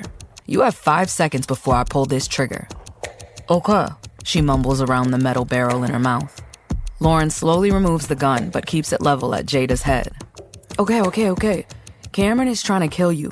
He's trying to find out where your mother lives. He knows that you're responsible for Little J Mac's death. He put a tracking device on your car, but I guess it's not there anymore. He wants to kill your mom and kids before he kills you. He wanted you to go to prison, then he wanted to kill your mom.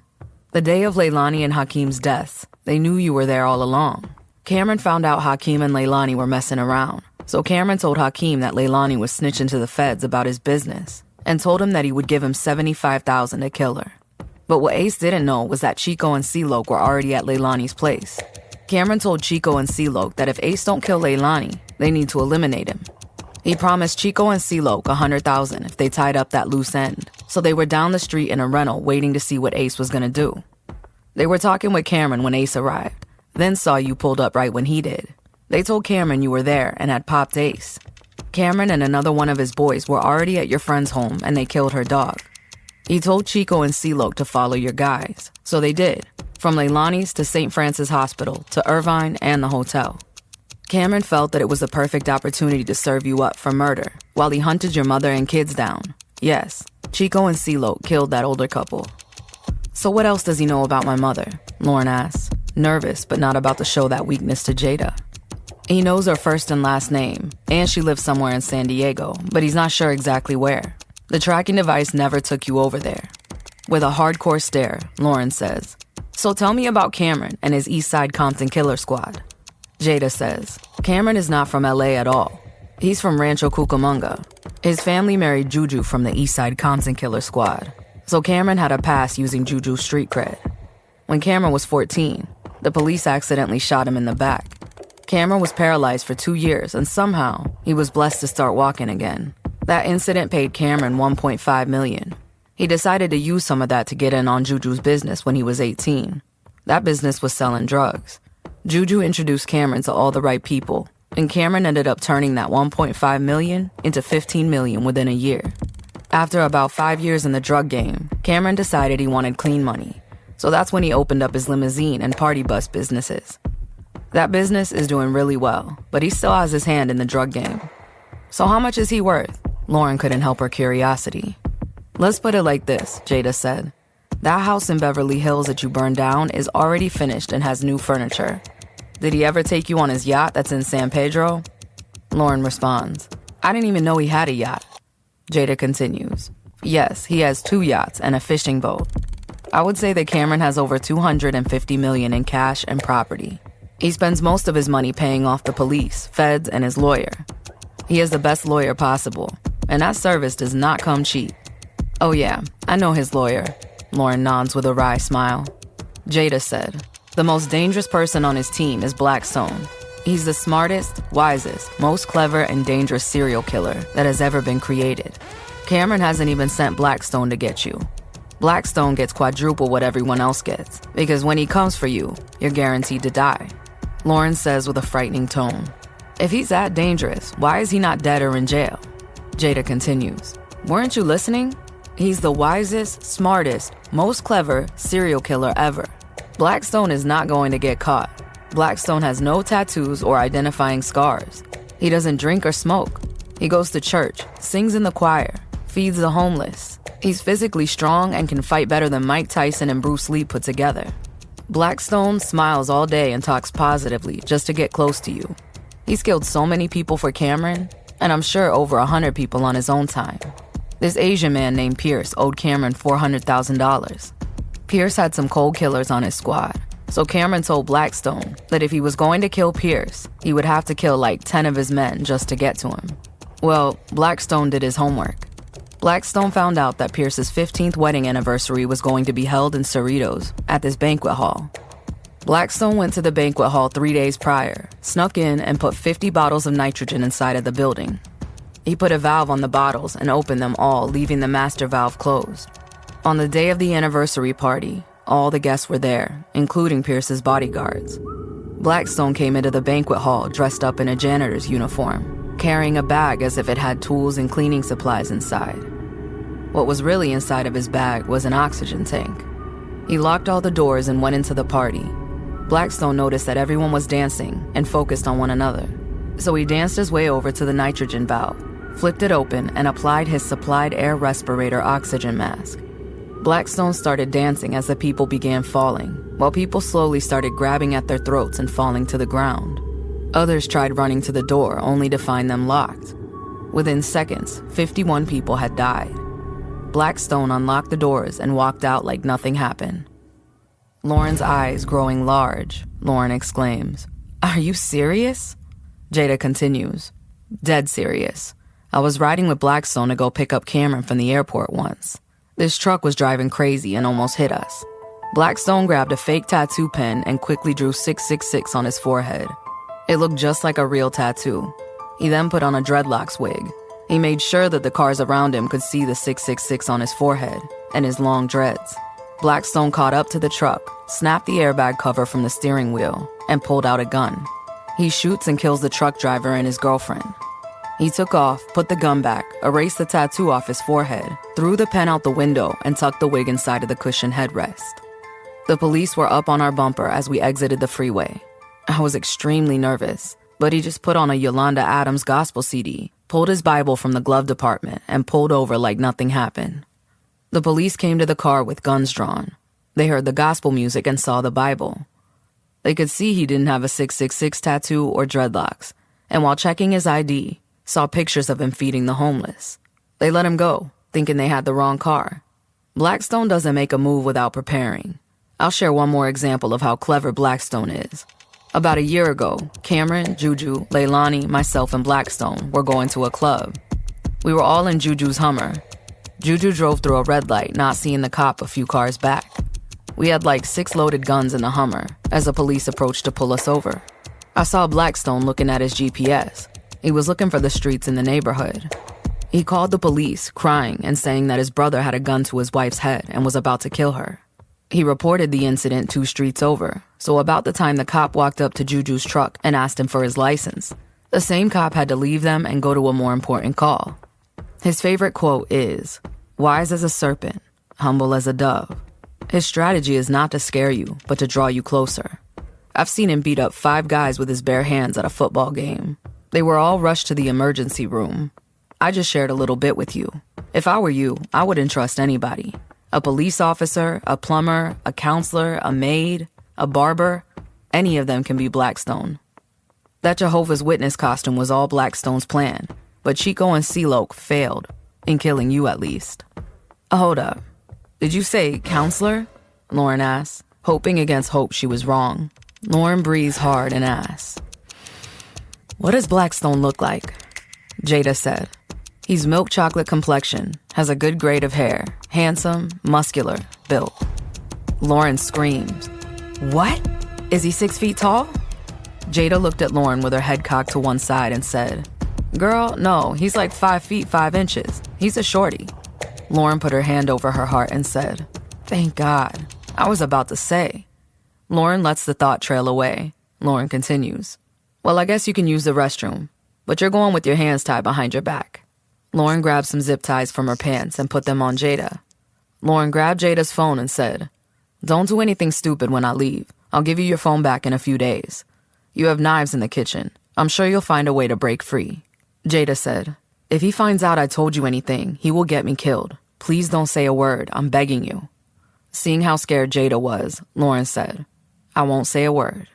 Lauren leaves Jada's house, hops in her car, and bumps her music. The next day, Lauren found out about Mona Park, where CeeLo hung out. So Lauren and the girls decided to pay him a visit. They pulled up to the park around 7:45 p.m. The park was full of kids, laughing and playing basketball on the court. CeeLo pulled up in his Range Rover with a girl at 8:30 p.m., just when the girls had decided to leave and try again tomorrow. A second car, a black Escalade, followed CeeLo and parked beside his Rover. Tammy shut off the car and they all watched CeeLo interact with the guys from the Escalade. They were outside smoking, and CeeLo was showing off a pit bull whose ears and tail had been severely docked. It had a blue rag tied around his neck and was really stocky and barking angrily at the kids at the basketball court. As CeeLo and his friends were talking, the dog ran towards the basketball players, scattering the kids in all directions. CeeLo yelled ineffectively at his dog, saying, Kimbo, come here. Completely ignoring the commands of his so-called master, the dog didn't even stutter step. He continued at full speed towards the court.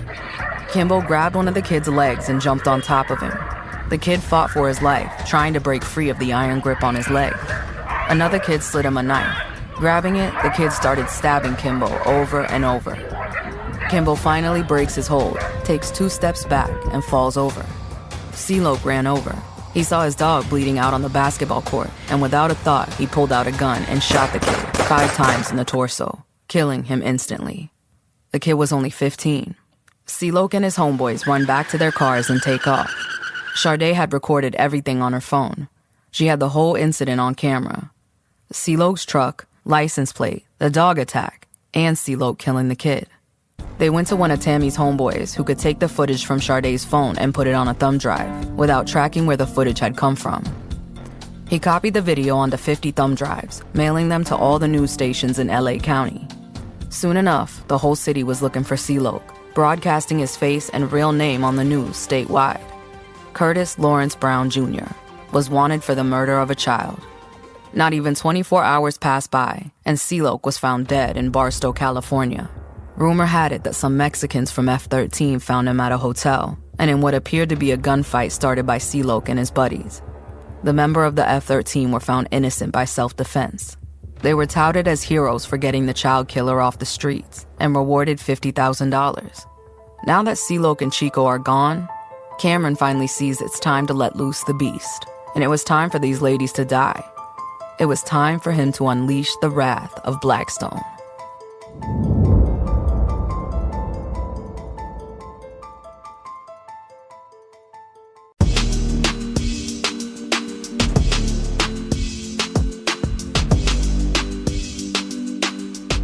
Chapter 12.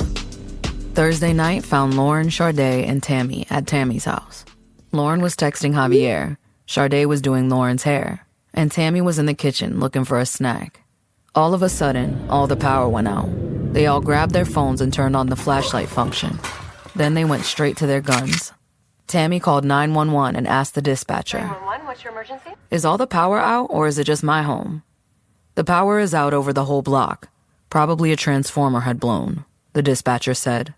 Would you have the police send a couple of units over anyway? Because my gut is telling me that something fishy is going on, Tammy requests. I'm sure it's nothing but a power outage. I will send a unit over that way. Oh, I just got word that the electricians are on their way. Tammy hangs up the phone. That's definitely Cameron and his crew, Sharday said. Blackstone. It's pitch black and that man is clever. This outage is a sign. Blackstone is probably already here, Lauren added with fear and stress in her voice. Starting to panic, the trio stay close to each other, holding their guns. Tammy finds candles and lights a few of them. Do you think the cops are here yet? Asked Sharday. I don't know, Lauren said, but don't open that door for anybody. Not an electrician, not a police officer, not even your mama. It could be Blackstone for all we know. Dang, girl, Blackstone sure got you shook. Is he that dangerous? Tammy said. If what Jada said is true, you don't want to find out, responds Lauren. After a few minutes pass, the power pops back on. They could see a police car rolling by. They were looking out the window and started to feel a little spark of relief, until there was a knock on the door. Grabbing their guns, they went to the door. There were 2 white police officers on the porch. Don't open the door, Lauren warned when Tammy reached for the knob. Girl, calm down, they white. Tammy puts her gun away and cracks the door with the chain on it and says, Yes, officers? Yes, ma'am. We got a call that was tracked from this location. Is everything okay? One of the officers asked. Tammy said, Yes, everything is okay. Tammy's guard dropped even more. We just got a little worried with all the home break-ins and robberies. We just wanted to be safe. Are you here by yourself? The second officer asked. We just want to make sure that everything is okay. Do you mind if we come in and take a look? Tammy turns around and looks at Lauren. Lauren silently and vigorously shakes her head, mouthing, No, no, no. The first officer, looking through a crack in the front drapes, can see Lauren and Sharday trying to hide. He can also see that they have weapons. He drew his gun and kicked the door open, Drop the weapon! ripping the chain lock out of the wall. He enters the house and points his firearm at Sharday and Lauren as they mirror the action with their own. Drop your weapons now, he demands. Okay, let me see your badge first, Lauren requested.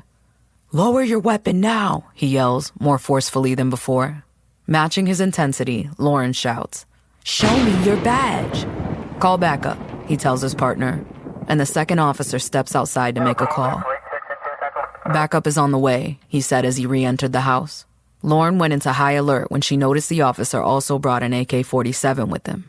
Pulling the AK up into firing position, he looked over at the other cop and said, Hey, Officer Schmidt, that's not your job. That's Cameron's job, before pulling the trigger and taking Officer Schmidt down with a spray of bullets.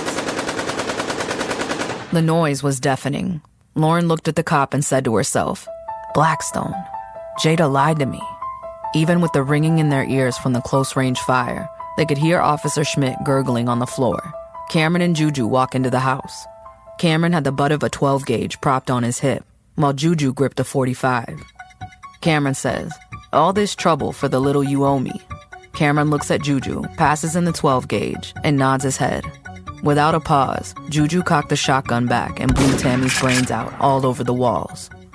Cameron continues, Tisk tisk, all this for just 30 grand.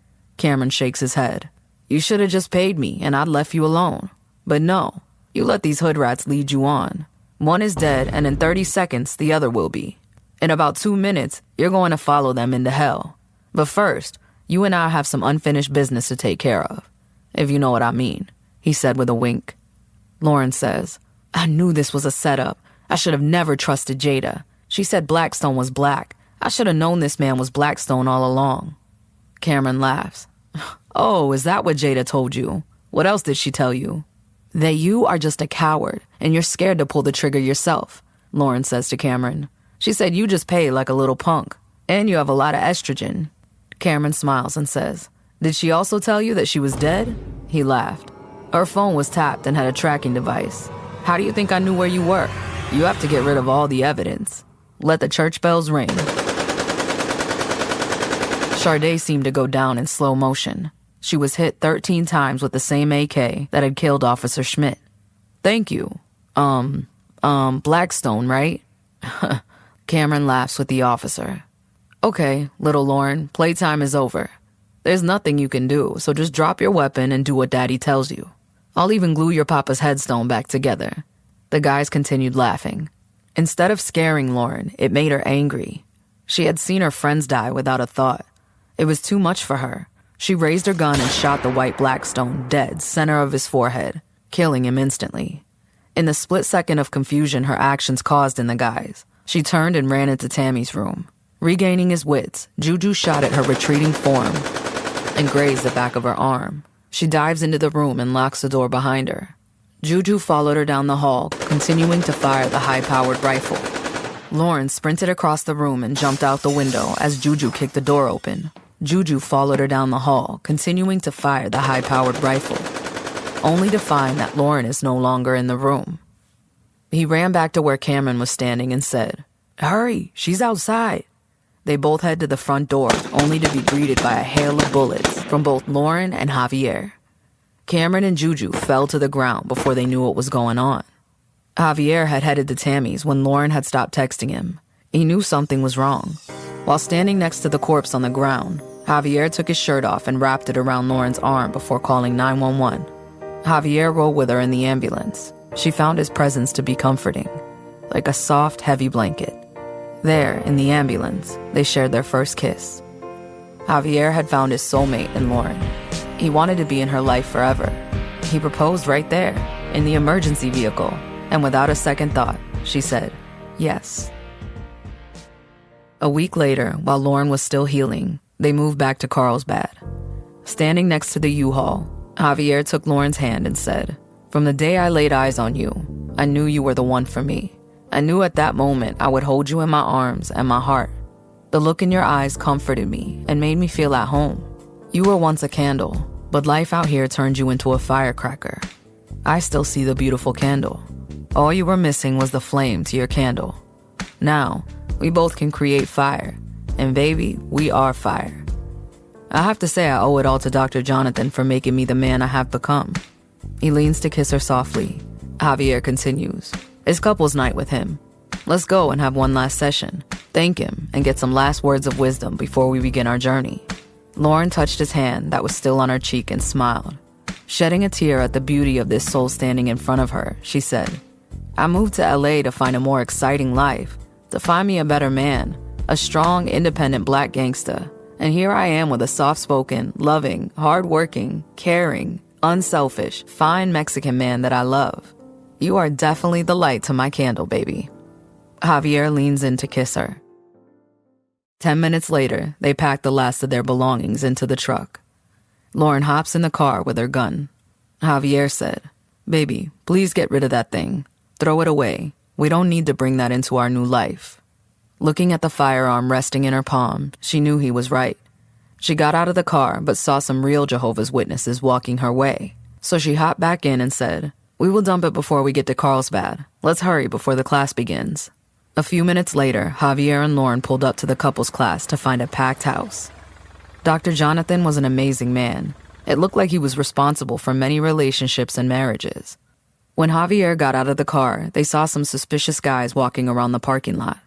"Let me take this just in case," Javier said, taking the gun from Lauren. He tucked the weapon into the band of his pants as they made their way into the YMCA. After everyone had found their seats and the general noise of people getting comfortable died down, Dr. Jonathan started the meeting. "Can everyone please stand and give yourselves a round of applause? Look at you guys. All you beautiful people have come so far. I love seeing this. You all deserve this. I see we have some engagements going on, some newlyweds, and some soon-to-be marriages. That is great. I just want to take a moment to say thank you all for having an interest in my adult counseling classes. That just means that you want the best for you. Many people say it, but their hearts are far from it.